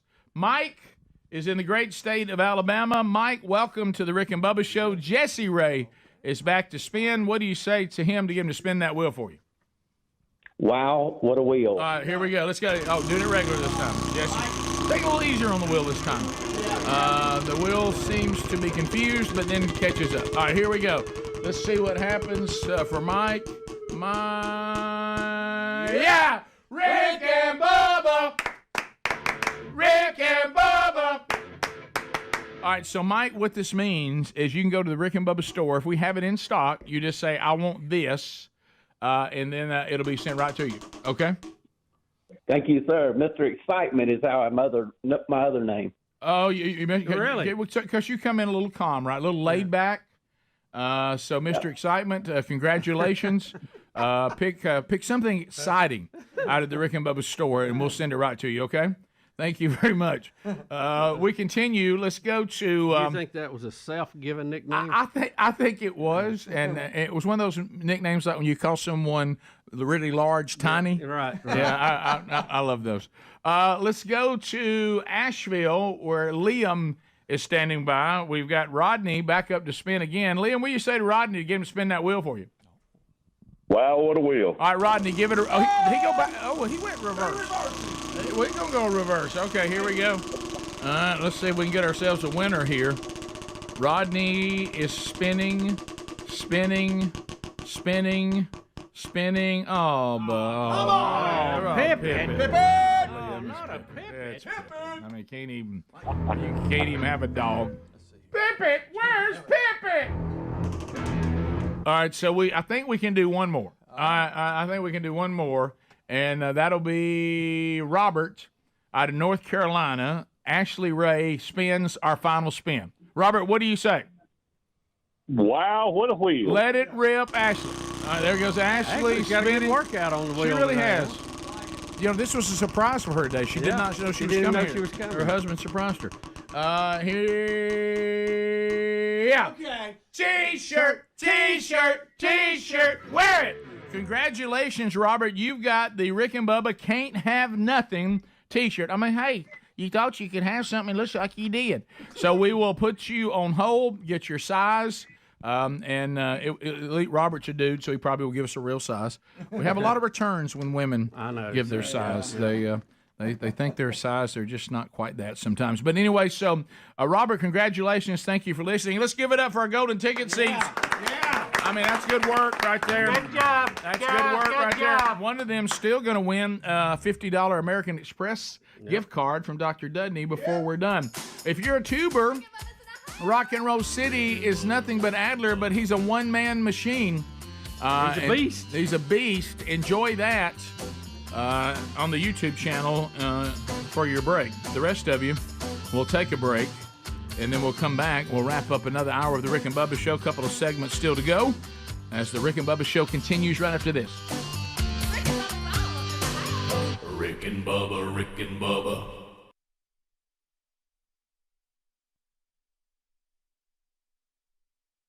Check.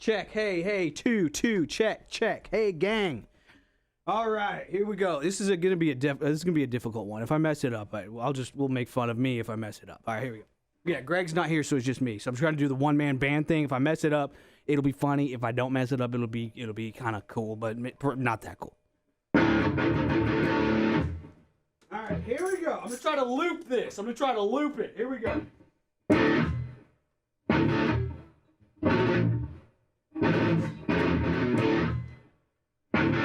Okay.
President of the United States of America. He's telling Greta to chill. That's your How president. dare you? So, there you go. What was it? Here we Good go. stuff. That's good stuff. Here's what Donald Trump Jr. Tweeted boy. about it yesterday. Won't let Daddy get out ahead of him. Time leaves out the Hong Kong protesters fighting for their lives and freedoms to push a team being used as a marketing gimmick. How dare you? Well, I will say that's well said. That is pretty much what we've said as well. So now let's get to the Just next. go see a good old-fashioned movie with a friend. I don't know what that means. All he left out was what we said about get outside and let some sun get on. Well, that's his version of It that. is. Just Chill, go Greta, do something chill. a normal kid does. Chill, Greta. All right, so the never-ending trying to remove Trump, and now you got to love that they're just saying out loud what they are trying to do. Now, this is from the committee chairman, Jerry Nadler, Democrat, New York. This is his quote. This is not Rick and Bubba saying this is what they're trying to do. He says this: "We cannot rely on an election to solve our problems when the president threatens the very integrity of that election." So what he's saying to the American people, I know y'all been told by the founding fathers the way you remove people is to vote them out. We can't rely on that system anymore. Right. We have to get rid of them ourselves. Let us get rid of them. Y'all are not allowed to get rid of them. We know better than you do. We know this. You're in more danger than you realize, and we know more than you. Mm-hmm. So we have to now decide who gets to be president, and not you, the people. We decide now. Right. You know that I think that should kind of bother you. Should bother you. You It really know, should. Needless of your political leanings. Yeah. You know, freedom-loving, Constitution-loving, election-loving Americans. That kind of should bother you a little bit. I don't have the exact quote in front of me that one of the other representatives said the other day. Said, if Trump should win again, we might just impeach him again. Yeah, they did. Now, not that you have, if he does something else wrong, or I mean, how do you beat? We're just going to impeach you every time you show up.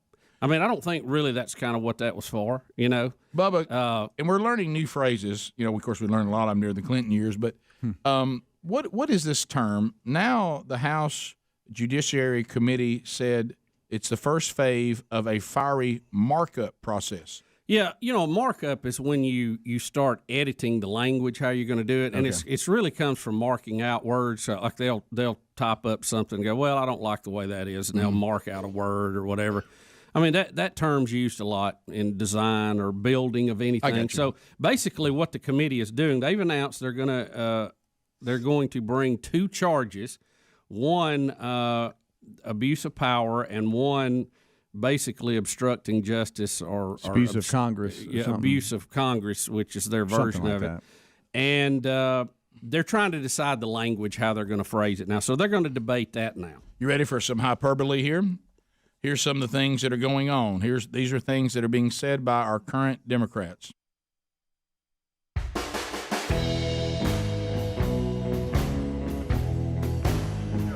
We're back.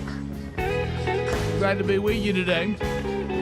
So, we'll run down stories that we haven't gotten to yet. Then we'll probably get back, grab some phone calls to wrap up the hour. And for some of you, send you into the weekend. According to how you get the Rick and Bubba show, that's how it's running on the live options. So, Bubba, start the stories. Rick, an Oregon county is going to dismantle its $1 million a year diversity office and now says they want to focus on merit and not radicalize the workplace. Well, what a concept. The office that they're closing was costing almost $1 million a year. It was divisive and unnecessary. You mean just going around and trying to achieve some sort of formula that somebody decides would equal diversity? That caused people to get upset with each other? Well, you know, the bottom line... And do away with merit? The bottom line on a lot of governments and corporations, too, has really closed. And one of the first things you're seeing cut are these DEI offices, you know. So, Rick, and this one close to my heart here, and it hurts a little bit. Are you okay? The little helicopter, Ingenuity, that we have on Mars has abruptly ended its $85 million 3-year mission. It crashed and looks like it has damaged one of its blades. Yeah, but you know what a groundbreaking thing this was to not only to send a rover to Mars, but for it to have its own little helicopter. It kept flying off and coming back. Right. So it was the first time you'd had powered flight. Right. In the air, in the atmosphere, on another planet. So it was record setting, and I'm sure there'll be more and bigger ones coming in the future. Well, I talked to a lot of people that don't know why we're spending that $85 million. They don't think it's money well spent. Oh, I'm sure we got so many other good things we're doing with it here. So I know you don't. Do you think do you feel like it was a success? Oh yeah. It did a lot of things, took pictures, flew. I mean, it got up 40 foot in the air a couple of times. I mean, seriously, I know. So I can tell you're almost like shell shocked. He's not here. Yeah. Talk openly about it. Tell us all about it. I know. Yeah, I mean, it's fine. I've kind of got used to it. You're not going to get interrupted. Hey, I know we got while. pictures of red dirt. Hey, that's great. So you don't have to do any of that. He's not going to. He can't get you. You go right ahead. You talk freely. Yeah. Huh? Let's open up, bud. Well, it's it was a good project, and once you crash and bend the blade, you got to go over there and bend it back, and hey, nobody's there. Right. Yeah. So we did not find no life there. No, not yet. Right. No. You think there's life? Well, who knows? We're just driving around the surface. Who knows what's beneath? Or now they have discovered. The European Space Agency says that they have definitely discovered frozen water under the equator of Mars, and enough to fill the whole planet with water. I don't know if y'all saw that announcement. That was pretty cool. Any humanoid type things? Nothing. No monsters. Vulcans. Nothing. No monsters. No flying spaghetti things. Matt Damon. Not Matt Damon and an outhouse. No, none of that. Okay. But it is kind of cool when they release those sound recordings and you can hear the wind blowing and stuff. I mean, it looks just like the American deserts, really. Right. Some people would say void without form, but it's magnificent desolation, like what one of the astronauts called the moon, except it's red instead of gray. That's right. Yeah. Bubba, Thank you are Bill. intelligent. So we I need that as a ringtone. Right, Can we get that? Sure. Can we fix that somehow? Absolutely. Rick, a story. This is an update we had. You remember the grandmother who was walking her little dog Somebody help me. and was drug into the water and killed by a 10-foot alligator. Her family is now suing the retirement village where she was living with claims they knew about a lurking predator. I don't know how in the world I know they're under pressure to, have everything natural, and in Florida we have to have an alligator every time you have any, a mud puddle or anything. Sure. But if you will get sued for somebody falling on a wet floor, it seems like an alligator in a pond would be a big liability. Yeah, back to the conference room. We always bring that Yeah. up. So we're a retirement village. Yes, we are. Maybe we also have some assisted living. Yes, we do. Our clientele, really old people.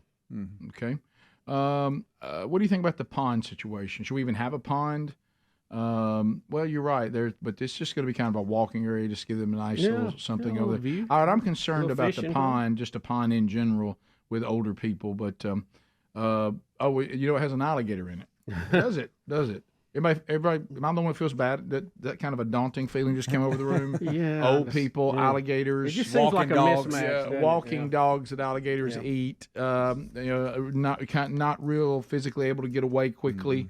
It's like the cars will soon be in California. Now, did she save her dog and it just got her? Little Trooper, wasn't that its name? So. Yeah, because she was screaming. Yeah, her beloved dog Trooper tried to get it from the reptile's clutches.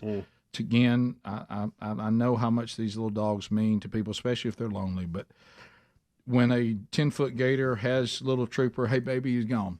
Just you got to don't put yourself in. Well, don't turn your back to the water either. I see Adler's face. You're not going to play it again, are you? Please don't. No. The audio of somebody going, No. Trying to coach. I forgot that there's actual footage of the incident. Oh, I know. We played it. The whole thing. The neighbor that was coaching her, trying to tell her what to do. It happened so fast that a gator goes after the dog, and she kind of just sits, almost like falls down, sits down, and that's that. It's so sad. I forgot how quick it happens too. These things are so dangerous, and we just have them living among us. I know, not just among us, among elderly people. Yeah, well, I mean, what are we talking about? I mean, it would be like having something that could, pull your leg off back there in one of the offices, and you just walk by and hope it doesn't run out. Look, I told Bubba in the break, I'm anti that. You got a few gators around a drug rehab place. You go, well, they got a fighting chance. Yeah, but a retirement village. Yeah.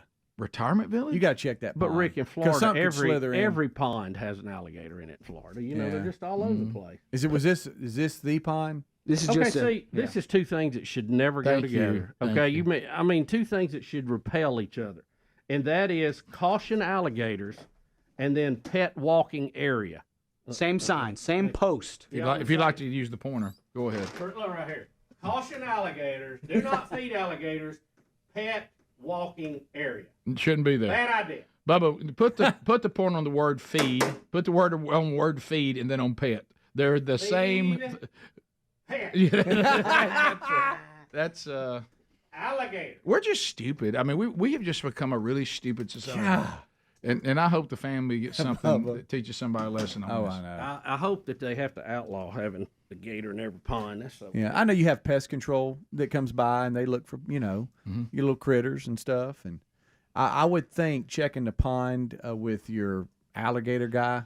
I think that would be something you do weekly. Well, or think every about other around day. our house. Because something could come in at night, you don't even know it, so you're constantly checking it, making sure there's nothing in there. Well, think about our house, around our house now. What can kill you, drag you off, and eat you whole, where you're never even found again?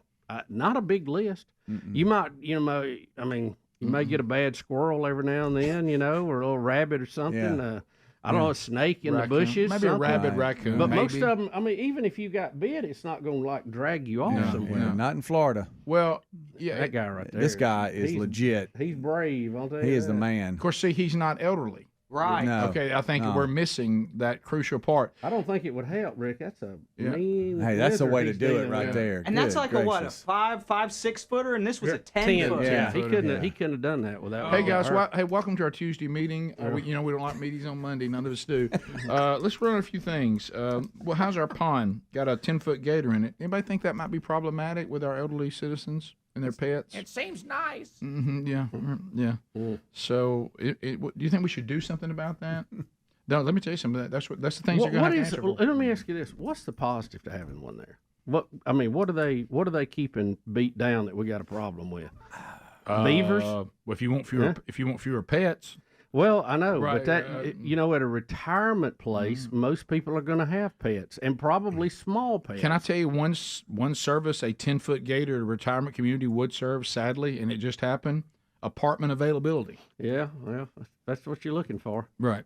Helps with the turnover. Yeah, it really does. Yep. We'll be back.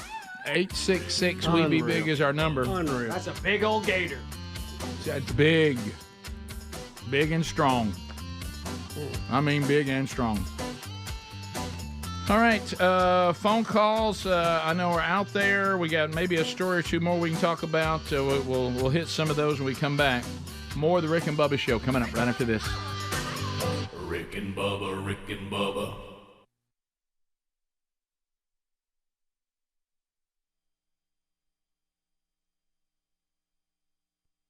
It would be unsafe to wait until the 2020 election to remove Trump. You ready for this next one? From a sitting Democrat serving you now, Trump's whole presidency and his actions are an affront to the memory of Reverend Martin Luther King Jr. What? Can somebody... What? Well, they're throwing everything out there now. Wait a minute. What? You talking about the fact that African Americans right now have the lowest unemployment rate than we've had since when? The history since we kept up with. So what is Donald Trump doing to hold back the dream of Martin Luther King Jr.? He's an affront to how? Rick, I think they're just going through their playbook, screaming out anything they see in there. I mean, it's an all in right now. They're leaving nothing left. No powder will be dry for another day. You know what's happening, and we've said this all along. The Democrats are in such a fury, in such rage. They're being squeezed, and how they really see the people is coming out. And they think that look, I didn't enjoy the Clinton years at all. I did not enjoy the Obama administration. I didn't agree with their worldview on most everything, but it's over. I mean, they did their, we have limited terms for presidents. So even if the people keep electing them, they can only serve 2 terms. And do you really feel like, I'm kind of over the whole Obama things I disagree with. I'm over the Clinton stuff. Now, of course, it's hard to forget them because they won't go away. Right. You'd like to see them maybe take a break. At least the Obamas seem to have some class, something the Clintons have never had. But I don't, my life was not destroyed by them. Was the last time that I talked to your wife, I made the mistake of bringing up Lori Loughlin. And it looks like I can't figure out where this is going to end. It says that there's a court date that is 1 month away that may give us some more clarity on Lori Loughlin. But she's coming out today saying that she feels betrayed by her daughter, Olivia Jade. Undoubtedly, she was an influencer. Didn't y'all tell me that to begin with? One of these new social media influencers. Yes. Yeah. And that she has gone back to YouTube. So she's on YouTube and we're not? No, Rick. How can that? What? I think this story's from Us Weekly. Yeah, which is very dependable. Yes. Bubba, Bubba, I know you want to defend Lori Loughlin, that Betty might be listening. No, I get it. They say that Lori was very clear in telling her daughter to remain quiet and don't do anything controversial. Because her court date's coming up, right? And it's right around. Yeah. When is it coming up? When is the date? They said a month away. Whatever. Okay. Yeah, somewhere in there. So when they found out that Olivia had gone back on YouTube, they felt like it was a big betrayal to the family. Now, even though she went back on, she did not discuss or bring up her mom, her parents, or anything to do with the college admission scandal. But reportedly, it did cause problems at home. Well, because they apparently, according to the very reliable Us Weekly, that she and her daughter, this is one of those things where you ever had that happen where you go, well, I thought we had an agreement about this. Yeah. Didn't we talk about Did we not talk about that until we're done with this trial, stay off of YouTube? And as you said, she didn't talk about it. But, of course, shocker, if, in the times we're living in now that a kid like this might not be able to stand not being out there talking. Well, she wanted to go on to let everybody know she couldn't talk about it. Yeah. Sources close to the family say that Lori supports her daughter's YouTube career, but worries how it will be seen in court. They also added that an insider said that the entire family is worried about the next court date. Yeah. I'm going to tell you what her daughter did, and it's obvious if you look at, and the word obvious is in this, one of her statements when she came on her YouTube video page or whatever, a channel, obviously I've been gone for a really long time. There's the answer right there. She's like, look, I'm going to lose my status here as a YouTube social media influencer if I'm not on social media and YouTube. The world will forget me and move on to the next person broadcasting from their room. That's right. So she basically went on and said, hey, I can't talk about any of this. Right, but you know why she did that? I got to keep myself out there. I've been gone a long time. Yeah. There actually is some Forget if it sends my mom up the creek. Right. Well, my dad doing hard time. Yeah, look, you and your mom and dad, this little deal y'all cut, y'all that's not what normal families do. So and we'll see. She'll have her day in court, but she's what is the latest? You've had some? They're claiming that they didn't do this on purpose. That they did think their daughter was actually on that team she wasn't on. What is it? I've kind of cooled on it, but I think they initially that's got to be it. Like we thought we were making a donation to the school, but again, it's going to be tough to get around the rowing team. That's about.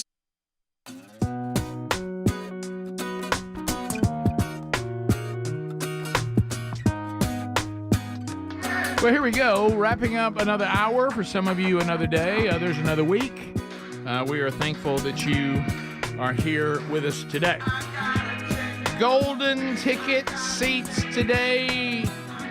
The terrific 3 are here. We did have others that didn't get here because of weather and other things, but we say hello again to Ashley Ray. There she is. She's having a special day here. Surprised by her husband, Jesse, who is also here. Rodney Wyndham is here. And Bubba, we're looking for a number between 1 and 3. These are scrambled. Go ahead. 1 and 3. Rick, I have to hold my 3 up. Number 3, Ashley Ray gets a $50 American Express gift card courtesy of Dr. Dudney. Lunch is on you. There you go. Y'all have a great lunch together and enjoy your time here in Sweet Home, Alabama in the Big Boy Studio. Thank y'all for supporting what we do. We do have callers standing by. I know they hit it on the kickoff hour. Did we hit that the Panthers have hired an offensive coordinator? Is it Dave Canals? Is that how you say his name? Is it Canals? I don't know anything about him, Rick. Yeah. I know he is hired Yep. and must be a pretty good football coach, but know nothing about him. And who got him? The Falcons? No, Panthers. The Panthers. Then the Falcons got Raheem Morris, defensive coordinator. Correct. Both of them took a pass on Belichick. That's what the headlines are saying. We don't know. We don't. And Belichick went and talked to him, but he may have just gone to visit Well, and said, I ain't we interested. don't. I'd like to know. I'd like to know. I would like to know that too. I'd like to know. 49 years as a coach in the NFL. Do you want to start over? Both of after these what you've young done? coordinators. Both these Yeah. young coordinators. Yep. Well, from what I understand, both of these organizations have major internal problems. You so think? he may have looked at this and said, Pass. What am I doing? I mean, I've been the best around in this league, and I'm going to go We're put the myself GOAT. in that You're the situation. GOAT. How about the goats have even been escorted off the field? Yeah. Kind of unceremoniously, right? Yeah. First Tom and then him. Yep. Yeah. You stick around long enough. 866 We Be Big. We've got lines available if you want to join us. Satch, Autauga County. Satch, go ahead. Good morning. I would like to see Adler play the hand drill that's laying in there on the floor with the tambourines and the drumsticks. Or does Greg play the hand drill? A hand drill? That's from when I mounted that light over there, and it's still right here. Oh, so you want him to like do The like hand the drill. like the chainsaw guy does that plays the chainsaw as an instrument in Jackal's song? Jackal, that's Lumberjack. what it was. Yeah, Jackal. baby. Whichever one has the towel. The hand drill. When she said that, I thought, what I instrument is that? I mean, I'm not a no big idea, yeah. musician, but I thought hand drill. Well, she had stumped the band even on that All one. right. To the phones we go. 866 We Be Big. Let's go to Steve, Calhoun County, checking in, Anniston, Alabama. Steve, go ahead. And good morning, Green Acres. Thank you so much for the call, buddy. What up? No, I was just calling about the lady that got ate by the alligator. Terrible, terrible. And I probably feel sorry for her, but it goes back to people need to take responsibilities too. There's signs say alligators. It's like the laws trying to take care of the village idiots.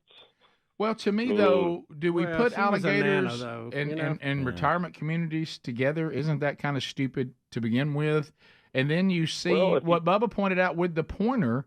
Is it kind of stupid to tell people to walk their pets there while telling them watch out for the alligators? Yeah, those two signs should never be on the same post. Yeah, shouldn't you say Yeah, alligators those don't two walk signs pets? shouldn't be there. Yeah, alligators you're don't walk correct. pets. I mean, it's like hey, watch out for the rats as you eat your cheese. What are we talking about? Yeah. Let's go to Alan at Lake Martin. Alan, welcome to Rick and Bubba. Go ahead. Alan. Thank you, sir. How you biggins? We're good. Good. Good. Did you, Anthony Wiener, y'all were talking about earlier? He has indeed changed his name. Uh-oh. Rick, just put your Go on, hand on dump it. it. What is it, sir? Richard Cranium. You know, we kind of figured. You know what? He gave more creativity and effort than I expected. He could have gone crude. And he made everybody I think about appreciate that. You put a little thought into it. Christian, Scottsboro, 1017. Christian, go ahead. Howdy, y'all. How you doing today? Thank you, Christian, for calling us. All right, go ahead. All right. So I've been listening to archives, trying to catch up, and the reason it's called a glove compartment is because whenever I don't remember what generation it was, but whenever they first started driving, the ladies would actually wear gloves. When they were driving, they would have the gloves, the goggles, the whole 9 yards. I think I Love Lucy had some example of it. Was that a question somebody It had? was. Did It was you a ask that kickoff question? hour. I Okay. actually asked Speedy why we called it the glove compartment because Yeah. I've never put gloves in there. That's right. And I didn't know anybody that 4 actually hours put later. gloves. Yeah, no, got a response no. to it. 4 days later. Right. That was like days ago. But I remember when people drive in those Yeah. cars, especially the open top cars, Yeah. and they would put driving gloves Yeah. on. Yeah. I remember The that. goggles. Yeah, you're right. Let's go to Chester in Gurley. Chester, go ahead. Hey, if they pass that governor law in California, people will complain, and then you'll be able to pay money to get them to take it off. It'll just be like an extra tax. Yeah, if the government can find a way to make us have to spend more money, they seem to really be good at it. Oh, you can print it. Why not spend it? Oh, yeah. You know, what just happened? I don't know. Did you hit something? Did you hit my mic? I don't know. No, it jumped way down. Yeah, didn't it? there you go. Okay, now it's back. So I laid it on. Oh, I see. Oh, okay. On our talk. Yeah, back. and now that seems. And now you just did it again. Is it back? Oh, he's doing it. Yeah. He's doing it. It's like, oh no, I didn't do it. Bubba, I was so thankful to hear your response because I thought, well, it happened. I'm going deaf. Yeah. It just happened. Yeah. James in Wetumpka. James, go ahead. Hey guys, how you doing this morning? We're great. We're good. Man, I got you something here. If you really want to revisit your childhood, I got my son for his birthday one of the old school electric football games. Oh yeah, classic. So how does it feel? I mean, because as a little kid, I was very much into that. But did it? Sometimes we remember things and it doesn't live up to. Oh no, this one is. There's so much, but they've made so many improvements. Okay. You can run pass plays. I mean, it's amazing. And stop. How can you run a pass play? How do you run a pass play? Yeah, how do you throw that little cotton ball? Yeah, we used to have this big old white football player, and you would try to pull it back, and it was never work. How do you do it on this? Okay, on this one, it's got this little thing that you sit the ball in, and you aim it towards the player. Like you run the play for a few seconds, stop, and then you aim this little thing, and you thump the ball towards. If it hits the player, it's a completed pass. You put the ball in his hand, then you can turn your defenders who are not engaged towards the guy, and then you start it back up and then let it go. Okay. It is so much fun. I had the old school when I was a kid. Me too. I'm more excited about this thing than him. I play it every day. I'm 48 years old. How many teams you got? We only got to 2, but you can order more teams. Yes, you can. It's so many teams. I mean, you can get all the college teams, all the pro teams. Yes. You can get the college players. What teams do you have now? Right now, we just have the ones that came with it. It's the red and the white. They're just the generic ones, but you can get any NFL team there is, any college team there is. You can get the players. You can get their home jerseys, away jerseys. Oh, my You goodness. can get the skins What a to cover day. the field. It's crazy. Okay, I don't know how you cover the field and it slide, but Well, it's got these little covers that you can put over the field. Like, say, if you're going to be Alabama this day, you can put the Alabama logo down on the stadium, on the field with the end zones. Okay. Sounds like a lot of work. It's amazing. But you need to check them out. It's Tudor Games, Tudor. I remember on Tudor. We used to paint ours. You know, we changed several of them we had. But you could buy the kits and have them in the box. Oh, yeah. Cool, You could buy the conferences right out of the JCPenney catalog. I couldn't believe it was real. I had 2 full conferences. Yeah. It was fantastic. Hey, thanks. Have a good weekend. Rick and Bubba, Rick and Bubba.